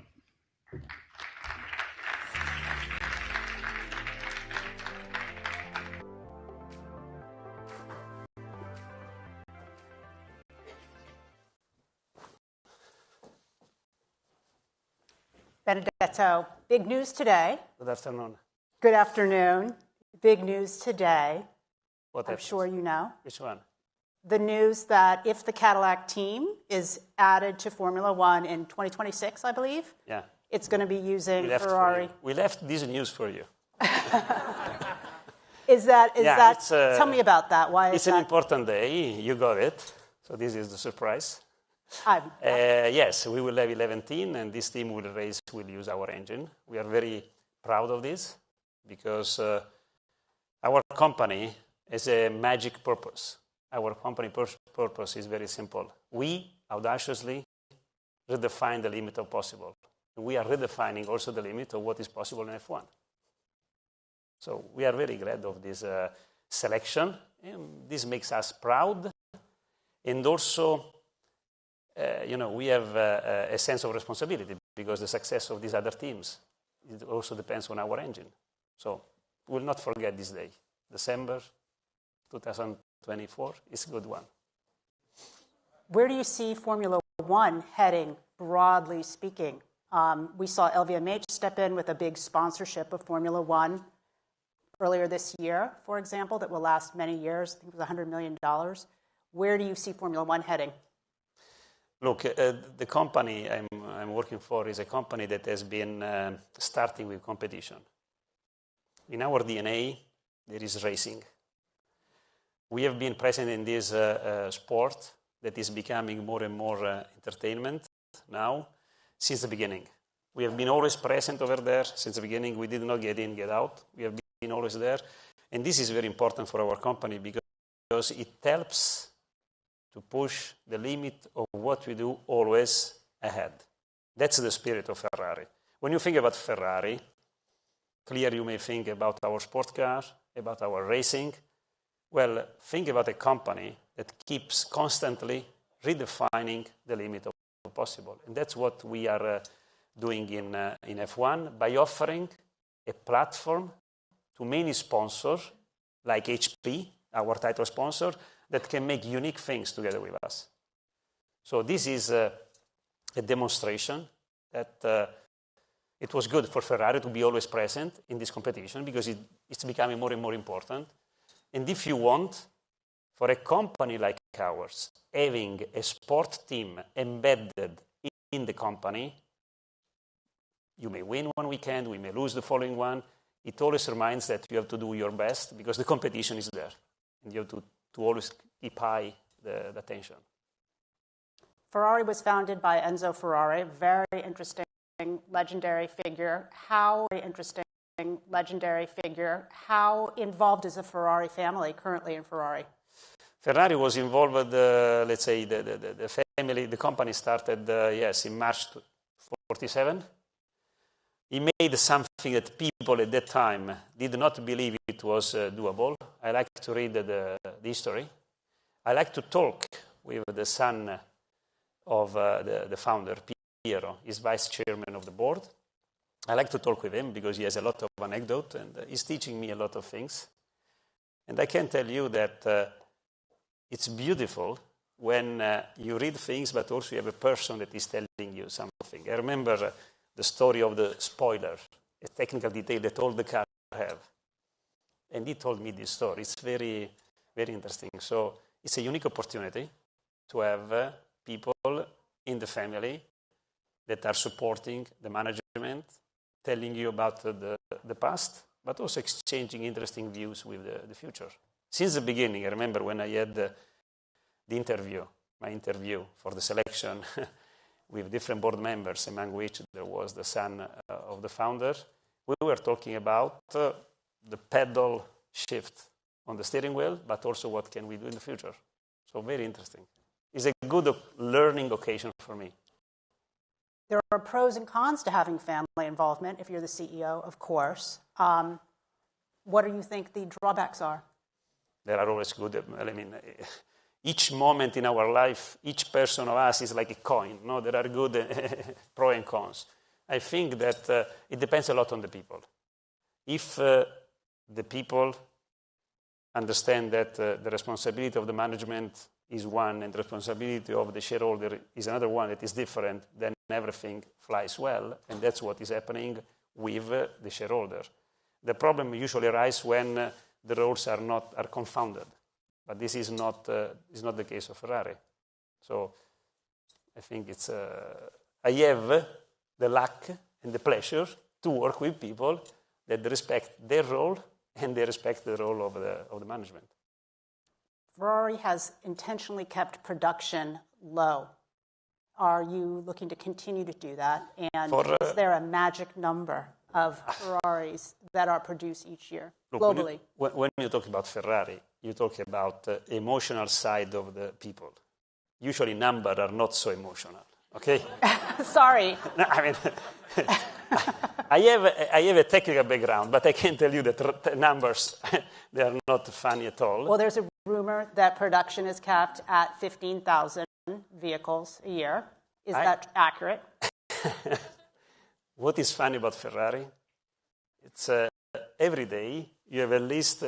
When I get all the list of all the press releases about Ferrari, you have a page and page. You have to scroll down the iPhone many times. So there are many people. Each one is talking about is making their own theory. Ferrari is a luxury company.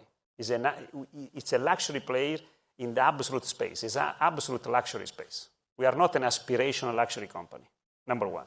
Number two is a company that has a lot of technology content, okay? We are doing cars that are beautiful, so the design plays an important role, but also there's a lot of technology. So when we do innovation, we have a lot of dimension we can leverage. And then we make sure that when the people get in the car, are having fun. Because when it's not a utility car. It's a very beautiful car that is, let's say, giving a lot of emotion. So this is very unique. And then another important point of Ferrari is that we are exclusive, because not all the clients, not all the people can afford the sport car of Ferrari, but we are also inclusive because of our racing DNA. So these are, if you want, the three things: absolute luxury player, technology, and luxury, okay? And this is important for innovation, creativity. And the other one is about inclusive and exclusive. And if you come to Maranello, where the headquarters is, you see people with a sense of belonging, a passion, an attachment to the brand that is really unique. Really unique. You should come. So I sure will. So all of the cars are made in Maranello. All the cars are making in Maranello.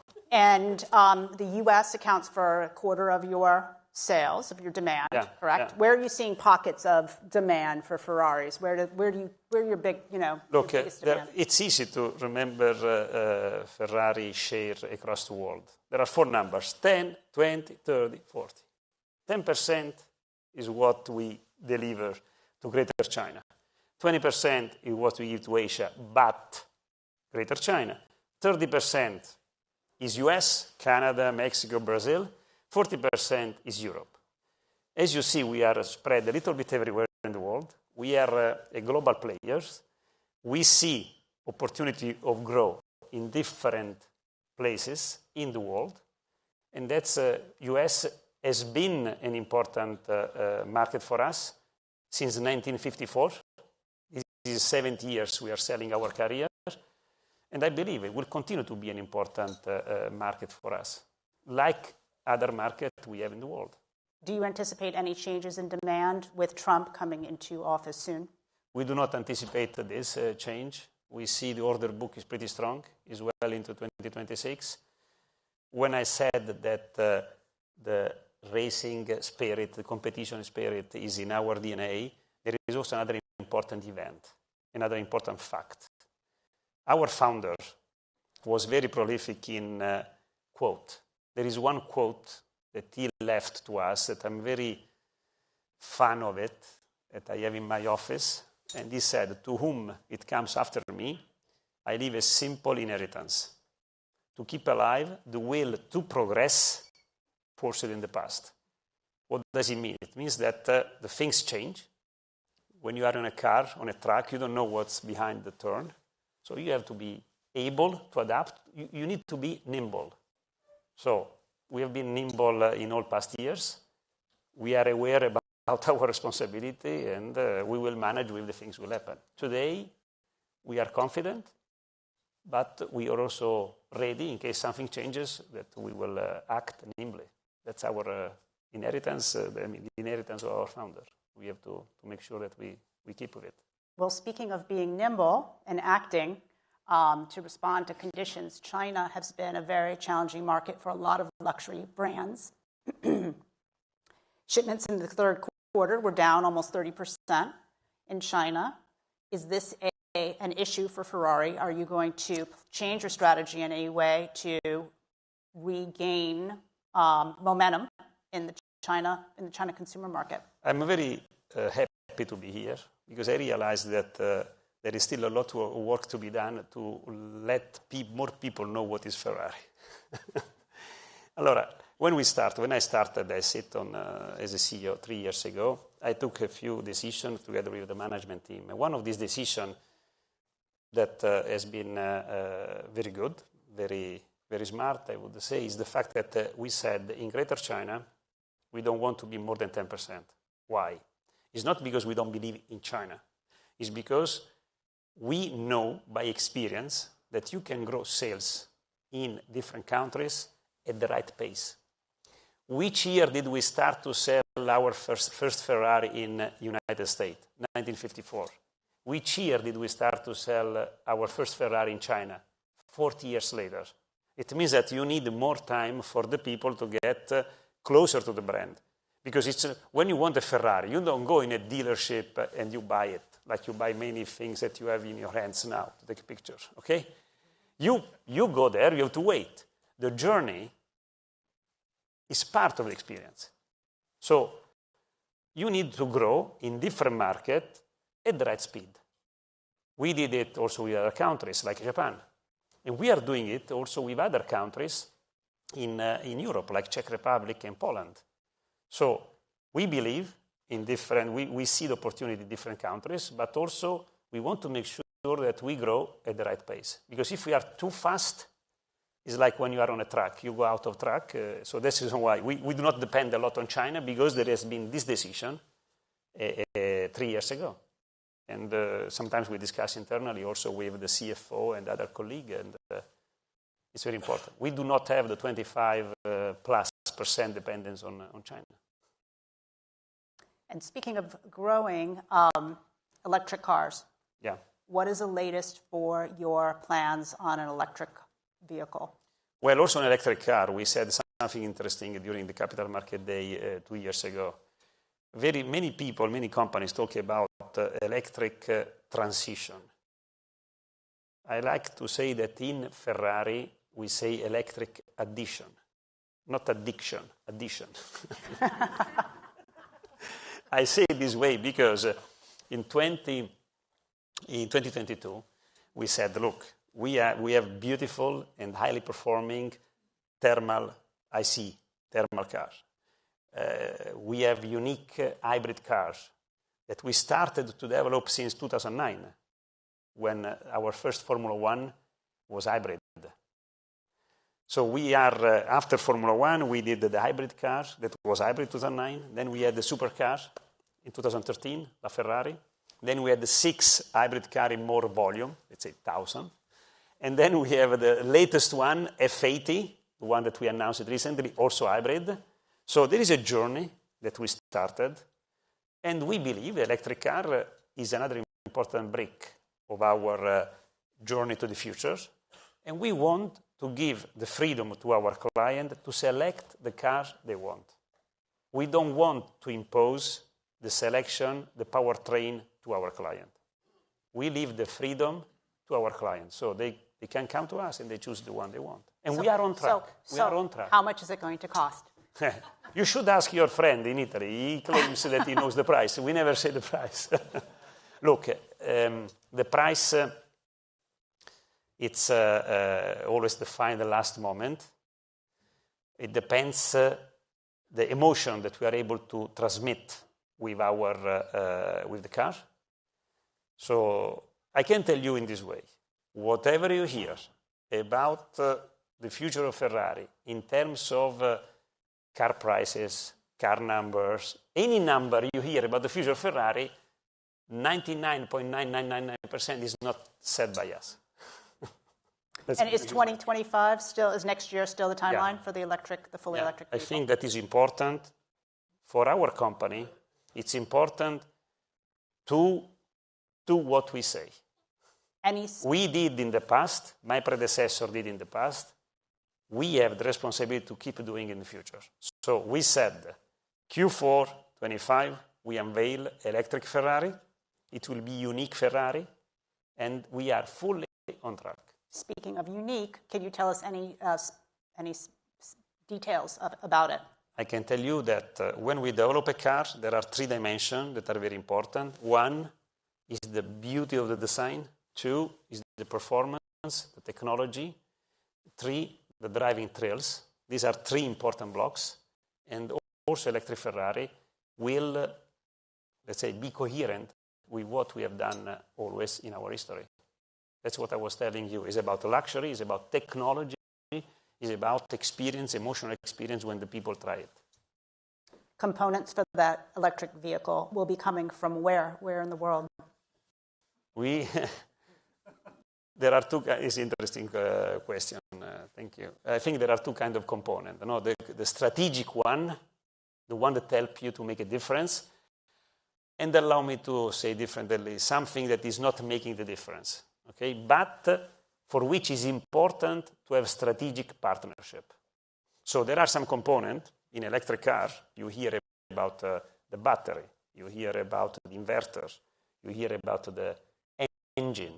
I like to call it electric engine, though I know that in English it's correct to say motor, but electric engine is nicer. So those things will be done in-house. Then we have strategic partners, technology partners, in Europe, in Asia, with whom we are developing unique things that put together will deliver the car we are aiming to. So if you come to Maranello, this place that is close to Modena, Bologna, you will see a nice building, big building. We inaugurated the 21st of June this year, a few months ago, on track with our plan. If you go there, you see that we have a state-of-the-art manufacturing line that is able to do thermal car, hybrid car, and electric car, all of them. Because when you enter our manufacturing line, you see robot, but you see a lot of people. The people make a difference. And that's what the people make a difference when we design the car, when we engineer the car, when we produce the car. Because at the end of the story, it's all about people. You know, the people buy our car, the client buy our car for the emotion they have. Now, I saw some audience questions flash across the screen. They're not there currently, but one of them was, do you drive anything other than a Ferrari? A bike.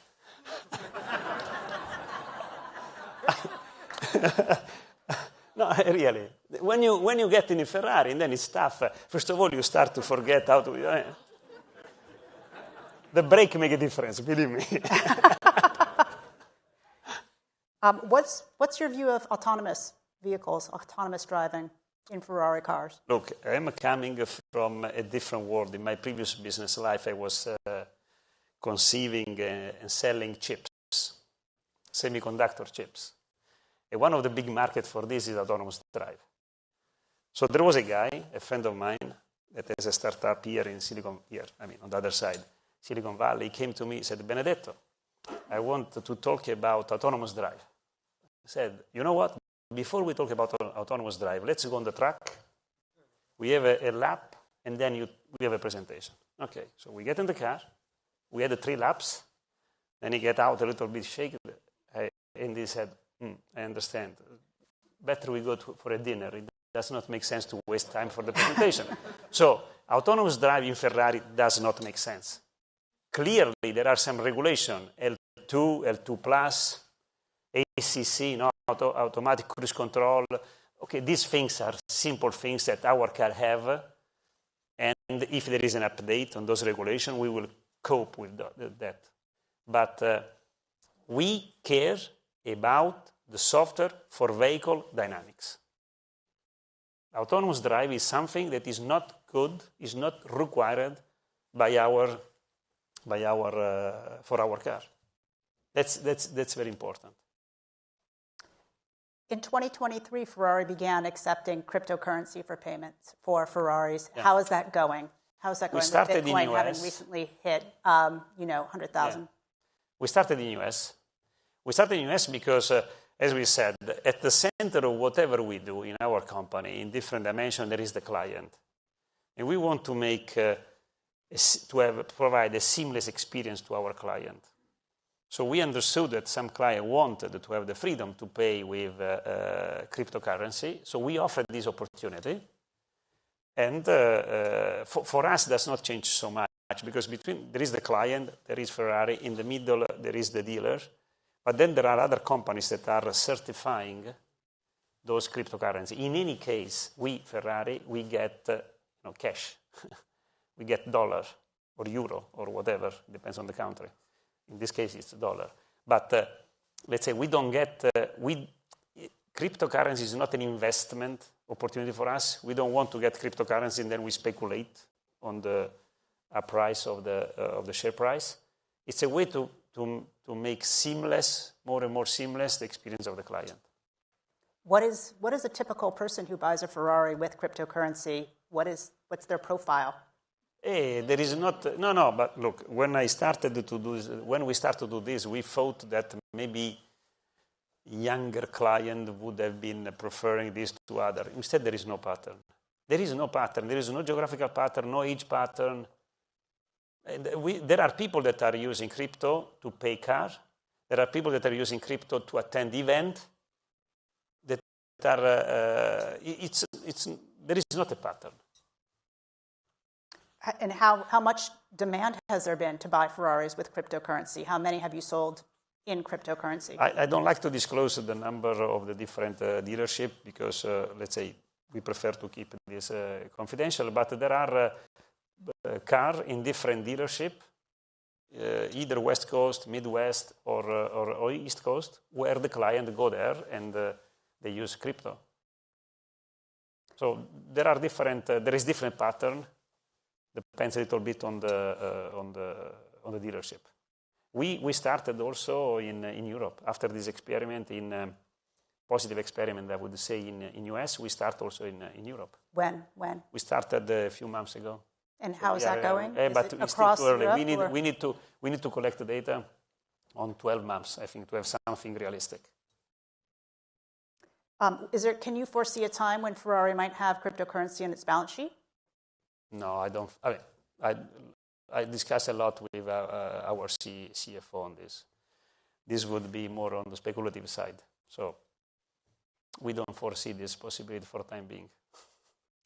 We are old guys. We like, the cash. What can you tell us about the intermediary who is accepting the cryptocurrency and converting it for Ferrari? I was chatting with my team here, and there are several players, 3-4 players that are doing this conversion. And to avoid to mention any one of them, because we don't want to do, any advertisement, I can tell you there are 3-4 players that are taking cryptocurrency, converting in dollar. I don't want to go more in detail who are these players. But they are certified, they are working we did a lot of assessment with different bodies to make sure that everything is on the right side. And do you see this as a competitive advantage for Ferrari, the fact that people can pay with cryptocurrency? I think that whatever you do to make seamless experience of the client is a competitive advantage. So I think this is going in the direction to make easier for them to get to buy, to purchase a Ferrari if you want to use cryptocurrency, because sometimes you hear people, I have cryptocurrency, I want to use it, but how can I do? Well, look, we can help you in case you want to buy a Ferrari. I think it's, as I said, at the center of what we do, there is the client with his own emotion. And we want to make sure that the client is focused on the emotional side and does not waste time on tactical, pragmatic things, like the conversion of cryptocurrency. There is a third body that is taking care of it. So under President-elect Trump, U.S. auto policy could change. He could, change U.S. auto policy. What are the issues that you're most concerned about? I have been taught since I was a child that you can do some plan for the future, but then you have to make sure that you are more like a bricklayer, in the sense that you have to make sure that you understand what's going on, and then you have to adapt. In our company, and that's the reason why I was telling you the will to progress is fundamental. In the last 3 years, we've been able to accommodate and to manage many different change in the plan. No? There have been some situations we were not forecasting. There are a couple of wars that when we did the Capital Market Day, I think nobody was planning for it. So it's part of our life. We don't foresee any specific challenge. If something will pop up, will change, we'll manage. I think that for a company to be sustainable, and it's true for everything, for Ferrari, but for everyone, you need to have the ability to understand what's going around you, and you need to anticipate or to dance. Okay? There is the company, there is the reality, there is a dancing that you have to go on. So that's what I keep telling myself, what we are telling also in internal meeting, that the beauty of the reality, the beauty of our life is that it cannot be planned on the table. It keeps changing. You don't have to lose the pace.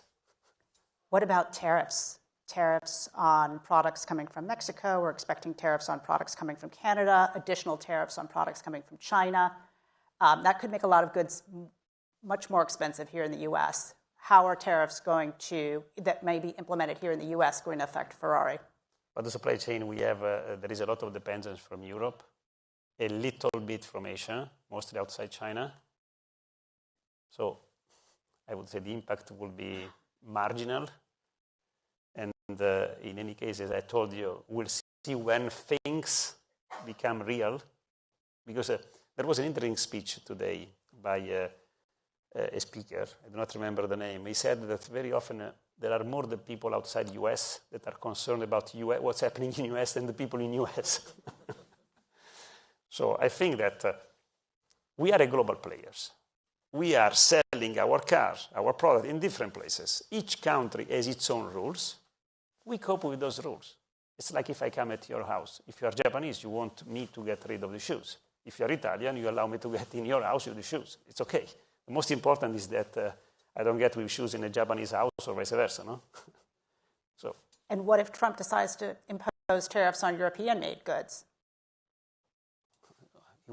He's the boss, the president of this country. He decides what to do, and if we want to sell here, we will cope with those new rules. We will not be the first, we will not be the last time. I mean, we are selling in many countries, okay? We have, in our company, it has been always the same. I mean, if you want to play in different countries, you have to play with the rule of that country. So there will be more tariff. There will be tariff for us, for everyone. So it's good. It's good because when you have the realities changing around you, it's a way to foster more and more the innovation. So let's see. Would Ferrari ever consider making cars in the United States? We make cars in Maranello, a man and woman that get in love and the father of a lady. It's true, eh? Mara and Nello were two as a couple, like Romeo and Juliet, but remember also Mara and Nello. Now, we'll make car in Mara and Nello. We will sell car in US, but we will make car in Mara and Nello. You've made some efforts to also broaden Ferrari out as more of a lifestyle brand. How's that going? And can you tell me a little bit more about that? It's going according to our plan. As I told you, Ferrari, absolute luxury player, technology and luxury, inclusive and exclusive. We are exclusive because of the sport car we sell. We are inclusive because of the racing DNA. So we are on two extreme. In the middle, in the past, we have been not doing too much. But what we saw is that there is a lot of desire of Ferrari lifestyle. So we created this, we started this new venture, Ferrari Lifestyle, because we want to leverage more and more this inclusivity, exclusivity, and we defined a clear strategy that goes beyond the basic merchandising we were doing a few years ago. We have been cutting a lot of license to people, to companies that were not elevating our brand. So our point is to elevate our brand because we want to become more and more a luxury player along all the dimensions. That's our intent. So this includes Ferrari boutiques, correct? Yeah. Around the world? We have some shops that are selling collectible, are selling also jumpers, bags. This year, the team did something I'm particularly proud of. They did a bag called the Maranello Clutch. Maranello everywhere, look. Maranello Clutch. It's a bag this size that it's in carbon fiber. It's done by our team together with the creativity of the lifestyle design team.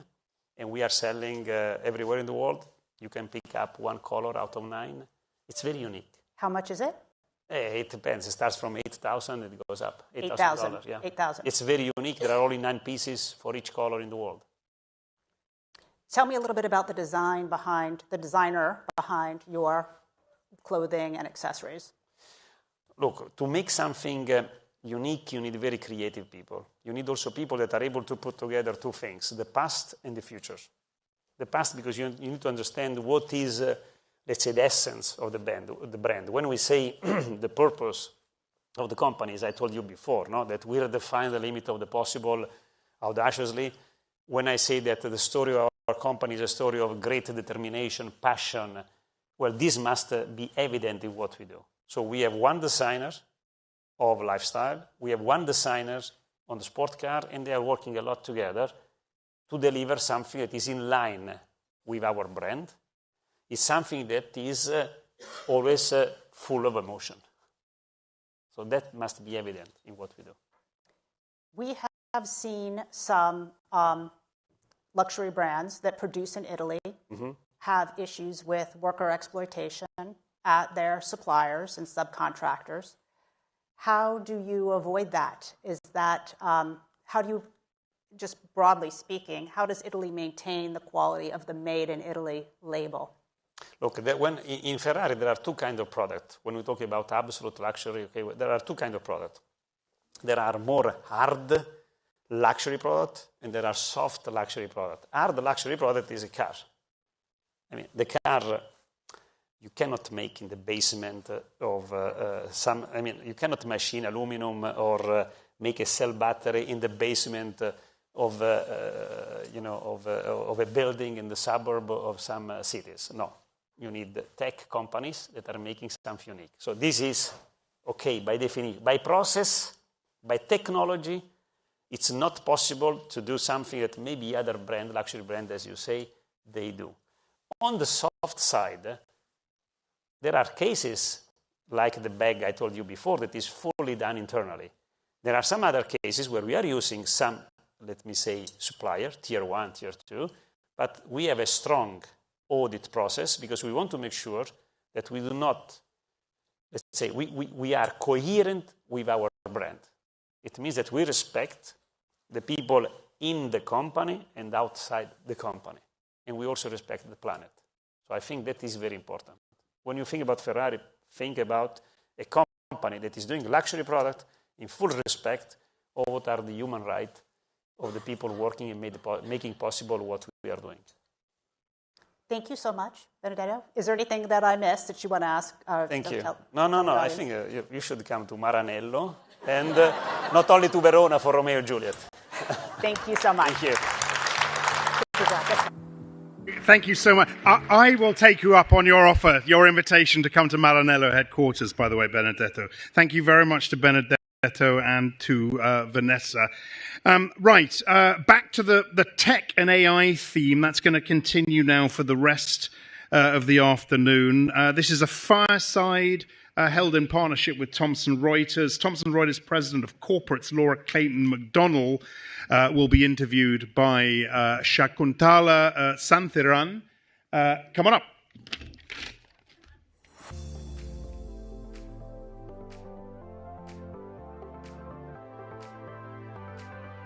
Good. It's all good. Thank you, Axel. Hello, everyone. A very good afternoon. Laura, it is a great pleasure.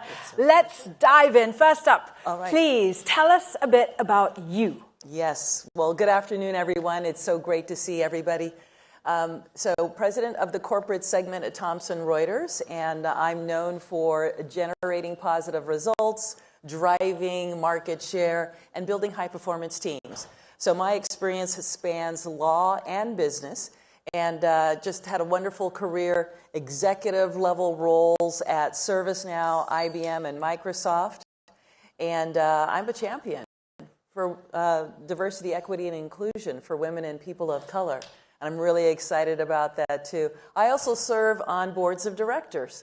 So I serve on a public board called Zora. It's listed in the New York Stock Exchange. I also serve on a board of a privately held company in the UK, Signal AI. And it's exciting to be here. And I'm so glad that we're going to have a chance to chat. I'm looking forward to learning from you. Before we explore how artificial intelligence is transforming the work of corporate professionals, I just wanted to clarify that your business is separate from that of Reuters News Agency, right? You're both under a part of Thomson Reuters, but the corporate business provides services totally unrelated to Reuters News, correct? That is correct. And thanks for the opportunity to provide a little bit of clarity. We do share a name, Reuters, but Reuters for us is the award-winning news organization. You could tell I'm really proud of that organization too, so I'm glad to be part of it. Reuters is a division of Thomson Reuters. The corporate segment is a division of Thomson Reuters. And what we do in the corporate segment is that we support enterprise customers. They're interested in achieving their commerce goals, satisfying compliance obligations, and it's a great opportunity to be able to provide that level of support to those customers.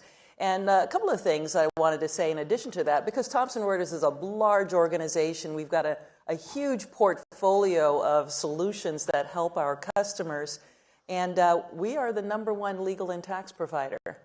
Turns out to a lot of corporations out there, and every single one of the Fortune 100, well, they're a customer of ours too.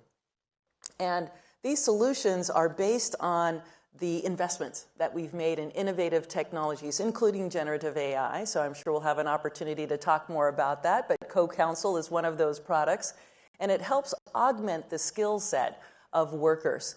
We also recently acquired a company called Pagero, an e-invoicing compliance solution that was declared by IDC to be the #1 e-invoicing solution in Europe. So you can tell I'm proud of Thomson Reuters, proud of Reuters, but also very humbled that our customers have entrusted their business to us and our solutions. So it is a huge portfolio, as you said, and AI plays a critical role that we're going to find out about. Now, a lot of people are very concerned about what AI will mean for their jobs, that they could lose their jobs. For example, if they do more repetitive work that can be automated. What about corporate professionals, because Thomson Reuters conducts an annual Future of Professional survey. How do they view the potential impact of AI on their daily work and on their roles and the future of their professions? The future of their professions is a great report. So if you haven't picked up a copy already or you haven't downloaded it, please do download it because you're going to get a lot of great information. So there's one word that I would use to describe how professionals are feeling about AI, and that's optimistic. Optimistic is what folks are feeling because there's an opportunity here for us to potentially free up time from those repetitive tasks and shift over and focus on higher value-added activities. And that's pretty exciting. So let me just highlight a few of the statistics that you'll find in this report. And so when you think about it, 80% of the respondents said, well, in the next 5 years, we could have sort of a use of AI that helps us achieve our workload in a much more efficient, effective way. In fact, perhaps we could see that 4 hours a week we could save in work as a result of using AI. So that means that you have more time to do the higher value-added work. Well, it turns out the respondents also said about 98% of them said, yeah, we should be able to do higher value-added work because we've been freed up from those routine tasks. We also find that folks have said about 84% of them said, you know, AI could be a force for good. Let's examine it. Let's wait and see, right? We've got 5 years to kind of take a look at this use of AI. And about 94% said maybe it'll trigger the creation of new products and services. So folks are feeling optimistic about it, excited about it, could be a catalyst for change. So that's what we're seeing as a result of the Future of Professionals report.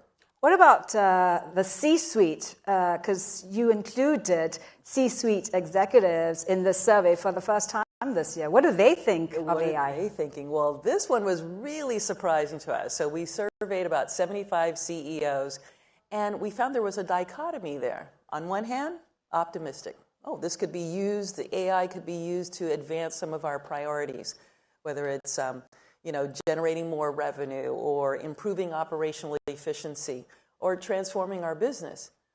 But there was also a cautionary note, too. Well, would it make our processes more complex, complicated? What about security? What about privacy? And so when you look at it, there's some messages that we can take away from that. So first of all, AI touches basically everyone, all levels. So you need to include everybody in that conversation. And so that's really important.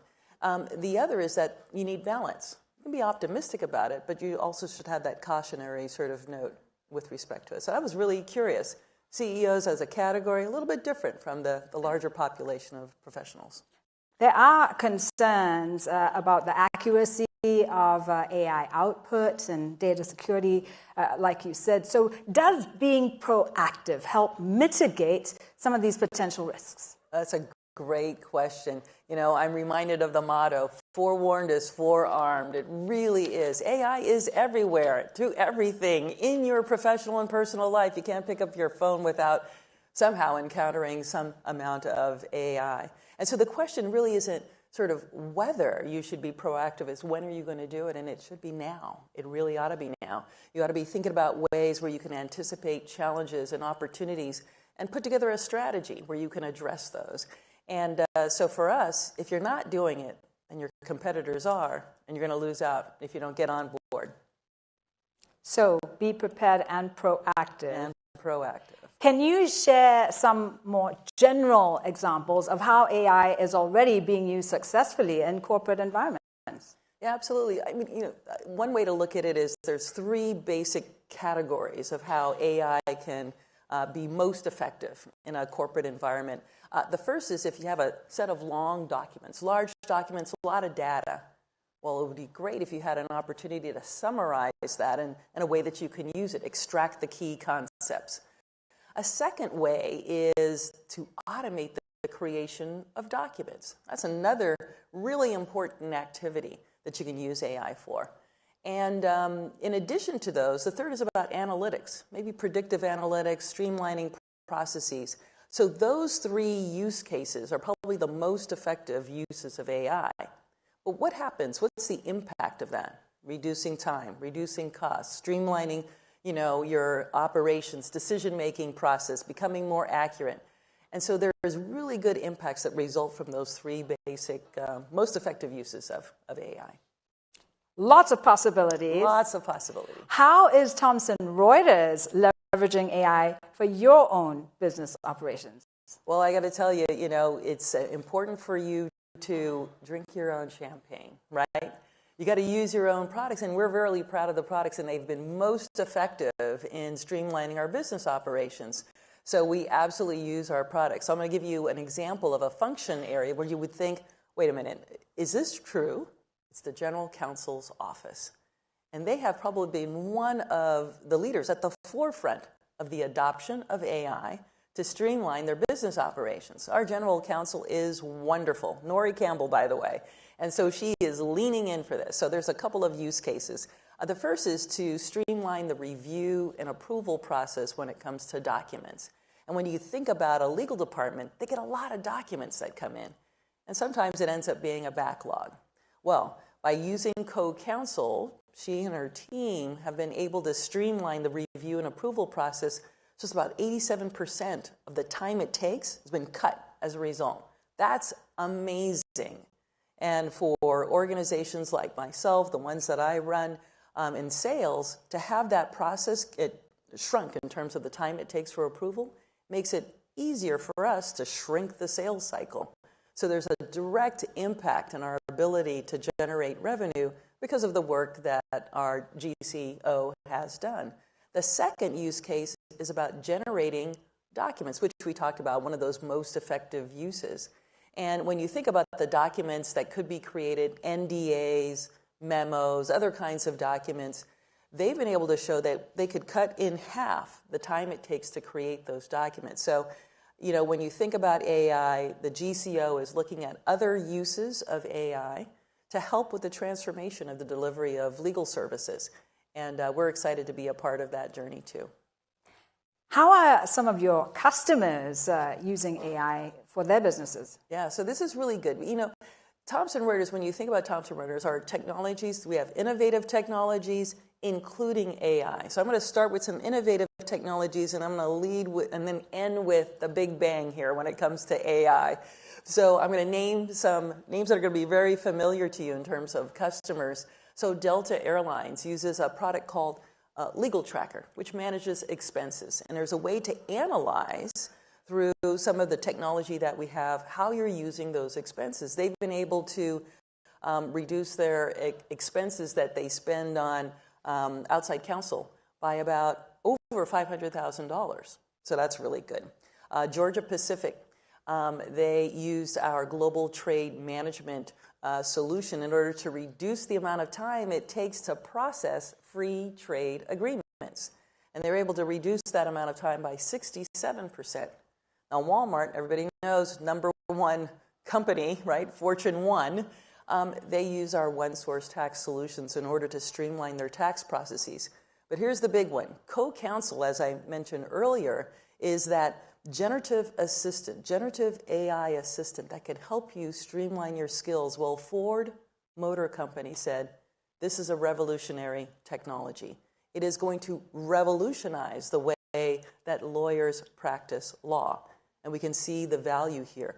So the bottom line is that we can show tangible, measurable value as a result of using AI and our innovative technologies, too.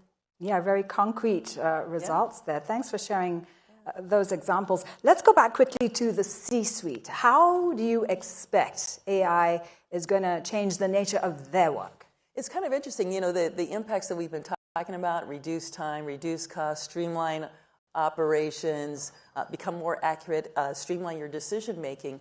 Those impacts will be felt by the C-suite also. So just imagine the CEO is thinking about, how do we generate more revenue? I think I'd like to explore, maybe a new market. There's probably lots of data out there, economic data, financial data. Well, you can use AI. This is one of the use cases we've talked about. Have the ability to take all of that data, summarize it, extract out key concepts that could guide your thinking. And it's just a way to assist your thinking. Streamline it, cut the amount of time it takes, and maybe arrive at the decision a lot faster than you would have without AI. Looking ahead, yes, Laura, how do you think AI will ultimately impact organizations of all sizes? Are there certain industries, certain functions that are particularly ripe for disruption, or will AI have a more pervasive impact across the board? Yeah, that's a great question. If I had to step back and start with the work, and then I'll go to the industries. The work that we're looking at where AI can really make an impact is really around work that's repetitive, work that requires decision-making. Maybe it's large amounts of data. So those are some of the characteristics to look for. The industries to focus in on, probably where it's more effective, are financial services, healthcare, retail. But when you really distill it down, you can have an impact across all functions. It could be finance, tax, HR. We talked about legal in terms of the functions that could really take advantage of AI. And I got to tell you, one of the things that I'm really excited about is the sort of the new products and services that could be made available, whether it's personalized medicine or smart homes that are aligned with your needs, or education that becomes customized for you because of your learning style. So you could see these really exciting areas that then sort of open up all of these adjacent industries as a result. I think there's also that cautionary note that came from the CEOs asking for, well, okay, I think we're going to have to balance this out. What are the challenges that are out there? I think you'll see folks thinking about regulatory changes that are focused on security or transparency, maybe new governance models that come out. But I think one of the things that will be most impactful is that you'll find that the talent will need to be upskilled. How do you improve the digital literacy of our population to be able to take in AI, use it in the work, and be able to deliver higher value add? So I think that's pretty exciting too. Yeah. We could keep talking. We keep on talking. But we do have to wrap up. Yes. Laura, closing thoughts on the role of AI for the corporate world. All right. Well, for me, when I think about AI, I think we're beyond that it's a novelty, right? So it isn't that. It is something that is in everything that we do, right? I think it's also something that, isn't a replacement for workers. It really is a way to augment and enhance the skill set of workers. The other piece of it, too, we've been talking about that balancing act. We can have optimism about it, and it could advance some of our priorities, but we also have it balanced. We need to be responsible and ethical in our use and leverage of AI. So for me, I think the possibilities are endless. We are on this wonderful journey, something that is transformative as cloud and iPhone and the PC. And we'd love to join you all on that journey to transform. Many, many thanks, Laura, for your expert insights. I learned so much. Good. I hope you did as well. Thank you so much, everyone. Really Laura Clayton McDonnell of Thomson Reuters, ladies and gentlemen. Thank you. Thank you, Shax. Thank you, Laura. AI-powered transformation, building data infrastructure for the next era of business. So making data ready for AI follows on pretty well. NetApp SVP and General Manager Krish Vitaldevara is going to be speaking with event moderator Rochelle Carey. And again, I've got to say this interview is held in partnership with NetApp. Come on up, both of you.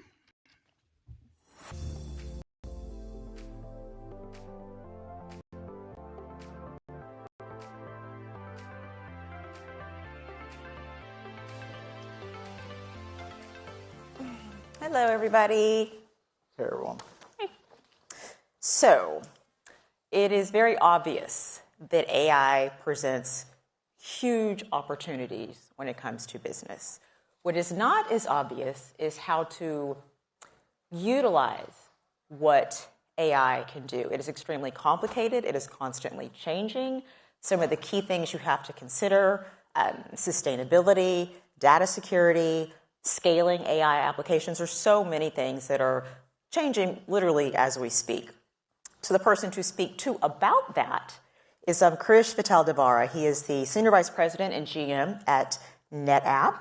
At NetApp, he leads the shared platform team responsible for the unified storage platform, manageability platform, and customer experience office. Prior to NetApp, he had roles at Google and Microsoft. This is one of the things I found the most interesting about you. He has over 30 patents to his name.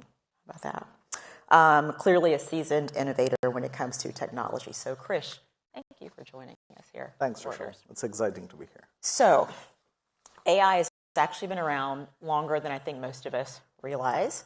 Predictive AI, generative AI. Now we're talking about agentic AI. How should companies think about this evolution? Yeah, I think it's the right observation, right? I would say for the last 2 decades, I've been working on AI and data projects. It's always transformative. Before a lot of us ever heard of it. It's always transformative. It's always the thing to be doing. So I'm actually just excited and glad I had the opportunities to do it. I will use a use case to kind of walk you through how to think about it, right? If you're applying for a loan, the ability to predict the risk associated with you, that's predictive AI. So I'm just giving you a risk score. I'm saying yes or no, right? But what happened is, once with accelerated compute and LLMs, things got significantly easier. So if you can actually talk to an agent instead of actually walking into a bank about which loan you should take, that's what's made possible through LLMs. But inferencing comes in and says that, hey, now not only that, the agent can look at all the available loans. And they're not any loans from yesterday, 6 months ago. They're the loans that they can take a look at today. So they're using the current information to be able to give you that insights in a way that are easily consumable.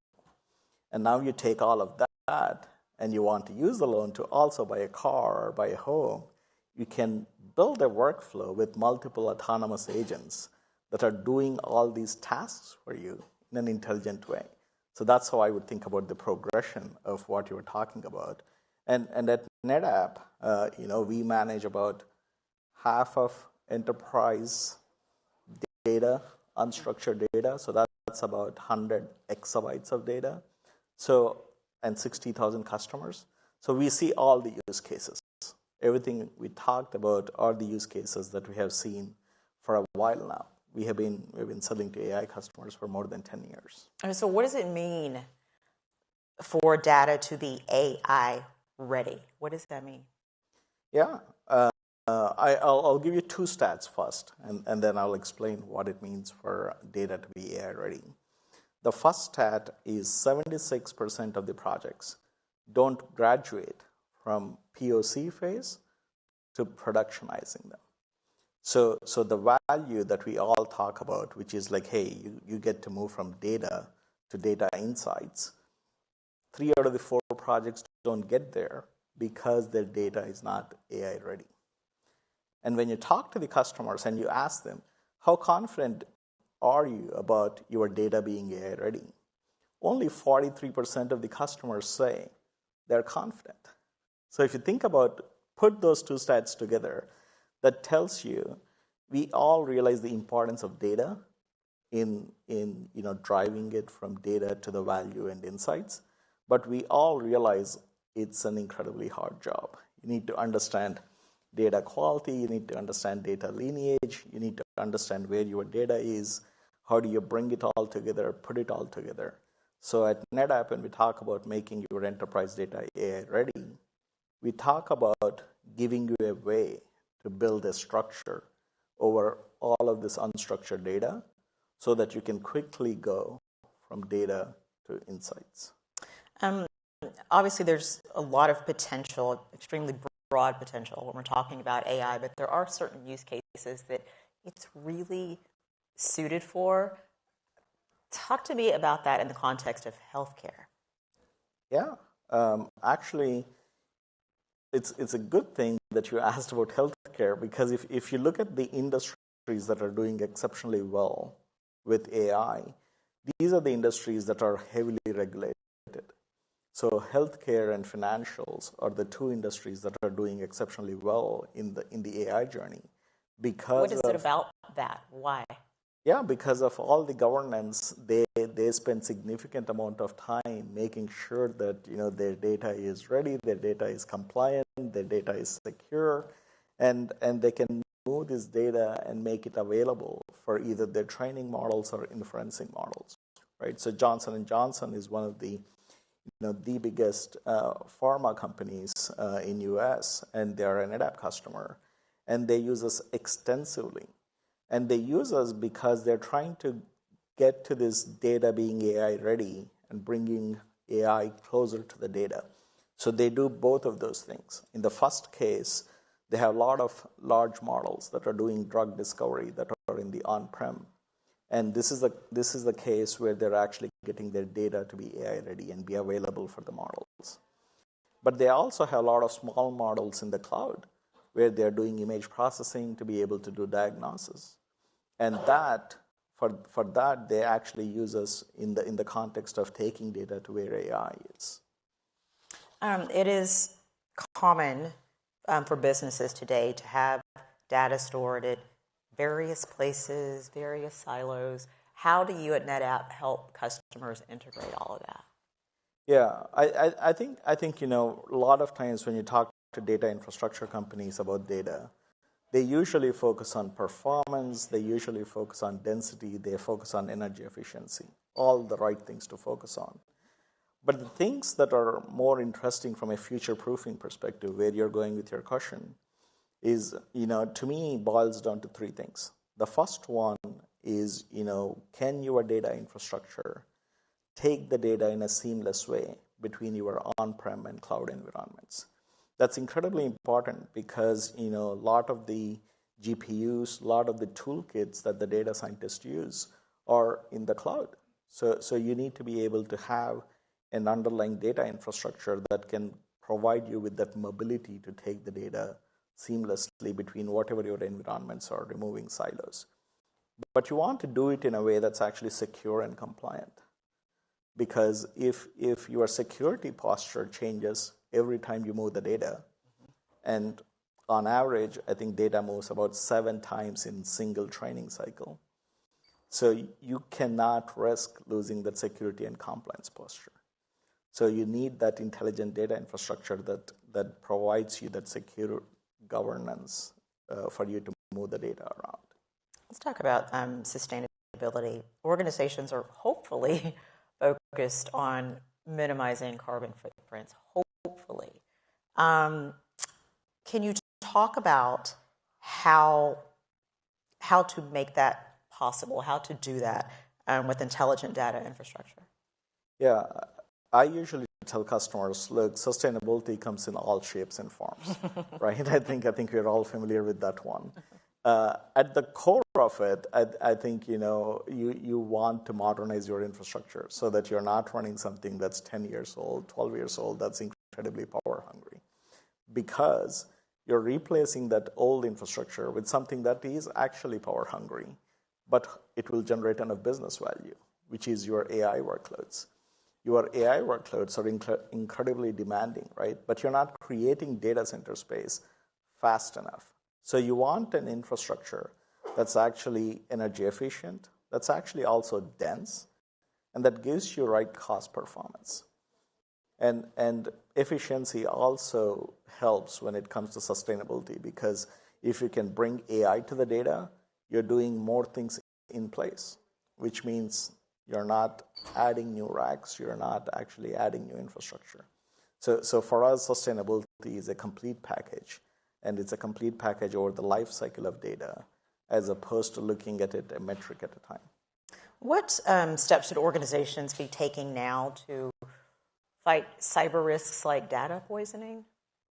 That's a good question. That's a good one. That's a good one. We have been spending a lot of time thinking through, in the context of, we invested a lot in anti-ransomware. So when we used to talk to our customers, a lot of the questions would be around anti-ransomware, how do you protect your data, on-prem.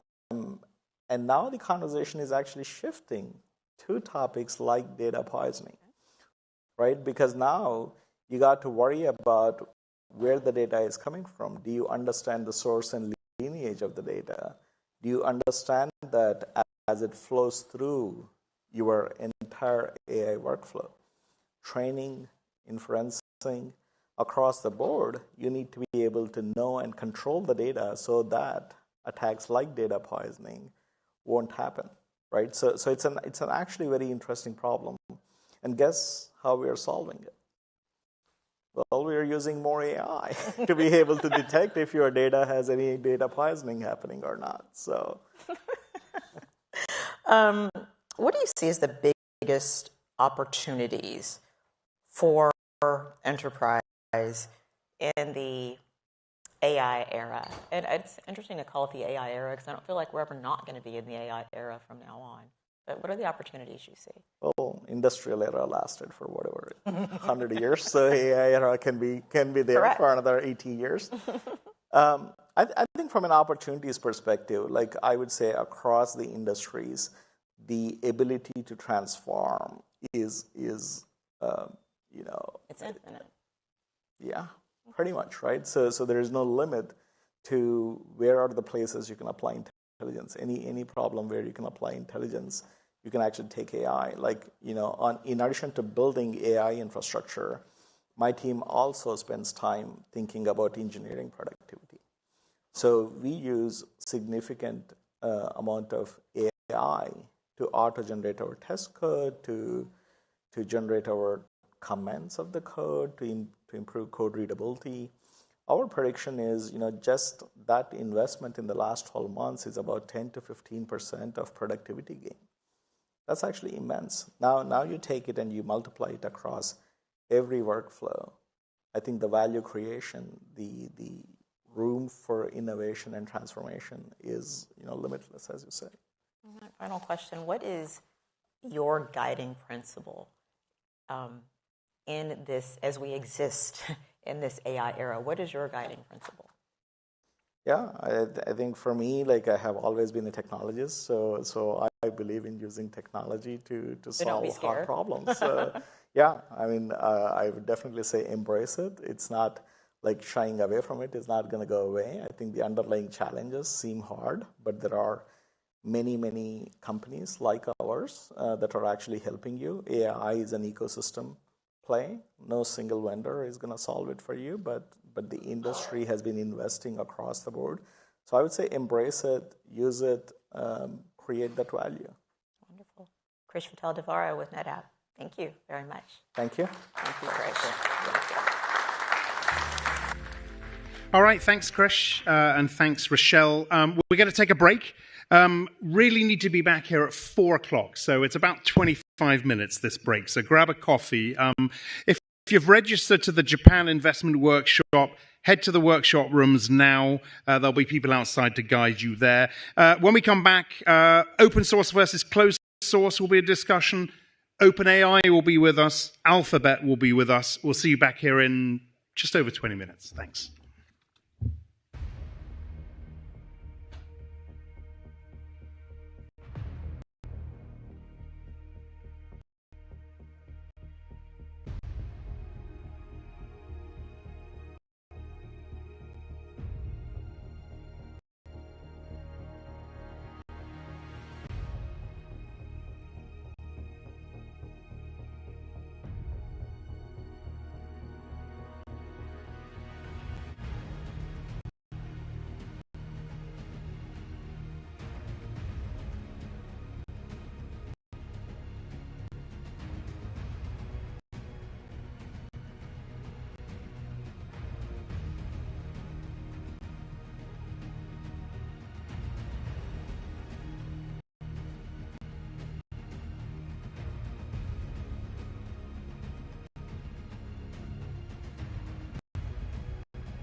All right, welcome back, everybody. Thank you for being so prompt. The title of this next session is The AI Paradigm Battle, Open Source versus Closed Source Dynamics. I'm going to let the moderator, Rochelle Carey, introduce the panel. This is a panel held in partnership with IBM. Rochelle, bring up your panelists.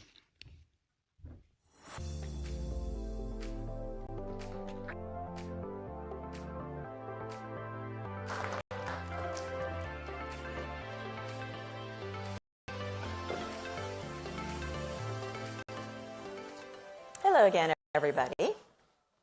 So I will have the panelists introduce themselves in a moment, but yes, the discussion, the way we are framing it is open source on one side, which is collaboration. Closed source, which is about being proprietary, maybe a bit secretive. That might not be the best word. I didn't mean that the way it sounded, but we will get to this discussion in a moment. There are pros and cons, and I think we're all just figuring this out every day as the industry continues to evolve. So now that I've kind of set the stage for what the discussion is going to be, I'm going to have our panelists introduce themselves, and then we're going to jump right in. Start with me? Absolutely. All right, pleasure to be here. Sriram Raghavan, I'm Vice President at IBM Research AI. I'm responsible for our global R&D strategy in AI. IBM Research has labs across the globe, 12 labs in several countries. And I'm responsible for our AI strategy. I work with the commercial arms of IBM, both software and consulting, to deliver these capabilities. And our big focus, obviously, beyond foundational progress in the technology of AI is its applications to enterprise domains, which I'm sure we'll talk about. Absolutely. Rebecca? Hi, I'm Rebecca Finley. I'm the CEO of the Partnership on AI. Often when I'm introducing myself, I ask, do you think the world is more divided than ever? Usually people agree. And then, do you think we need to find those spaces where really diverse perspectives can come together to tackle the most important challenges of the day? And that is truly the foundational belief and fundamental mission of the Partnership on AI.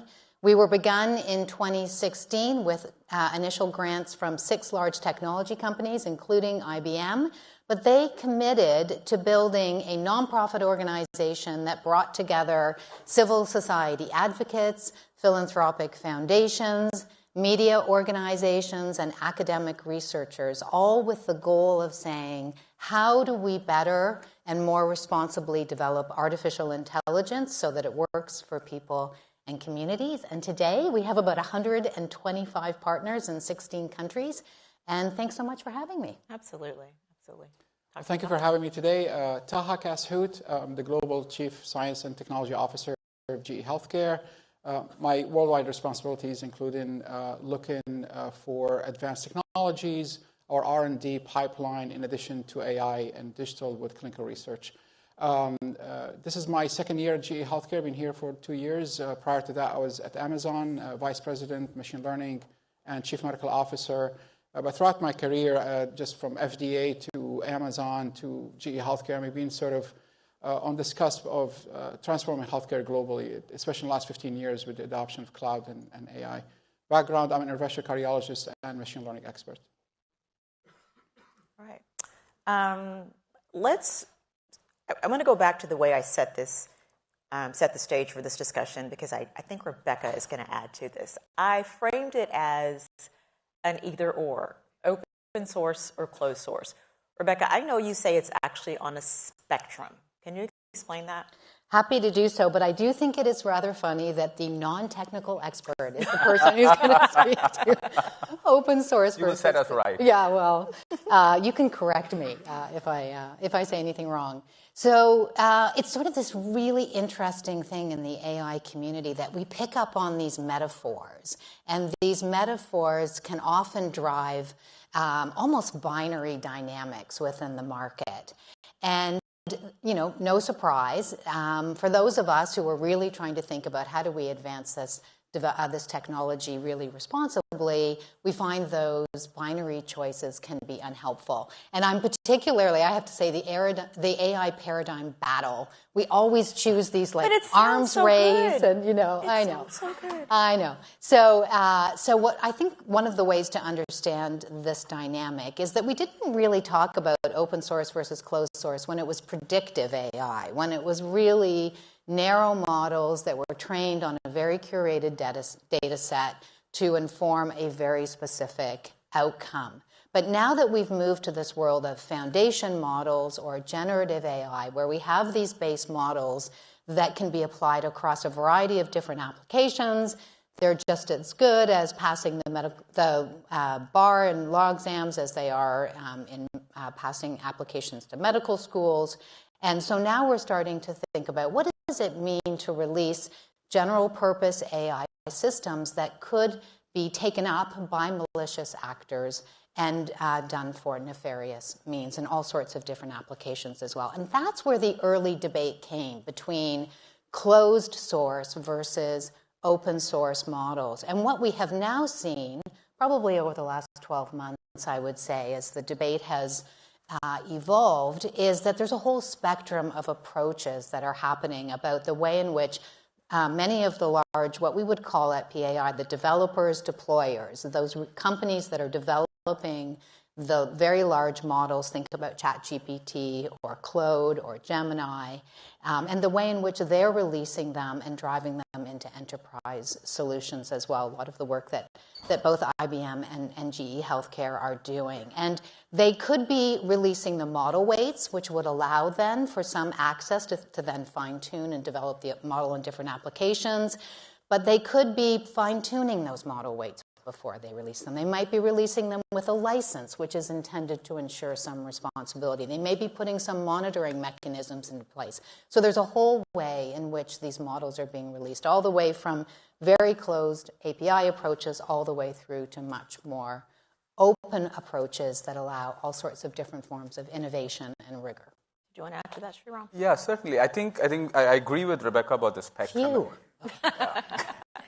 But I think one of the elements of that is often, it's not just about the model. If you sort of think about a release, there's obviously the weights of the model itself that let you then work with the model. But then associated with that, you need evaluation, you release benchmarks, you have the code that you use to train the model, to test the model, etc.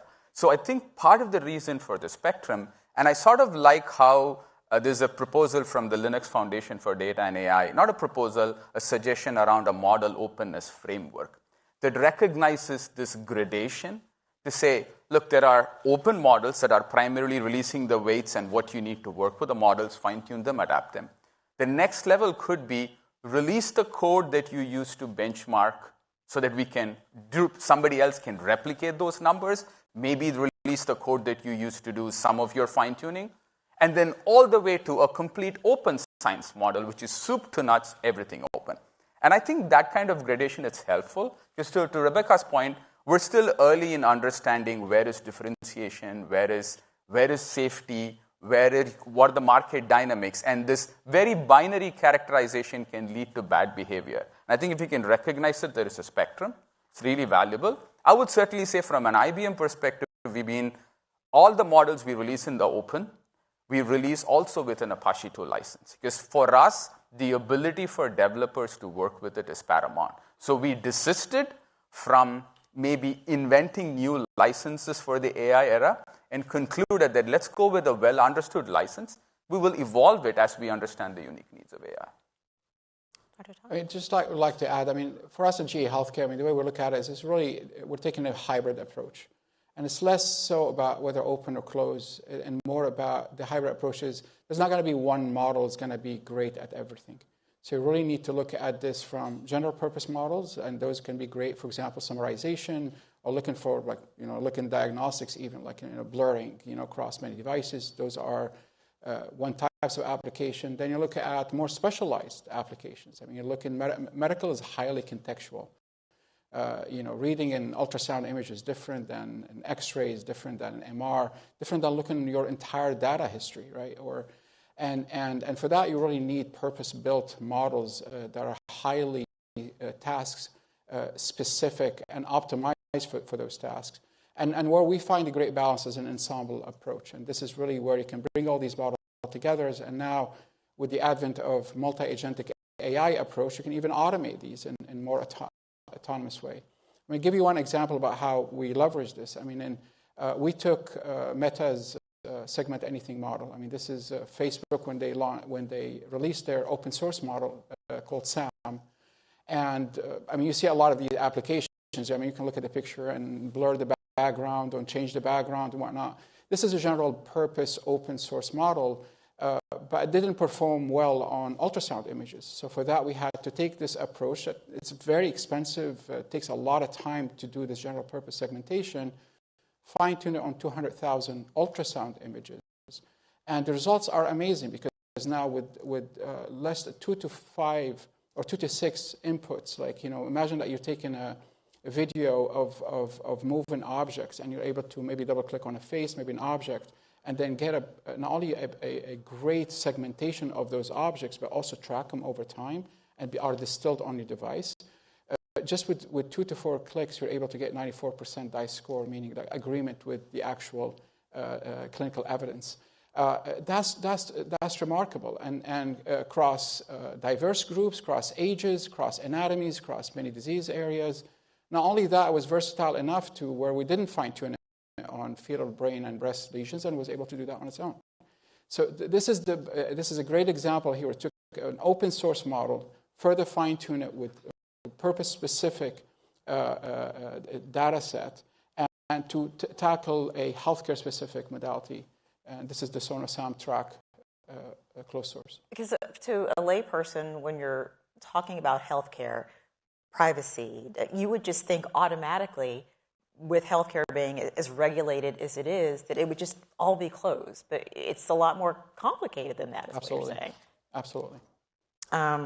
So, as AI is the norm, how do you think governments and regulatory bodies will approach this particular debate, this particular framing, this particular conversation we're having, and what countries are doing it right so far?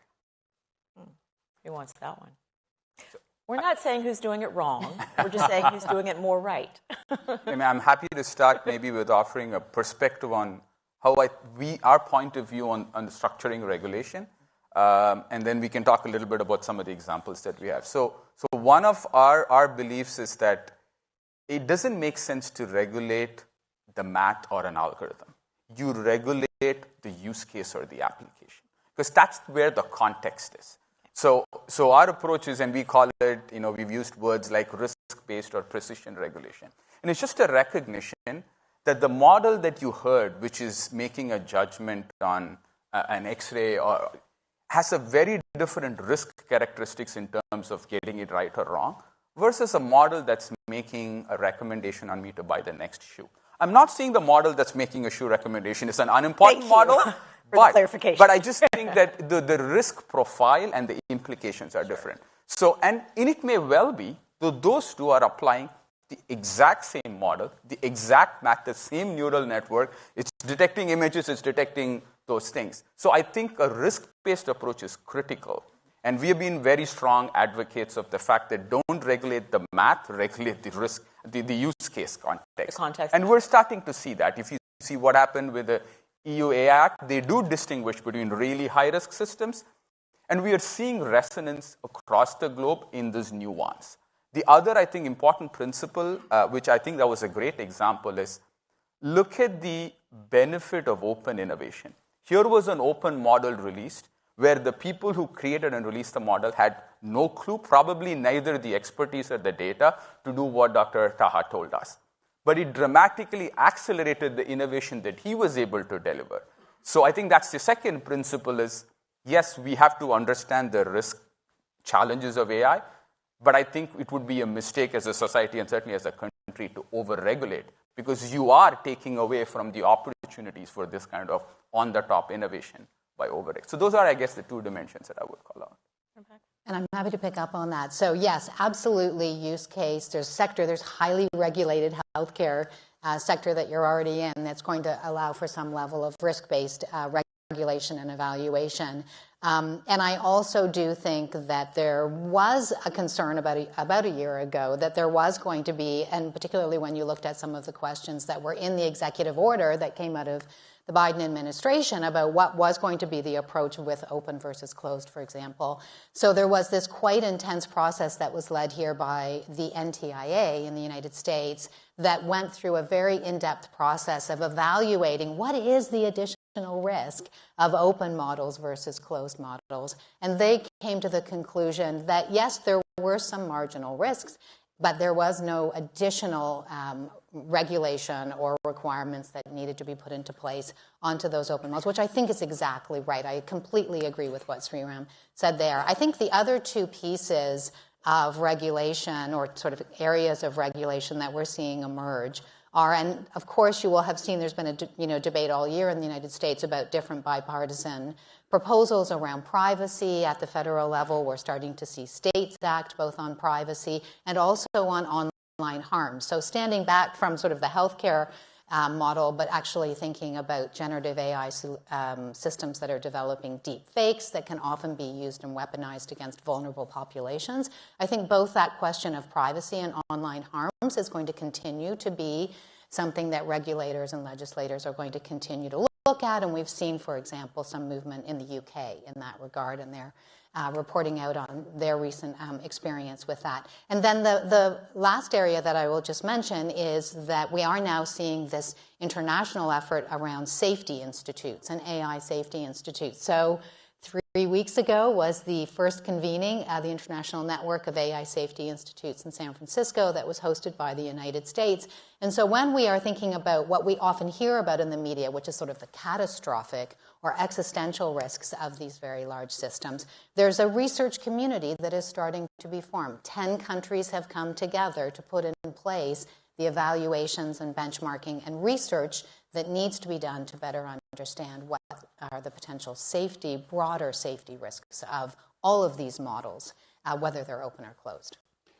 It's just coming from a regulatory industry. I mean, for the last 10 years now, GE Healthcare been innovating, bringing more AI in our devices and in the workflows. 3 years in a row, we've been leading the number of AI authorization by the FDA. So we deal very closely with here, like FDA or the medical device regulatory in Europe or around the world. And we adopted responsible development and deployment of AI. And those are non-negotiable principles that we adhere by. And we work very closely with regulators on advancing this field. I do believe the current regulators do have the right tools and the stance about how to evolve with this the evolved world of AI, especially the generative nature or the foundation nature. One thing in particular, like when you ask a lot of customers, like they want solutions that integrate seamlessly with their environment using their single sign-on, because patient data is highly private, and cybersecurity is top of mind every customer. So for us, when we build the layers of our solutions, that's job zero for us, to ensure the privacy and security of that information and the encryption of that data, whether that's in storage or in transit. The next layer is now a part of the responsible AI is ensuring beyond the safety of the patients is the fairness of these models and the inclusion of those models. So, and that goes much deeper into even when you train these models, do you have the right wide diversity of population to represent the application?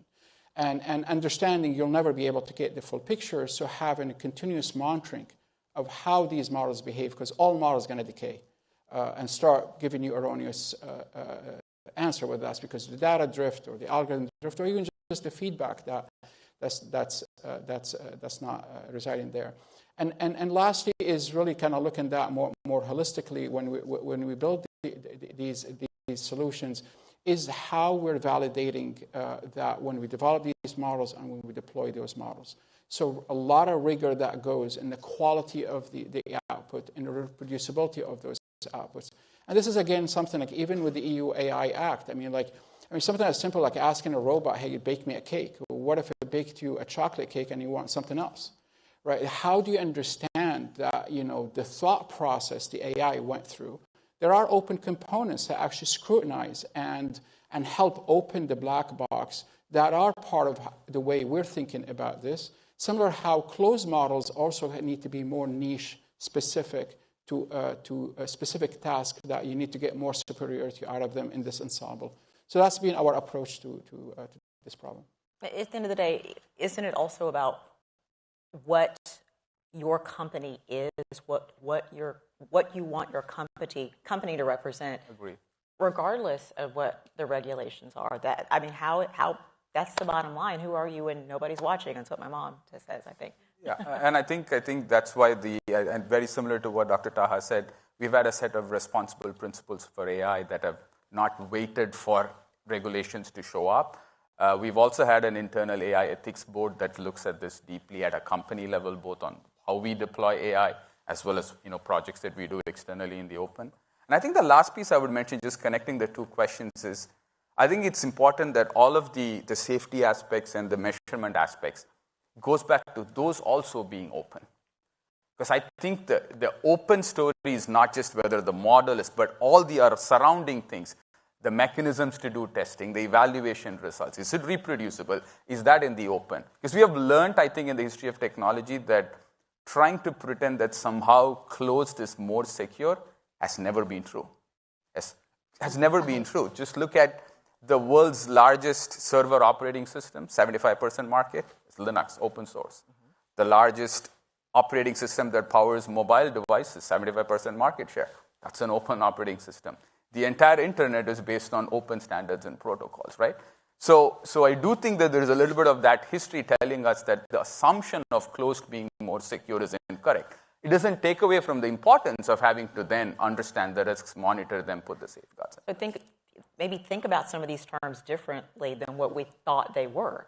I think that's right. And I think also this, the open source versus closed is very focused on the models, but what we've just heard, right, is these models are put into place in broad systemic ways across organizations, across a variety of different applications and use cases, with all sorts of different groups of workers and management and risk management approaches and principles. And so really there's a whole ecosystem of efforts that go into place in order to make sure that these systems are safe and secure. And you have two companies that have really, really committed to making sure that they have their strong and ethical principles in place as they deploy these systems. And at the Partnership on AI, we're trying to create those collective norms across companies and across communities. So I talked a little bit about the harms with regard to deepfakes. We have a synthetic media code of conduct that 18 organizations, all the way from media organizations like the BBC, through to Meta and Google and Microsoft, through to small startups who are creating this technology, through to Witness, a human rights organization that wants to protect their on-the-ground advocates who are trying to report out from really difficult places. They've all come together to say, this is what good looks like in the use of synthetic media and the disclosure and development of it. And that's a really important piece of doing this, and particularly when there isn't regulation in place.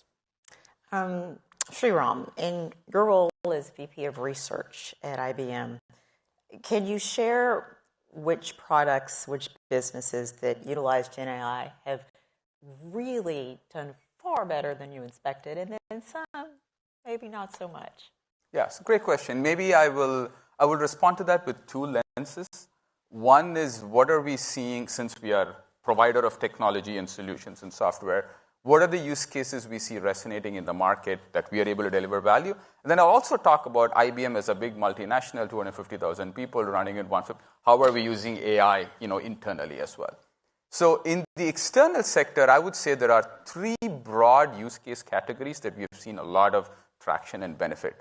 One is I would characterize this as the world of customer care, which is just driving better automation, better experience, better self-service. That's a broad sweep. It was an important use case for AI even before the Gen AI era, and it's really just accelerated in terms of scope and scale and usage. The second, and we use the word digital labor, you can call it business automation, but this is really around better process, more efficient execution of business processes, whether it is how you do quote to cash, how you do pricing, how you do procurement, how can you drive efficiency there? And that's the second broad category. And I think the third category, and all of these are categories where There is some variation, but we have seen this as patterns across the globe and across industries. And the third one in that list would be IT operations, and I include in that both the management and running of IT systems, as well as the modernization of applications. IBM works a lot with customers who have huge amount of technical debt, systems and software that were written, a decade back. And there's always this thing of how do I modernize it? That's a big task, and can AI help you? So those are the three use case areas in which we have seen a lot of momentum, benefit, tangible business value. If I were an inward look, I would say over the last 3 to 4 years, and we've been open about this, the application of automation and AI in particular has driven about $2 billion of cost savings for IBM. And we see line of sight to another $1 billion in the last 12 to 18 months. Now, that's come about by applying AI in HR, in procurement, in our own internal IT modernization, in the way we run, many of our financial processes. So we certainly see that value. And your last question was, where has it not worked? I would approach it, it isn't that it has worked in this use case, it is not. It is just a matter of some are harder to scale than the others. So for example, today we haven't applied AI at the same scale in the most sensitive process, financial reporting processes, because the governance required is a little bit higher. It's been much easier to apply it to HR, where once you do a good job of understanding, you're able to do self-service for a lot of things without having to look at a human being. So I think I would approach it that way. It's less about a use case specific, it works here, doesn't work here. These models can do many, many things. It's in some use cases, you're able to run faster, scale it better, and get those billions of dollars of benefits. In others, it takes a little bit longer. Dr. Taha, could you share some use cases that you are particularly encouraged and optimistic about when it comes to health? Yeah, absolutely. One thing I want to mention, in 20 years, we haven't seen really this type of technology that's truly transformational, horizontal transformation across all industry, all use cases. But for it to be adopted, especially in a highly regulated environment like healthcare, it's one thing for a model to hallucinate on a poem, and another to hallucinate on getting you wrong answers about someone's cancer journey. So we have to approach it differently. But I really believe, in the next 10 years, we're going to see more innovation in healthcare and transform than we saw in the last 100 because of the cloud and these types of models. Right? The example I provided you, with Sonosam track for the ultrasound, is one great example. Now you can have, in one scan, you can reach so much, and you can have so many capabilities, from tracking to measurement to segmentation to even search and retrieve the image, to transform that from an image to a text report, so that all these efficiency that you see, before you had to build thousands of these specific models just to achieve the same outcome, and then the validation beyond that, right? So this is open also the possibilities now. When you go beyond solitary device, beyond just diagnostic, into other applications like screening, and monitoring and planning, now I'm opening up a lot more use cases where these models can really help elevate the standard of care and the precision of the diagnostics, all the same answer. Now, having said that, it really is a marathon, and we're just the first few steps. Building a purpose-built large model like the one I just mentioned it's still very, very challenging. These models don't require a lot of data to fine-tune. They require very high specialized data. Like, for example, with Sonosam, we had to look at 200,000 ultrasound images to fine-tune that model. For our 3D MR model, that is greater than all the benchmark, our internal benchmark, than the state-of-the-art, whether that's in segmentation, image retrieval from search, whether that's measurement and tracking, or even generating a text report for a radiologist. That takes skill sets, takes highly specialized data sets, even synthetic data that you need to generate to make sure that these models are validated and grounded all the way through. So that I would still think there's more headroom to further kind of make the investment and how we can bring about the next set of innovation that's going to come out of these models. So there's a question that I hadn't planned, but it just occurred to me because backstage, Dr. Taha and I were talking. He went to school, was educated in my hometown, Houston, which I'm very proud of, the Texas Medical Center, Rice University. And I'm listening and I'm wondering, when you went to medical school, you could not have imagined that these are the type. So what would you say to someone now who wants to go to medical school? Oh, it's more fun than ever. I mean, back in medical school, when I was getting my Master of Science, like in machine learning, but then, I mean, the biggest innovation was you didn't need any specific programming for these models. They were very superior in prediction. Now, just 15 years ago, when we saw like where a computer now can see pixels, right? I mean, look at the advancement we've seen, like GE Healthcare, with all our medical devices, with these authorization, how they're helping. I mean, reduce burnout, improve efficiency. Like, for example, you can get better resolution out of, I mean, just give you one example, like with Air Recon DL and MR, just leveraging your existing MR with a software upgrade. Now you'll be able to get twice the resolution in half the time it takes an MR. That's tremendous patient experience, tremendous value for the care system, that you're not adding cost, you're actually scaling existing capabilities. These are the type of how we saw with deep learning. And now when the advent of foundation models and next generation is going to be all these autonomously working together, many multi-agentic AI, which we're researching really heavily. I mean, for example, I can ask a question, well, what is the recommended treatment plan for this patient? And be able to have a conversation, not just an answer. Conversation where I'm solving a problem with many AI agents, each specialized in a particular area, like radiology and genomics and clinical trials and what have you, all working together to help me solve a problem for this particular patient. And now the cost of care, the access of care, the cost of care will go down, the access of care will go up without jeopardizing the standard of care. So now we can elevate this and democratize truly access to this, where typically you need a tumor board of experts to kind of assemble for one patient, if they're lucky to have that. And you wait weeks, if not months, just kind of assemble that. So I really believe that the future is bright. And if I'm now to go back to medical school, if I had all these tools, I mean, from efficiency to productivity, I mean, just imagine how much more now we can truly enjoy delivering patient care. We're truly spending more time with the patient and personalizing to that patient.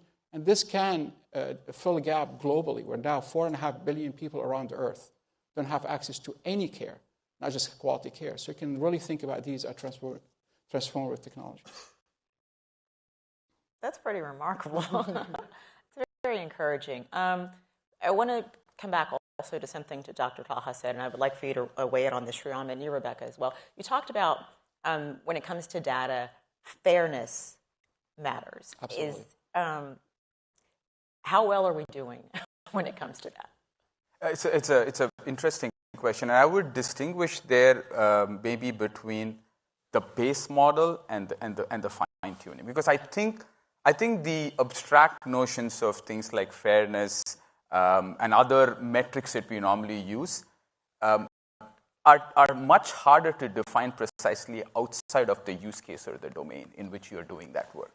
So I think there's two parts to what I see happening in the field.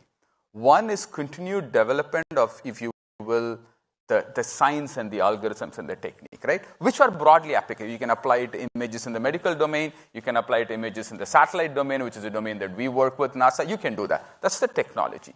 And then there is the actual rubric that makes sense. Just because I have an algorithm that can spit out a number, fairness or discrimination number, what is the right number that is safe for deployment is not something that algorithm is going to do. That's going to be a domain expert who decides what's the right thing to do. So I think that what we're starting to understand is there is technology to be developed, and maybe I'll approach it this way. We see three words that are often mixed, and I think this is a good way to introduce. You see the word trustworthy AI, you see the word AI governance, and you see AI ethics. And they mean, in my mind, different things. Trustworthy AI is the technology. It's what the computer scientists and mathematicians are going to do, give you the technology to compute that number.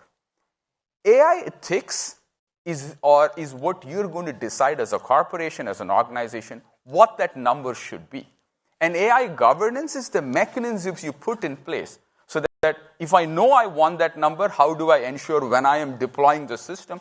So these are three things, and I think technology has a big role to play in 1 and 2. In other words, in building the capabilities and building the systems and the processes. But I think eventually the decision on what is right is often goes beyond technology. It's either a domain expert making the decision or society making the decision. So that was a long answer, but I do believe these are three different things, and you shouldn't always assume technology as an answer to the third one. So on the third one, how are we doing on the third one, Rebecca? How is society doing on the third one? Great question, and that I'm very happy to pick up, because I was thinking, you mentioned that 4 billion people don't have access to healthcare today, and we know that about 3 billion people do not have access to a reliable internet or digital infrastructure. There's 700 million who have no access to electricity. So there's the fairness question on a global scale, right? Those people aren't in the data sets. Their health and information is not being curated as part of thinking about how we develop these technologies and move forward. And so if we're really thinking about fairness, and yes, we see this in Western countries as well with regard to some populations, but we are really seeing it on a global scale as well. And that is the question of how do we ensure that these technologies are being developed for a global world so that everyone can benefit. And we are starting to see some really neat, innovative approaches that are coming out of Africa and coming out of Asia and all sorts of different areas that are really trying to build language models that are built in indigenous languages, that are built in national languages, and thinking about health models and health data sets that are developed specifically for populations. So we're getting there, but we do still have a long way to go in thinking about how we make sure that this technology is being developed for everyone at the same time. And the other piece of the fairness question is also its impact on workforces and workers. And it was often the case, that AI systems were developed into low resource settings because they had the appearance of being more efficient. And yet they were often deployed as black boxes and were put into algorithmic systems that were providing scorings and ratings, and there was no training or understanding in terms of the individuals who were using those systems. We were talking about efficiency. I was chatting with a GP the other day who was starting to use AI to scribe during their medical appointments, which is great, but at the same time as this technology was introduced, they also were told that they had to double the number of patients they had to see in a day. And the technology is not there in terms of being perfect. So those are the questions that we need to grapple with as we think about how we do this. And one of the things that we've learned at PAI is that the best people, and I think you both mentioned this, that need to be on the team of the development and deployment are the workers themselves. They understand how these systems, what they need to know in order to rely on these systems, how to make sure that these systems are future-proofed for additional work and activities. So it's really making sure that those individuals are engaged in the conversation when we develop and deploy these systems into our workforces. I just want to add really quick. So just kind of further build, thank you, and on fairness and inclusion is something, even when we build these models, is something we're thinking about. So the training data set has to really accommodate that. But when you deploy the model, it doesn't stop there. That's really where it starts. So the continuous monitoring is a big part of this equation. But also, as we develop these large models, now they're versatile, they can adapt, they have amazing capabilities, not just like, hey, I'm just looking at an image or I'm looking at one lesion. I can do so many things. Is this notion of back to fairness and inclusiveness and also sustainability is think if there's a large model that requires high level of compute, you have a student model that just performs just as well and can work regardless of the connectivity or the technology that you have. Even here in the US, most health systems don't have large compute clusters that they can leverage. So the cost and sustainability becomes important. So the Son of Sam example I gave you about the ultrasound, we have a student model of that performs just as well, but can be actually deployed on a handheld ultrasound. The beauty about these handheld ultrasound, today we're working, for example, Bill and Melinda Gates Foundation, is taking now where we have guiding a non-sonographer, non-expert in ultrasound, like a nurse practitioner, to be able to tilt the probe, adjust it the right way, and then take a perfect picture of the heart and measure all the chambers and measure the functions of the heart with ejection fraction, all in matters of minutes. And now, with the Vulnerability Case Foundation, we're trying to kind of, okay, how can you bring that to low and mid income resource countries for maternal health and maternal fetal health, other applications like musculoskeletal disease and whatnot. So now we're talking about access, elevate standard of care, and truly kind of democratize that. I'd want to pick up on that. I think that's a very important element of this fit-for-purpose models. Yeah. Because if you assume that the technology for it to be useful always requires the biggest infrastructure and the most massive compute, you are, by definition, being exclusionary. Because that right away filters out, right? So a lot of the work to have then good, solid, powerful open models, connecting it back to the beginning of the conversation, that you can then do domain-specific fine-tuning and distillation into smaller models, actually speaks to this inclusivity and fairness as well. Yeah. That I may not have all the data for a low-resource language or a low-resource use case. I don't want to exclude it. So can I have a powerful base open model that then allows smaller amounts of data in a specific domain to then build a fit-for-purpose model? And I think that makes sense both at a social level, but it also makes a lot of business sense. And we certainly see enterprises moving towards fit-for-purpose efficient models, because otherwise you don't get the ROI that you need. Okay, I think that's going to be the last word. I think the takeaway is it's not an either-or. There's a lot of gray, so we're not going to say paradigm battle anymore.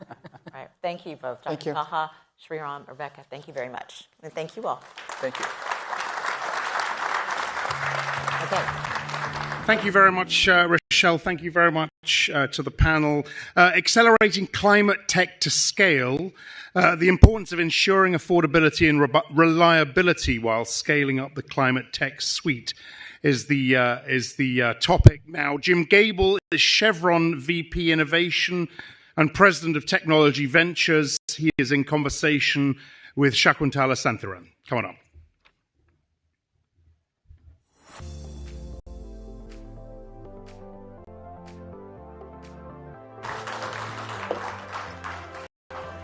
Thank you again, Axel, and hello again.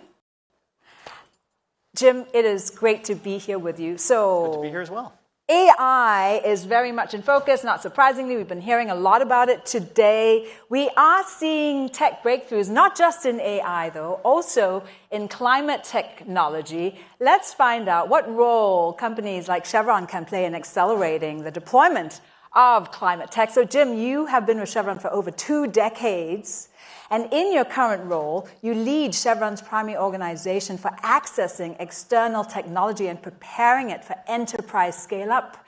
You leverage venture capital investments and conduct technology pilots. You also have internal transformational technology projects to deliver cleaner energy. So how excited are you about the developments in climate technology? What's unique about climate tech? Well, Shaq, it's a great question, and very glad to be here. I was worried you were going to ask me an AI panel at first, and I was scared I was going to be over my head. But in terms of technologies affecting energy, you really have to start the discussion with 2 fundamental principles. One is around the amazing way that energy drives human progress in terms of living standards, and the second is about the scale of the industry and the breadth of the industry. And so if we think about the journey we're on to reduce human emissions and to become ever cleaner energy sources, there are 4 big segments that are the source of human emissions. One is power generation, one is industry, one is agriculture, one is transportation. In that order, those are the 4 biggest sectors. And think about the scale of those sectors, think about the breadth of those sectors, think about what that touches. The International Renewable Energy Agency published 2 years ago, and others have their own estimates, that to get to net zero by 2050, if that's your aspiration, you will need to spend $131 trillion to get there, right? That's more than 100% of global GDP. Think about the scale of that. Effectively, you have to redo the Industrial Revolution if you want to address this problem in its entirety. And that is an amazing thing to think about, and that's what's different about climate tech. The capital intensity, the scale, the breadth of what we're trying to achieve. So climate technology is really broad, right? It covers essentially any kind of technology that's helping to address climate change. Can you give us some specific examples of climate tech that's already making a difference for Chevron? Sure. Chevron has a twofold strategy to reduce its own emissions and develop energy sources for the future while delivering the affordable, reliable, and ever cleaner energy we need today. One is around reducing emissions from our base business, from our current operations, the current fuel supply, and the other is around building low-carbon value chains for the future. And so specifically to your question, Shax, those are carbon capture and sequestration, hydrogen, renewable fuels, maybe geothermal. And Chevron is spending by 2028 $8 billion to do that. And that's from, I think, a 2022 baseline. So when we think about what's already available, how we're already moving the needle, I think about renewable fuels, that second or third one I mentioned. And specifically think about California and the low-carbon fuel standard and what that has driven in California regarding renewable diesel. And so renewable diesel comes from fats and oils. It runs through a hydrotreating process, then isomerization, and it creates a molecule that's chemically analogous to renewable diesel and it's to fossil-based diesel, and it's a drop-in fuel. And so because of that, because of the economics, because of the intersection of technology and policy, you now have renewable diesel that's more than half the market in California for diesel. And that, once again, is because it's a drop-in fuel. You don't have to rebuild the infrastructure. And Chevron is a very large provider of diesel in California, one of the largest. We're one of the largest U.S. producers of biofuels. So that's an example where renewable fuels, one of those areas Chevron's investing in, has already made a difference in the marketplace. And how do you see climate technology developing, Jim? How do you see the lower carbon value chain evolving from CCUS, carbon capture, utilization, and storage, to electrolysis? You bet. Chevron in August brought on first oil, as we call it, a project called Anchor in the Gulf of Mexico. And this is ultra-high pressure reservoir, 6 miles below the surface of the ocean, the bottom of the ocean, 20,000 PSI. And that took 10 years to bring on stream. It took a consortium of industry players to develop the technology to bring that on, first of a kind. And it speaks to what we need to do in climate tech, and that is partner. So the world's moving too fast for one company to do it alone. It's too complex. Think about some large reservoir that you're developing or an offshore platform, if you have that in your head. Think about all the hundreds of technologies involved there. And one player can't do it alone. And so when I think about what we do to help partnership, incumbents have a great role to play. We have lots of skills to bring. And I think about an example we have with a company called Savante. That is a point source carbon capture company. It uses an adsorption technology. And we've partnered with them to help bring that to near commercialization. We first came across them 10, 12 years ago. We initially invested a small amount to help them grow and de-risk the technology. And then we partnered with the DOE and Savante to build a pilot that's capturing 25 tons a day of carbon from one of our oil fields in California.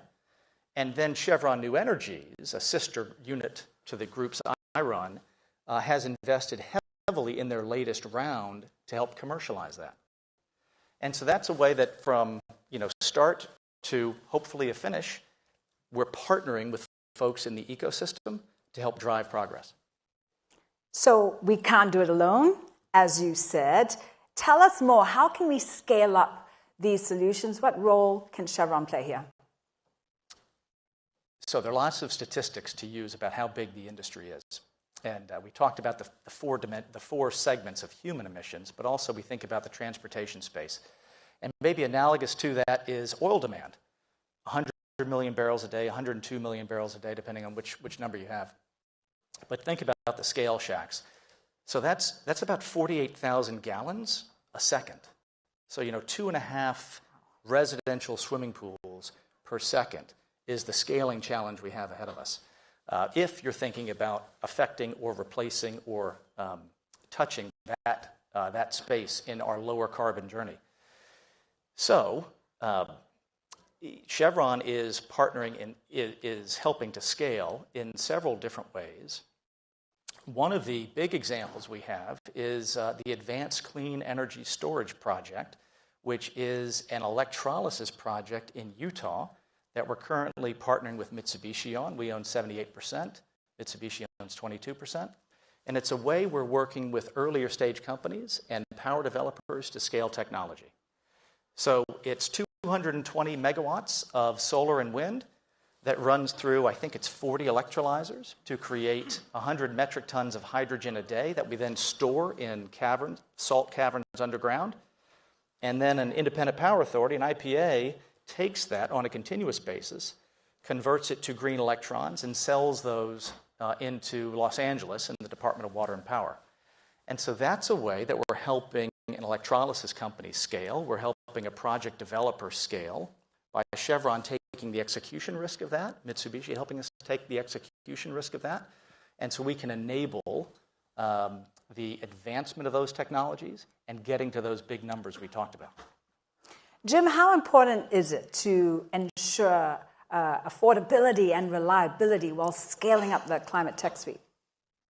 Critical is the answer. And just think about how it drives human progress. Think about the hundreds of millions of people that don't have access to electricity, for instance. Think about what Europe went through after some of the challenges they dealt with the Russian gas supply. Their industry realized how important the affordable and reliable part of the energy equation is. And so as we move forward to clearly think about how are we going to make our energy sources ever cleaner, in no way can we stop being affordable or reliable across the energy spectrum. All forms of energy are going to be needed in the future. They all need to be lower carbon. Everybody acknowledges that. Everybody's working hard in that dimension. But we're going to have to keep things affordable and reliable as we do that. Otherwise, we'll run into some significant challenges. Maybe for us, maybe for other folks on this planet. Do you see more opportunities for scaling up? Are there possibilities to scale up, to quicken the scaling up of these solutions? Absolutely. There's a lot of money flowing into the sector, and a lot of money is flowing after ideas that fundamentally won't scale. And folks in this room may have seen some of these. You know, the things that use tough elements of the periodic table that you've never heard of and you can't pronounce. They're things that don't fit in a factory. They don't fit in a way that you're going to do what the industry did for solar panels and solar cells. Put them in a factory and create significant economies of scale. They're things that require building brand new distribution systems. So molecules that don't currently have a supply system. Maybe you got to scale supply and demand at the same time. I go back to training a long time ago, thinking about commercialization of technology. And we're always thought about, hey, you want to take technical risk on one axis, you want to take commercial risk on the other axis. Don't take both. That's suicide square in the upper right corner, right? And so much of what we do, so much of what we're funding, because we're not on the efficient pathway, really is driving in that high risk, hopefully high reward square. But we can do better than that. So that's how climate tech is shaping up, but we can't just wait for future solutions. We know that we must lower the carbon intensity of our fuel system now, right, as we use it today. Tell us how Chevron is addressing that. Absolutely. So once again, I go back to that two-pronged strategy I mentioned, where we're building low-carbon value chains for the future energy system, and we're also reducing the carbon intensity of our core oil and gas business. And so between 2016 and 2028, our intent is to reduce upstream carbon intensity per barrel by 35%. And we're well on the way to doing that. And we're using a variety of technologies in the field. We're doing a variety of different things in the field. One of them is really focusing on methane intensity of our production. We know that methane is a greenhouse gas that's much more potent than CO2. And so over the last 7 years, Chevron has reduced its methane intensity in upstream by over 60%. And we've done that with a global detection program. We've trialed 14 advanced detection technologies. We've deployed several of them. So that's one core area where we're focusing, is on reducing methane intensity. And we also have efforts underway to potentially replace natural gas or diesel gensets in the oil field with potentially green electrons from the grid where we can get them. It's not always the case that you can get them. And other technologies that make us more efficient in the transport or production that then lower the carbon intensity along that 35% target we have. 35%. Now, we're hearing a lot about the transformative power of AI, but that's also going to mean more energy. For example, apparently, on average, a ChatGPT query needs nearly 10 times as much electricity as a Google search. So how do we meet this accelerating demand for energy while still cutting emissions? We can talk about that. I will first cite that the amazing energy usage of AI is just another example of the strong growth in primary energy demand. By 2040, IEA says we're going to have 15% more primary energy demand than we do today, and that was probably before AI came about because that stat's a year or two old.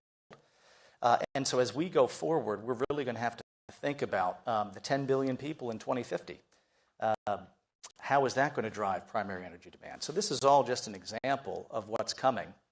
Chevron aims to be a leader in the energy space in AI. We're doing things across the company. There's many, many applications, and looking forward to continued success with developing and commercializing them. We have 5 primary areas we're focused on. I won't cover them all, but you can think about some of them. One of them is exploration. There's a lot of data sets, structured and unstructured, that language models can learn from to help us predict where the next well should be drilled. Well operations, what pressure, how's your perfs, frac, depth, those types of databases we also have can be crawled. And then finally, an area I care about because the process technology and the Catalyst group reports to me, and that is around molecular discovery. So how can AI help us think of new molecular interactions that are possible and that are also feasible? We've been working with high-performance computing for decades in Chevron to try and develop those types of predictions. And lots of times you create predictions that might be feasible, but they're costly to get there. And once again, going back to, we've got to find ways to be affordable, reliable, and ever cleaner.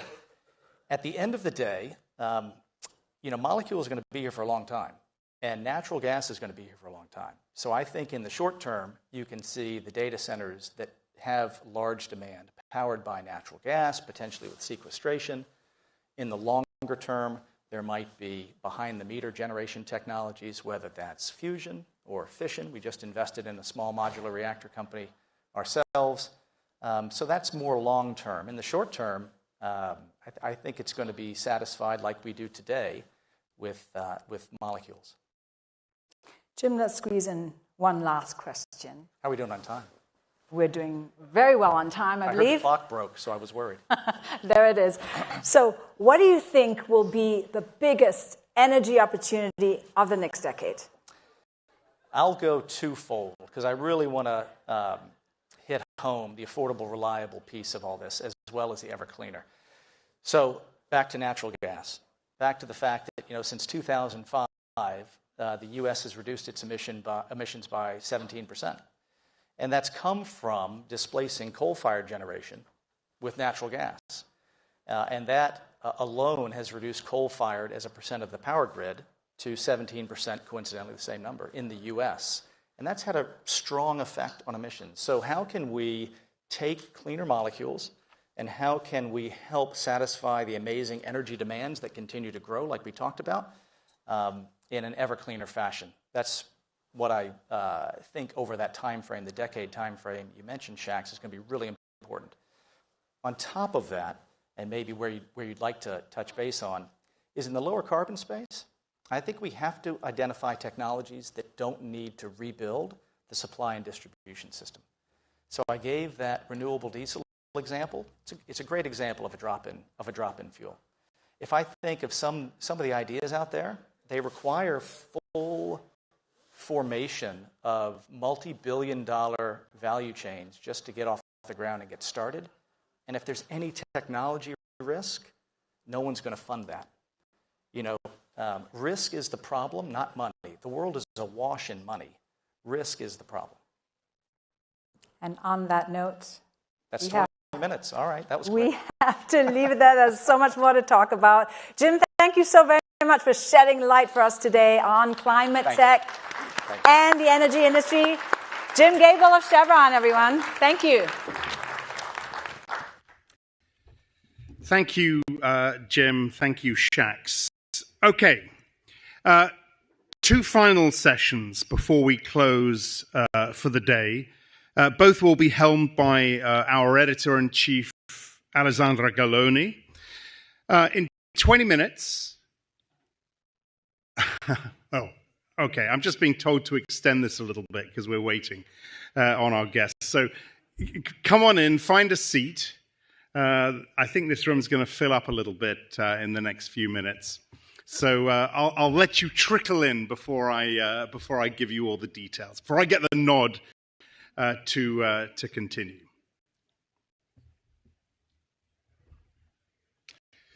All right, so in 20 minutes, we're going to welcome Alphabet and Google President and Chief Investment Officer Ruth Porat. Before that, please welcome OpenAI Chief Financial Officer Sarah Friar to our stage. As I said, Alessandra will host both of these conversations. Come on up.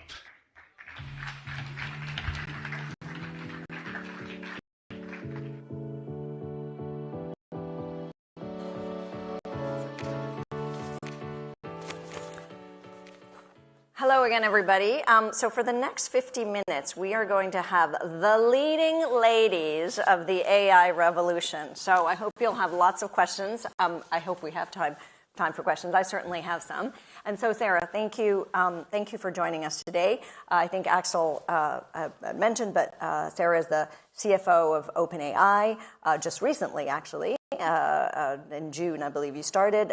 She has a long career on Wall Street as a tech banker at Goldman Sachs, and then a CEO for the Jack Dorsey at Square. So a lot of experience. Let's jump in. I'm going to ask a couple product questions first, because, of course, everybody is obsessed with the AI products. Lots of products. So ChatGPT, 2 years old now.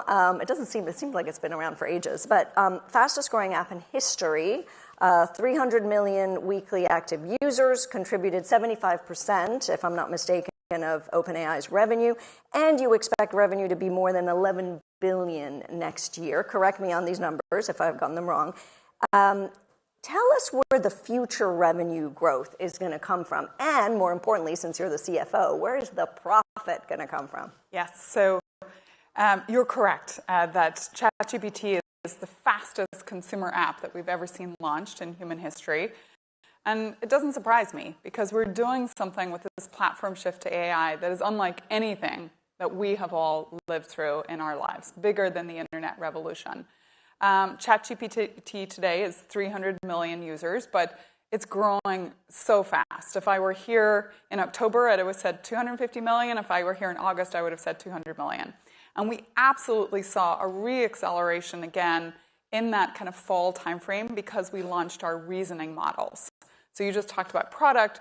Remember, we've lived through an era of chatbots, ChatGPT, and now we're lifting up again into the era of reasoning with O1, originally O1 Preview, and we just launched O1 formally last week as the first day of the 12 days of OpenAI.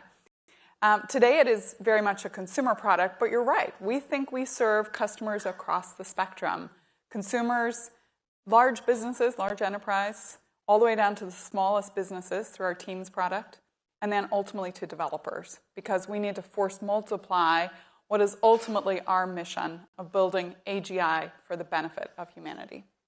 We're going to get back to AGI, but another product question. So you launched Sora yesterday, video generator, but you had to suspend the account creations, actually, because there was too much demand, and I think Sam Altman said, we're working on it. So what's happening?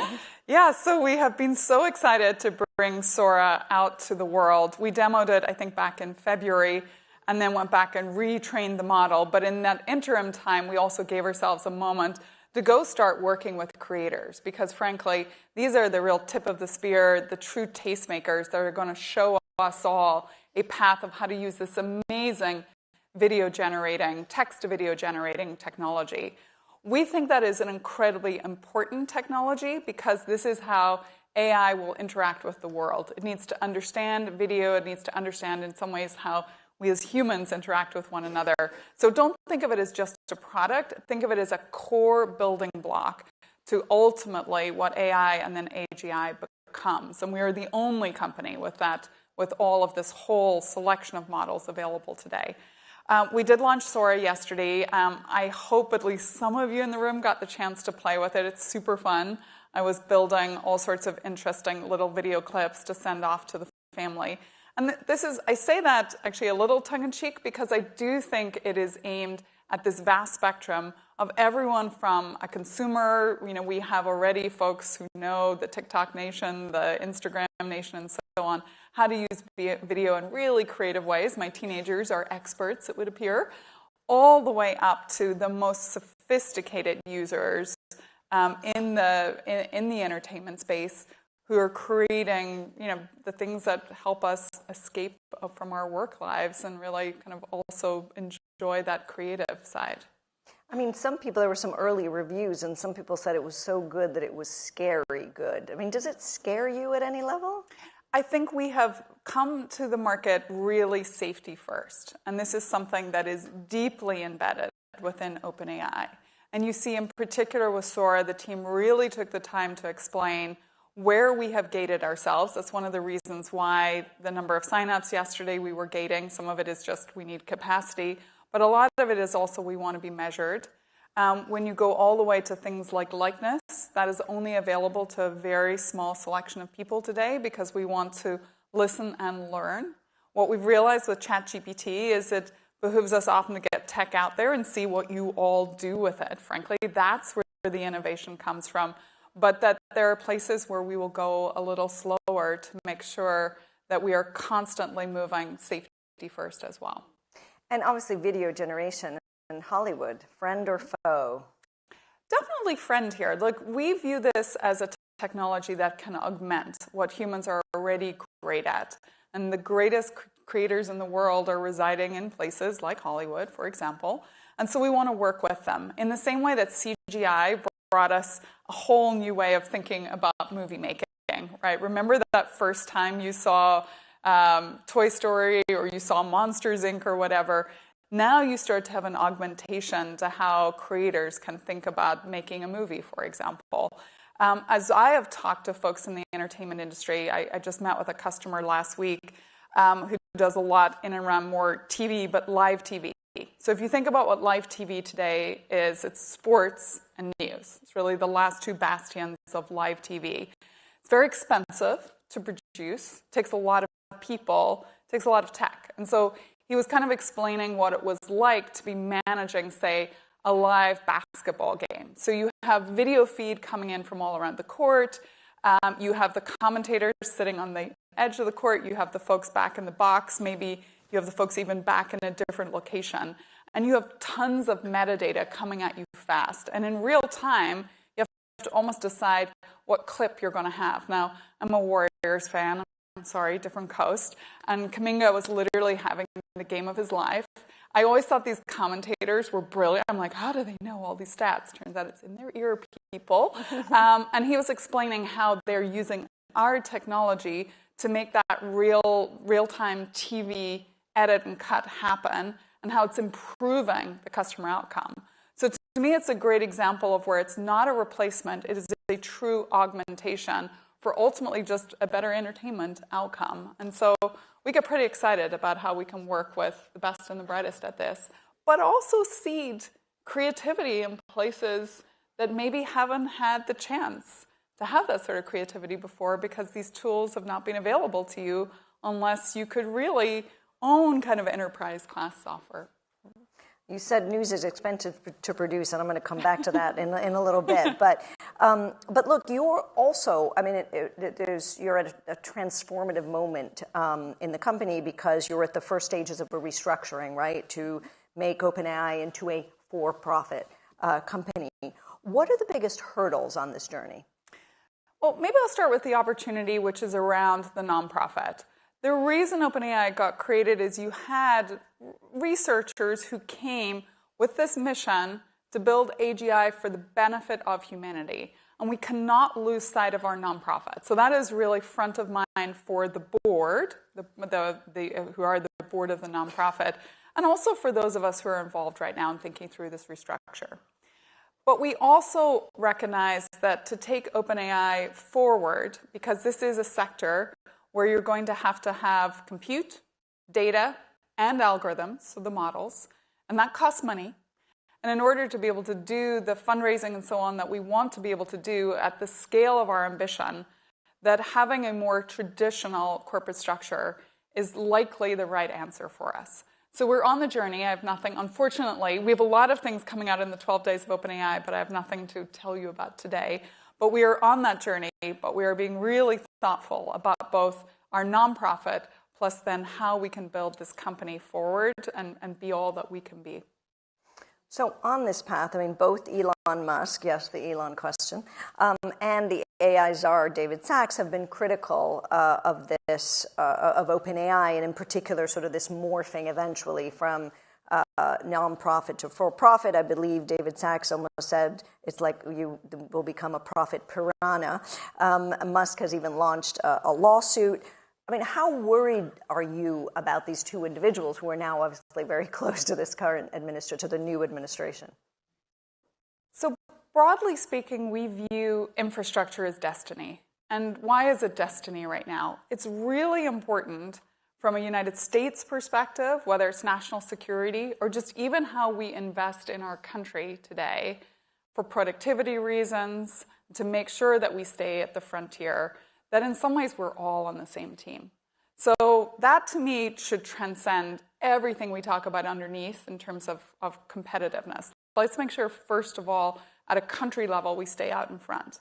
And then, of course, there's a coalition of whatever we want to call it, Western Alliance, our allies, broadly speaking, that we also want to bring along with us on this journey, because it is vital that we stay out in front.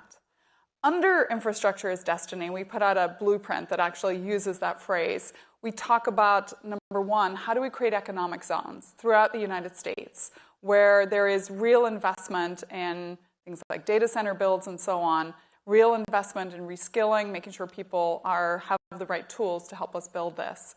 Second, how do we think about things like a Transmission Act or a Highways Act where the public and private sector come together? Because at the scale with which we think we will have to build to bring literally human intelligence right by your side every single day, right? PhD level answers to whatever problem you are working on. And believe me, my Christmas list deserves a PhD level person right alongside. That we are reskilling people, we're thinking about education. I think the third thing for us is how do we also think about things like access to power? Our nuclear industry today, China has created in the last 10 years the same scale of nuclear outcome as we have created in the last 40 years, for example. So there's lots of ways that we think we lift the country, and ultimately at a productivity level, you all know sitting in this room, right? If GDP grows not just by basis points, but by points, because of an injection of a technology like AI, that compounding effect in terms of outcomes for everyone is really incredible. I mean, you've described a very sort of illuminated, almost platonic ideal of collaboration for everybody working for the good of the country. But if I could press you a little bit, I mean, how do you expect the new administration to balance the corporate interests of its advisors, so Sachs or Musk and others, with those of sort of the technology drive, the technology needs? I mean, I trust, first of all, that our new president coming in, our president-elect, will actually be the president of this AI generation. He's going to be right there at the beginning of it, maybe even as things like AGI, we get there. So I believe, first and foremost, everything I just said will be the real driving force.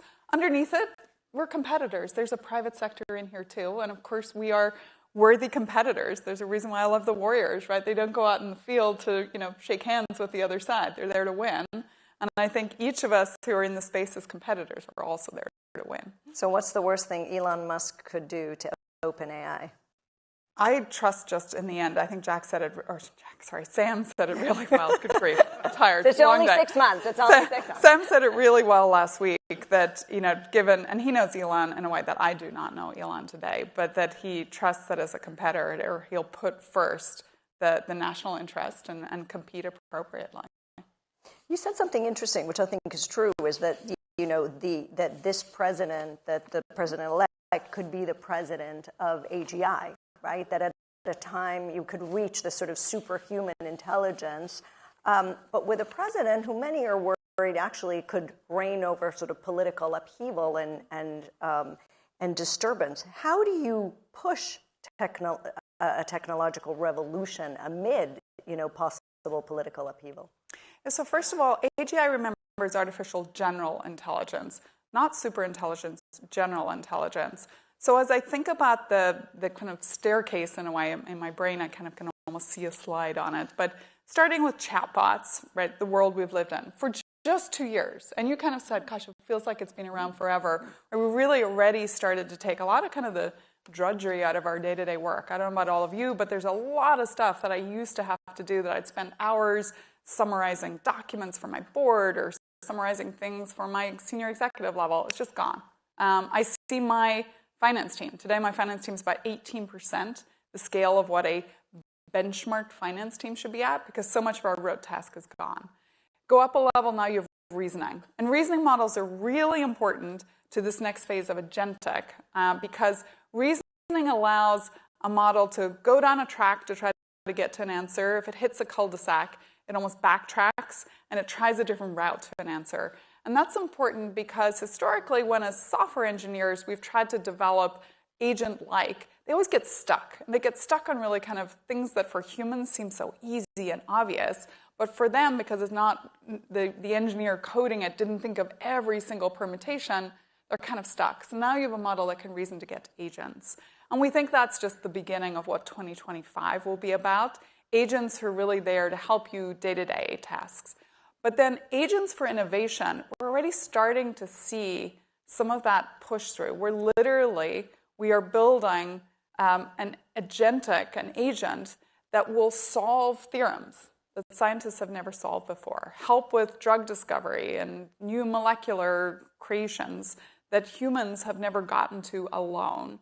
And then finally, we talk about agentic enterprises. And so it's a much broader definition of what AGI is. So back to your question about living in a world where this could be in the foreseeable future, I think we are going to see a lot of motion next year around agents. And I think people are going to be surprised at how fast this technology comes at us. But how will we know when we've reached AGI? How do you define it? Yeah, we have actually tried to not overly define, but instead give this ladder of what we expect to see. There's a lot of benchmarks out there that others have put forth. And what I see with O1, frankly, is it's already hitting a lot of the benchmarks. Like originally, if you think about the Turing test, it was a very basic point of view of like, could a model do this? Check, done. Then it became, could it be this level in math, in biology, in physics, in coding, and so on? Check. I mean, O1 is a reasoning model. It's already there. It's PhD level in all of these things. But so is it 2 years? So, I mean, give us a timeline then. Is it 2 years away? Is it 10 years away? We think it's more likely to be kind of in the shorter term. I don't believe it's a decade, actually. Okay, so closer to the 2 years. Just back to sort of financial questions. Some of your investors, if we think then about the future of the company, not of AGI, that some of your investors have publicly said that the next step for OpenAI should be to go public. And do you agree? And what factors would you consider in that? That's a CFO question. Come on. That is a good CFO question. So I will reply with my good CFO answer for my team, which is always, first of all, an IPO is not a destination. An IPO is a milestone on the journey because, believe me, having lived on the other side twice now in an executive seat and multiple times as a board member, man, oh man, it is quite the journey that you're on as well. how I think about it, like the why is always the starting point. So I think it's a very good credentializing moment for companies. Kind of says, okay, you can kind of pull on your big girl pants and get out there and be a public company. Secondly, it is a good hygiene moment. Sunlight is the best disinfectant, and having to show to the world every 90 days your financials, I actually think is a very good hygiene moment for not just the finance organization, but broadly the company. I think third, clearly, the door opens to many, many ways to think about financing a company beyond just pure equity, because it's a faster way to move through the stack of convertible, mezz debt, straight debt, and so on. Doesn't mean you can't do that as a private company. I think we're going to have to be very innovative in how we think about financing because the needs are big, but it is kind of the next door open moment. You can be ready. The market might not be ready for you. So you have to take that into account as well. And then finally, there is also with the eyes of the world on us, I think that we have to be conscious of, is this the right next move? I think companies like Palantir have shown you can do very sensitive things and still be very successful public companies. There's others like SpaceX is a good example where you're doing very innovative things and have remained private for a long period of time. One of the reasons I asked you about this and also about sort of when you think we reach AGI is the relationship, it has relevance for your relationship with Microsoft. And because, of course, you've said that when the board declares that OpenAI has achieved AGI, alphabet soup, the exclusive license of your technology to Microsoft then ends. And so I guess when do you predict that the Microsoft will end being your primary partner? So I would start by saying our relationship with Microsoft is good and has been a very important relationship. It's almost age-defining of the AI age. I think we look back in the history books and say, wow, when those two came together, when Sam and Satya sat down and said, we're going to do this, it was an incredible moment because we were able to leverage Microsoft's scale as a hyperscaler, their data centers, their compute, alongside their balance sheet to go build it. And they were able to leverage just the sheer smarts of our researchers, the algorithms that we built to create the AI that we know of today. Both our own products, but even Microsoft's APIs and so on are built atop of those algorithms, those models. That said, we have a big appetite for compute, which is already starting us down a path. We announced our deal with Oracle earlier this year as a good example of diversification.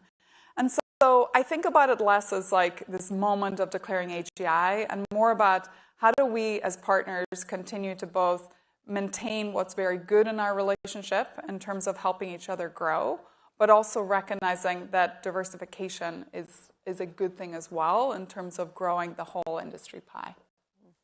So, we've talked a lot about sort of the possibilities, right, and sky's the limit. But earlier on a panel today, we were talking about a piece of research that showed that there is a big gender gap when it comes to adoption of AI in companies. There was a recent paper based in Denmark which surveyed 100,000 workers in 11 occupations that were exposed to AI. And the survey found that 20 percentage points, that women were 20 percentage points less likely to use ChatGPT than their male counterparts in the same occupation. So how do we close that gap? Yeah, this is an interesting one. I've even seen U.S. data on this, and it's real. There is a gender gap. And particularly if you know me at all, I am a proud champion of like holding the torch for women across the spectrum. And so that bothers me. Frankly, I'm really proud and privileged to work in a place like OpenAI because I want to have a seat at the table to push to make sure that this technology is available to everyone. On the female front, I think a couple of things that are skewing the data right now. Your data is very particular in the same job category, but I would say, first of all, because coding has tended to be one of the earliest use cases, and frankly, because we have a massive gender gap in coding, it is effectively an initial diversity problem that's now begatting another diversity problem. And so that's kind of one thing we all need to keep working on, how to bring more diversity into tech and into tech companies. I think beyond that is getting the word out that if you are not just playing around with this technology and trying it, you are missing out. I mean, ChatGPT is is available to the world. It's free. And we need to keep helping people understand it's as simple as just downloading that app onto whatever device that you have. And then just helping them understand that there can be just really kind of easy, just day-to-day things that we can do with the technology. I kid you not about my holiday list. I am doing it on ChatGPT, and my people are going to be more gifted than ever with really interesting ideas. So simple things like that. In fact, some of our most common searches are things like, what's for dinner tonight? Give me a good recipe. You can kind of see the working moms of the world are uniting to try to make their life a little easier. I think it is also important, whether it's in education, all the way through now into the workforce, that the folks who sit in the places of power are pushing the need for this and explaining the positive outcome.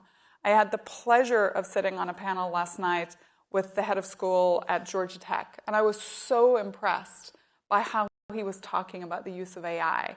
In fact, he gave an example, and maybe it's a little near and dear to my heart because I do have a high school senior, but he said his admissions person came and said, what are we going to do about the people who might cheat by writing their admissions essays with ChatGPT? And he said, they've been doing it for decades. And his admissions person was like, what are you talking about? And he said, well, you know, if your family could afford to spend probably a couple of grand, they probably were paying some neighbor or some consultant to write your kid's essay for you. Now we're democratizing this because now everyone has access to the same technology. So now let's put on our website and explain to the folks writing their essays how to use the technology well.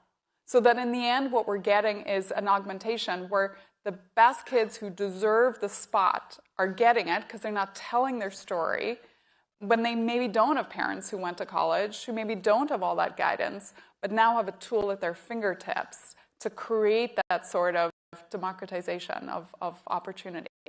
So that's where I get really excited about our role to go out and tell that message. And everyone in this room, please help me, because I personally am on a mission to close the gender gap. Let's just ask, this is a pretty gender-balanced room. Okay, how many people in this room use ChatGPT at least once every day? It's pretty good, actually. Is that, what do you get in crowds like this? Is that representative? It's not bad. It's not great either. I really hope. I'm like, come on, people. Yeah, I mean, I would like to think. I mean, it's on us. It was balanced, gender-wise. It was balanced, but it wasn't a great showing. I have to say. It was very balanced. Yeah. I'm surprised. Yeah, but I do. Behind. Now I have two quick questions before we close. One is I'm an editor, so I have to ask you the question: your relationship, yours and of your industry, with media companies. You know, on the one hand, it's fraught. New York Times lawsuit. If you want to tell us anything about that, we're glad to listen. On the other hand, lucrative, right? I'm thinking of all the deals that have been signed, you know, with the media companies and LLMs. Are you a friend or a foe of the media industry? I believe we can be friends, and I think that's why we have done deals with folks like Axel Springer, we've done deals with News Corp, and so on. Because today, as we use data, clearly we lean on fair use and data that is publicly available. However, what we see with media, right, is access to population, access to people who want to read your news is really important, and it's shifting so fast under your feet. What we have today is 300 million users who come to ChatGPT every single week. Clearly, we need to work on this room, but 300 million users who come every single week, and those are folks who can get access to your content. I also think there are just so many other ways to think about media.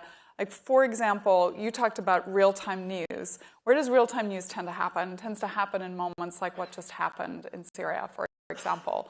And what's happening? You have journalists on the ground. What are some of the things they have to do? Often it's even just basic things like translation services, right? If they're in a refugee camp of Syrian refugees and want to talk to them, they have to bring a translator along. They have to da-da-da. Now we have a technology that's in your pocket that in real time you can talk to someone speaking multiple different languages, and it's translating in real time. And I think this is a way to also bring about for newsrooms even more of just what's actually going on the ground. So I think these are just examples of where we are much more friend, because it's like the internet. This technology is happening, so let's figure out how to make it to the benefit of strong news, which is the underpinning of a democracy, in my opinion. I do think so. If you're Reuters, you don't necessarily need translators because we have reporters working in their own countries or local reporters working alongside the international correspondents. But yes, no, that's absolutely. And my last question to you is, you've been in the financial sector. We were in the financial sector for many years. Now you're in the tech sector. So what is the difference between being a rare top woman in the banking world and a rare top woman in the tech world? Ooh. My, that is a good question. You can make it sartorial. You can give us a sartorial answer if you like. I wish that the whole thing was just getting easier and I was no longer rare in anything that I do. Like, I started my life as an engineer, and then, I kept moving through these bastions of, femaleness, that's a joke, from consulting to banking to tech, and even, CFO roles and so on. So first of all, just let's keep working on this, people. We can all do better. What I do like about technology is I feel I have more ability to go impact broadly the world in a way than even I did in the finance sector. People always felt like finance was omnipotent because in the end, where's the money? But I actually think it's so much more than that. And that was my moment in my career when I went from kind of being in banking to coming into tech. It was this moment of really feeling like I'd lost my way in terms of purpose, and I really felt like I found it again inside the tech sector, and each kind of turn of the crank, getting now to work on something that is human intelligence, like the way we turn on a light switch, available to every human being on the planet. I can't think of anything else I want to wake up every morning and do. Wonderful. Thank you, Sarah. Thank you. Thank you very, very much for joining us. Appreciate it. Thanks so much. Thank you. Great. And now I am going to welcome my second guest, Ruth Porat. Thank you so much. There she is. thought you'd abandoned me there. So Ruth needs very little introduction. So Ruth is president, Ashel mentioned it already, but I will repeat it, President Chief Investment Officer at Alphabet. So she is the woman in charge of spending money for Google. Not bad. And of course, Ruth is a big name in financial circles in this city. All of you know her. She has had a stellar career at Morgan Stanley as an investment banker and as CFO. So she, all of you know her. She needs no introduction, and I'm thrilled to be speaking with Ruth. So let's start. Thank you for that. No, absolutely. So I don't know if you heard me before, but I said I had the pleasure for this hour really to be talking to sort of two leading ladies of the tech sector. A couple of questions that I did ask Sarah, I'm going to ask you as well, so you have a little bit of an advantage. But look, let's start just sort of with the business, right? And I think what's interesting is, investment. You're obviously dealing with investment, and the level of investment that is needed to keep pushing the frontier of this AI technology. Some of your rivals, including, OpenAI, have really bandied astronomical figures, right? 100 billion data center projects, 7 trillion, in fundraising. You're on track this year, I believe, to spend $50 billion on chips, data centers, and other capital expenses. Can you give us a sense of how Alphabet is thinking about investment? I mean, is the sky the limit here?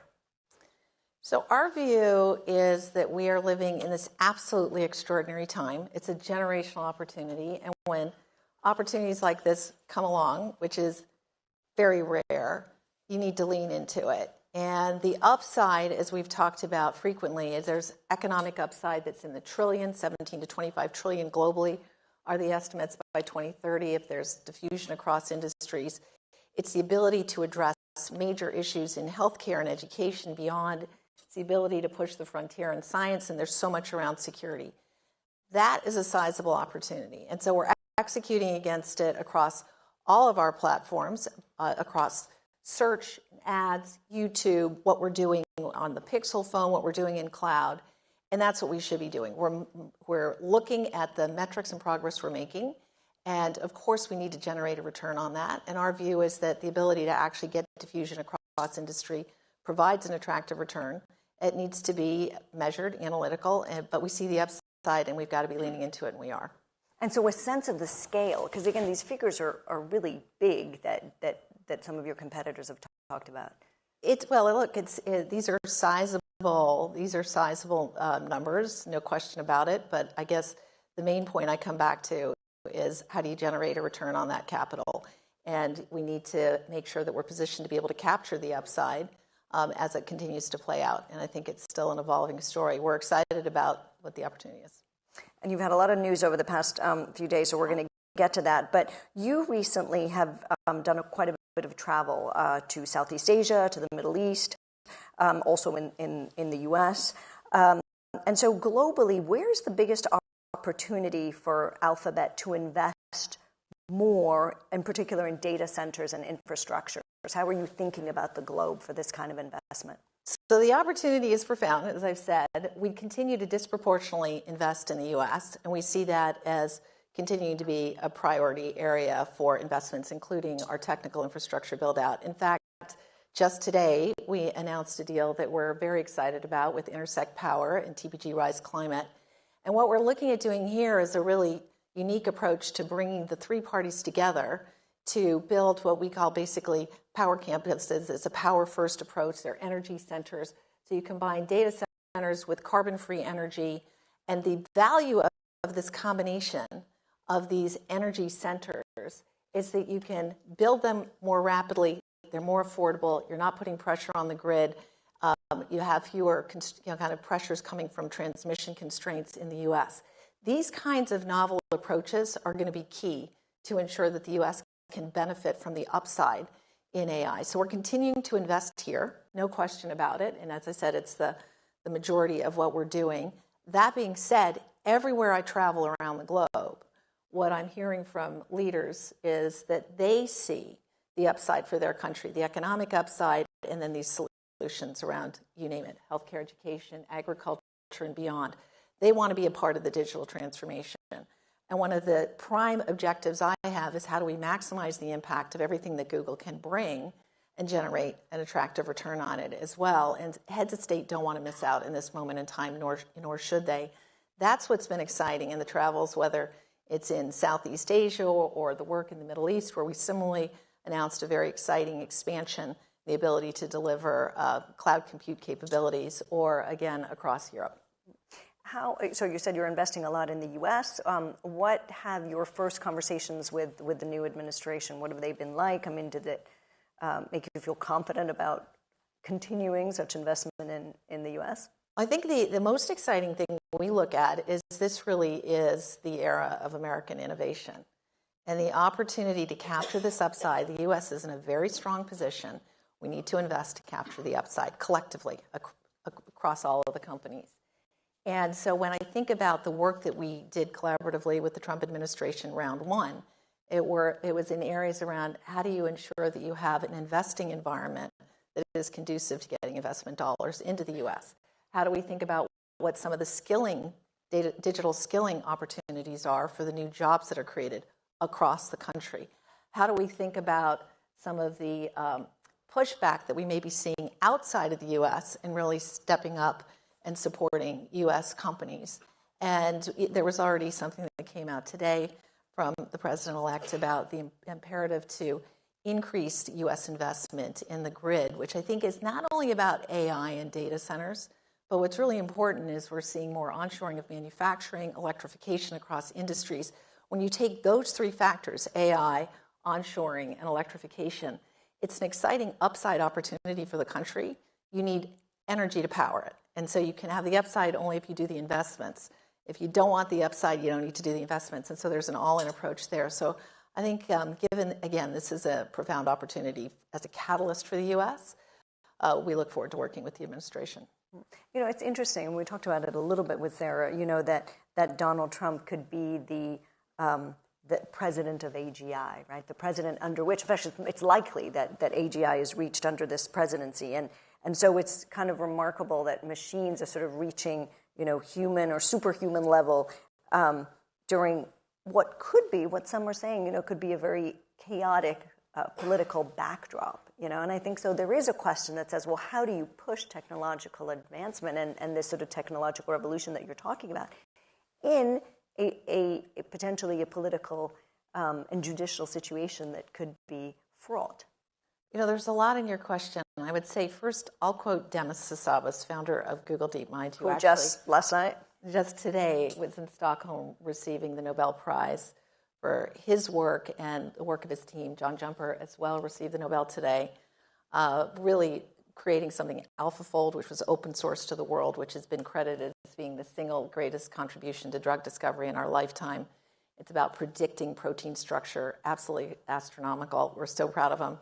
But what I'm deferring to him because he is obviously the expert on this.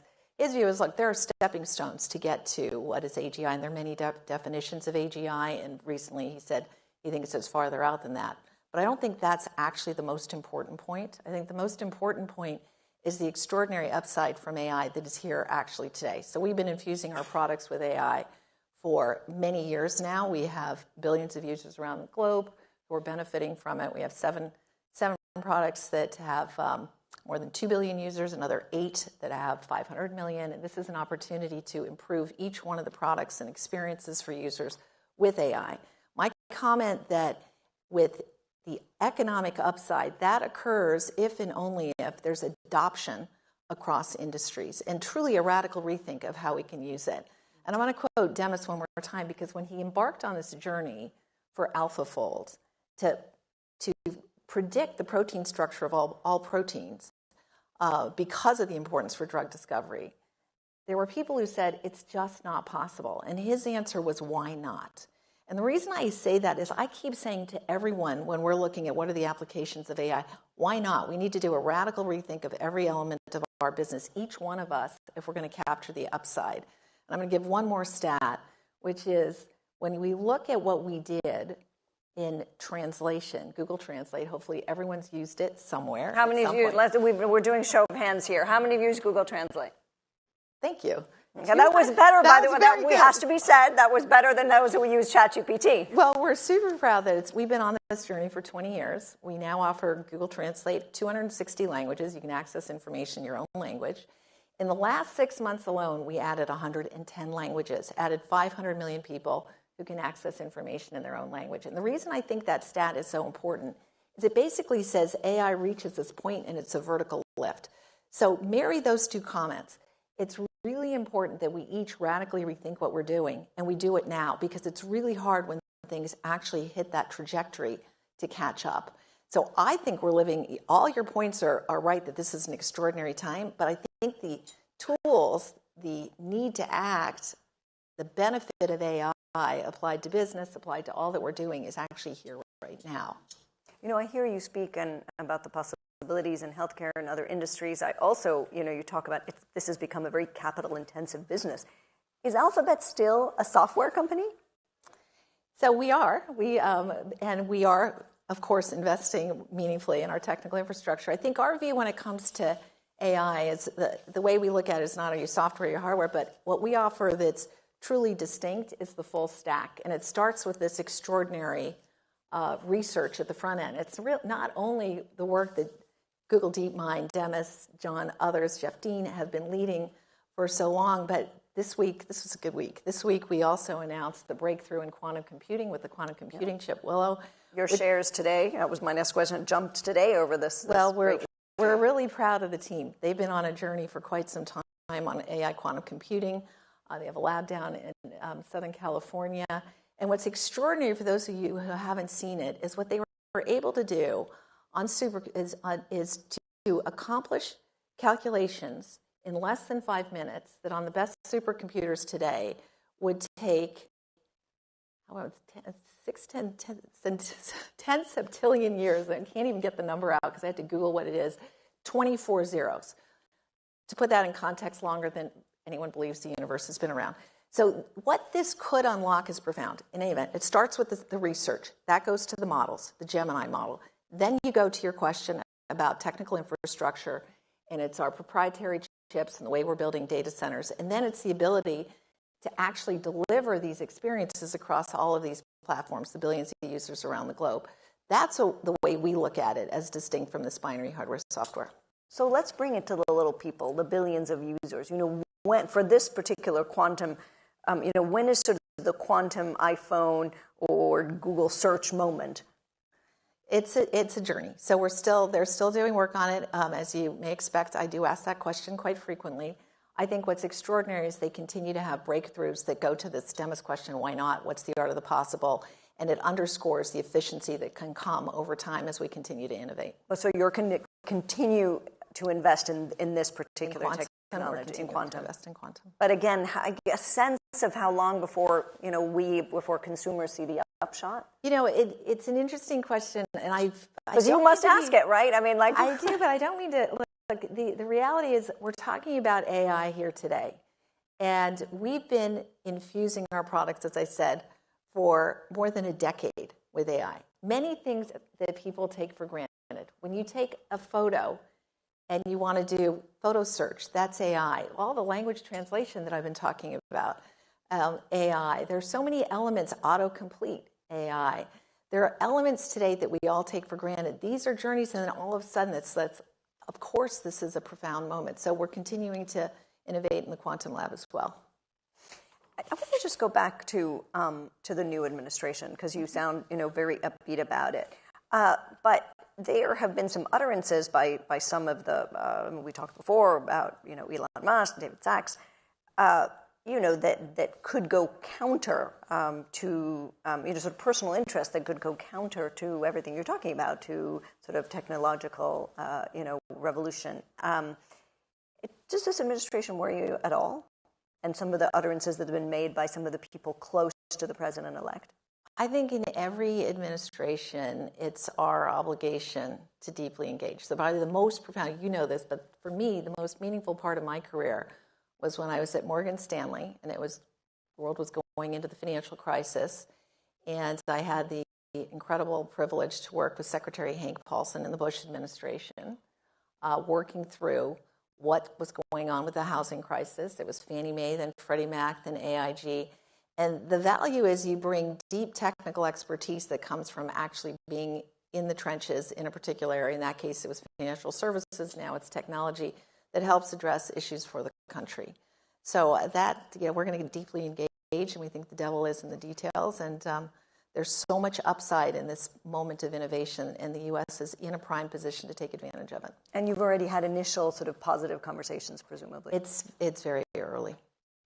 Oh, he's done a lot already. So look, again, I have to ask this because obviously I'm an editor, and Google has gotten a lot of credit over the years for putting money in particular to shore up local news. This is something I know a lot of you are very passionate about. But at the same time, there's AI tools that have been basically built up by scraping up our content for free. What is the value of trusted news for you? I think the value of trusted news is profound. Quality news is profound, and I thank you for your comment. This has been core. Sundar talks a lot about the joy as a child being the third in line to get to read that newspaper that was passed down from grandfather to father to him.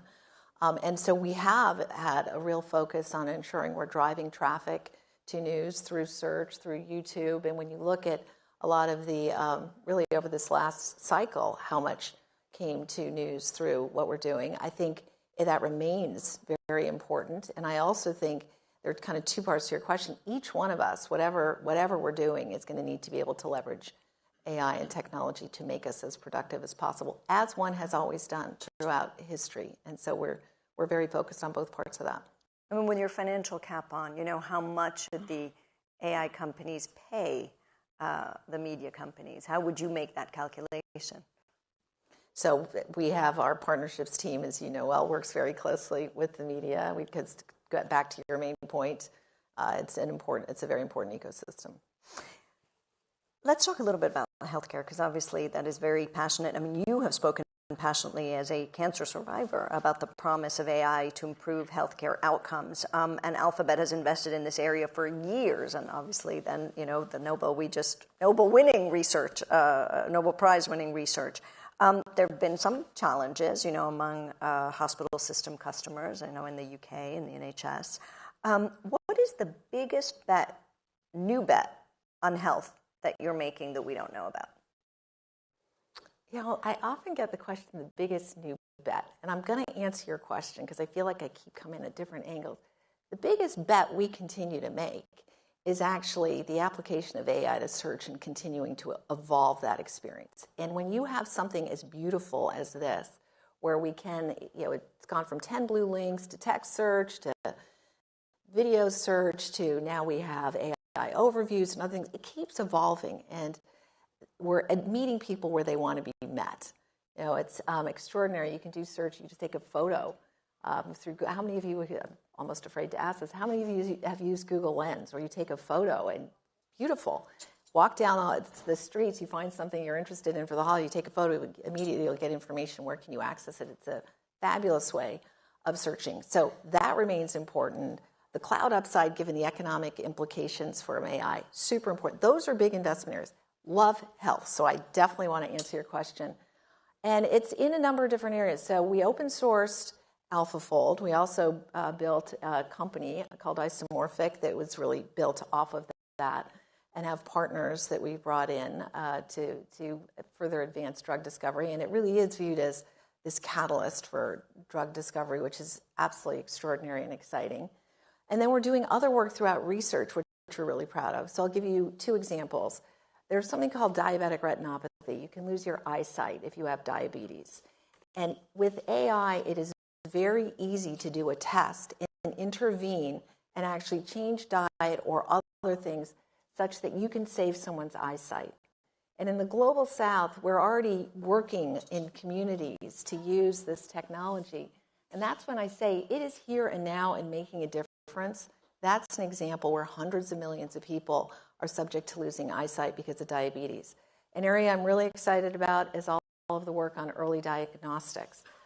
We had a breakthrough years ago, early detection of metastatic breast cancer. As a 2-time breast cancer survivor, that's extraordinary that anyone, anywhere around the globe can have a radiologist with the assist of AI who can have the same amazing quality read I had up the street at Memorial Sloan Kettering.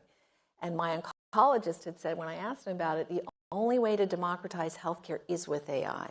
So we're doing a whole host of different work. There's also work to actually help support nurses and take away some of the mundane they don't need to be doing so they can spend more time looking to the patients. Or again, my oncologist said his great hope with AI is it can restore humanity into the doctor-patient relationship. Because instead of looking at the screen, as many of us have experienced, when you're in the doctor's office, I can look at you and I can get support from generative AI and I can have a better experience as the patient, probably pick up better things as the doctor. So there's a whole host of work that's being done, and you're seeing some of it infused within search, so you get answers to queries. But I think it's a really exciting area because it's here, it's now, it democratizes the access to quality health care, and that's what gets us excited. So tell me of a big investment idea that you said no to. You must have said no to something. Oh my gosh. I think the biggest place of what you're saying is how do we do capital allocation? I think the most important thing is you have to invest for long-term growth. If you don't, you sow the seeds of your own destruction. And so it is very hard, and I saw this as a banker, too many companies waited sort of till there was no more kind of gas in the engine or whatever you call it these days, energy in the battery. And then there's like, hey, can you help me with this? It's like, it's too late. You need to start building for the future today because it'll be here faster than you know. We've been on this Waymo journey for a really long time. It is an extraordinary experience. Anyone who gets to San Francisco or LA, Austin, Phoenix, you got to try it. It's one of the top tourist attractions in San Francisco today. The number of rides continues to grow. We're really proud of what we've done. It has been a long investment, and our view was this plays right to our strengths around AI and the ability to actually develop the autonomous driver. We're positioned to do that, and so we will. And so that was a long-term bet. To answer your question, the critical issue, and Sergey said this years ago, scarcity breeds clarity. And what you don't want to do is investing too much is bad, investing too little is bad, and it's trying to calibrate What do you really need so that you're continuing to force everyone in capital allocation to tell you what's the absolute P0s I must do? Where do I draw a line in the sand? And these are probably further down so I can take some of the resources from the bottom and put them to the top. And so you're actually squeezing from within to make sure that you're putting your resources where you need to. That was a way to get no to. So we say no to a lot of things along the way, and it's easier to try and say it earlier on. You've seen us deprecate a number of things along the way and some gaming and other areas, but a lot of it's just how do you get the portfolio balanced. One of the themes of this conference is leadership and management, and you have championed AI upskilling programs so that everyone can gain dexterity with new tools, including Google's, and basically to ready themselves for changes in the workforce. We're all seeing it, right? What do you tell professionals about how to deal with job disruption, even when computer programmers themselves are seeing their jobs disrupted? What do you tell them within your own workforce, but also outside? So first of all, 60% of jobs today didn't exist 80 years ago. And the fastest growing job category, according to the Bureau of Labor Statistics, is other. It's so new it has not yet been classified. And that's been true throughout history, that new jobs are created that we don't even see. Even if you go back to 2000 and kind of the birth of all these new startups, internet companies, there was so much that's evolved since then that we didn't see at that time. So each of us needs to be resilient and know that we need to focus on what are the skills we need to leverage the tools that are here today. What we're seeing, and we're in a wonderful position because there are so many growth upsides still. So what we're looking at is if you get operating leverage in certain areas, how can that unlock the ability to actually focus on the most important work that one needs to do? And so this is an operating leverage tool for each one of us, and you need to think about how do you actually then redeploy where you can.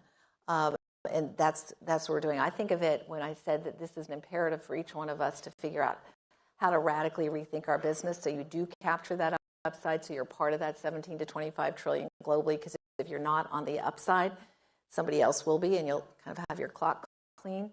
What's really important is it's not just technology. It's a process change and a people management change, which is why your question is so important. And figuring out how you can redirect where people are spending their time is a valuable part of this. We talked about it before, but there is a gender gap in this transformation, and that just the uptake of AI tools in general, let alone what the job transformation will bring. I'm really glad you brought that up, because before that data came out quite recently. You'd seen it already. You'd seen it. I just saw it like last week. And my view is when I think about my career and the breakaway moments I had in my career, it was during moments of transition. So it was, ran tech at Morgan Stanley in the late 90s, did all the internet IPOs. I ran the financial institutions group. I was a downside scenario during the financial crisis, but that was a breakaway moment. Times of change are breakaway moments. I think in particular, they can be great breakaway moments for women in fields like tech or finance that tend to be male-dominated. So I was making the point, this is a great breakaway moment. If you're young, learn it. There are probably many who are in more senior positions who aren't as tech fluent. You can have a breakaway moment, and if you're running a company, you've got to be at the front end of change. Then that data came out. And so I think very consistent with the type of work that we've done at Google, we have a program called Grow with Google. We offer 3 to 6 month training programs. You really don't need fluency in the subject before you embark on it. You can get a certificate at the back end of it. We do everything from an AI opportunity skilling program. We do cybersecurity, data analytics, project management. I would say anyone who's asking that question, which is a really important question, you need to be resilient, you need to keep learning, and there are on-ramps that are very manageable. And so I would encourage everybody to do it. In particular, I don't like to see that data and that gap that you described. So last question to you, which is similar to the one I asked Sarah, but what is the difference between, you were a rare woman at the top of finance for many years, and also a rare woman now at the top of tech. What is the difference between being a rare woman at the time when you were in finance and a rare woman at the top now of tech? Well, we've had the passage of time as well. And when I was growing up in finance, you didn't have sort of the aspirations to actually see more women rising up through the ranks. You didn't have men in this term allies, of course, never heard about. I had an amazing person who I now realize was a sponsor at one point when I took on tech. His comment was, I think you're going to soar, but if you stumble, I'm here. He ran institutional equities. He's like, I'm your senior air cover, and I've been using that term constantly. I think we all need to be senior air cover. We all need to have senior air cover. So certain things have evolved. I think, for me, the biggest difference is there's more impatience in tech. If you can have a self-driving car, why can't we fix some of the other things on the people side? And the reason is because we're people, but that's not a good answer. And so I think that there's a level of impatience, and I love impatience. Impatience really goes, frankly, back to Demis's question, why not? And so trying to harness that and understand, so what are the solutions that you can see from tech because of that impatience is pushing change in a way that's, I think, highly constructive. And I think I heard Sarah saying this as I was waiting, come on, it's a fun industry. So it's been a lot of fun. There's a lot of upside. There's a lot of upside, yeah. Right. Thank you. Thank you. Please give a hand of applause. Thank you all. For Ruth. Thank you. Thank you. Over. Thank you so much to Ruth and to Alessandra. Look, I'm the only thing that stands between you and a cocktail, so I'll keep this really, really brief. We've covered a lot. We're going to build on that tomorrow. We're going to be back here in this room at 9 in the morning. Lots there. Lazard and BNY CEOs, some foreign ministers, the president of the NYSE, and lots more. So we'll see you here at 9 o'clock tomorrow morning. Go and enjoy your cocktail. Thanks very much.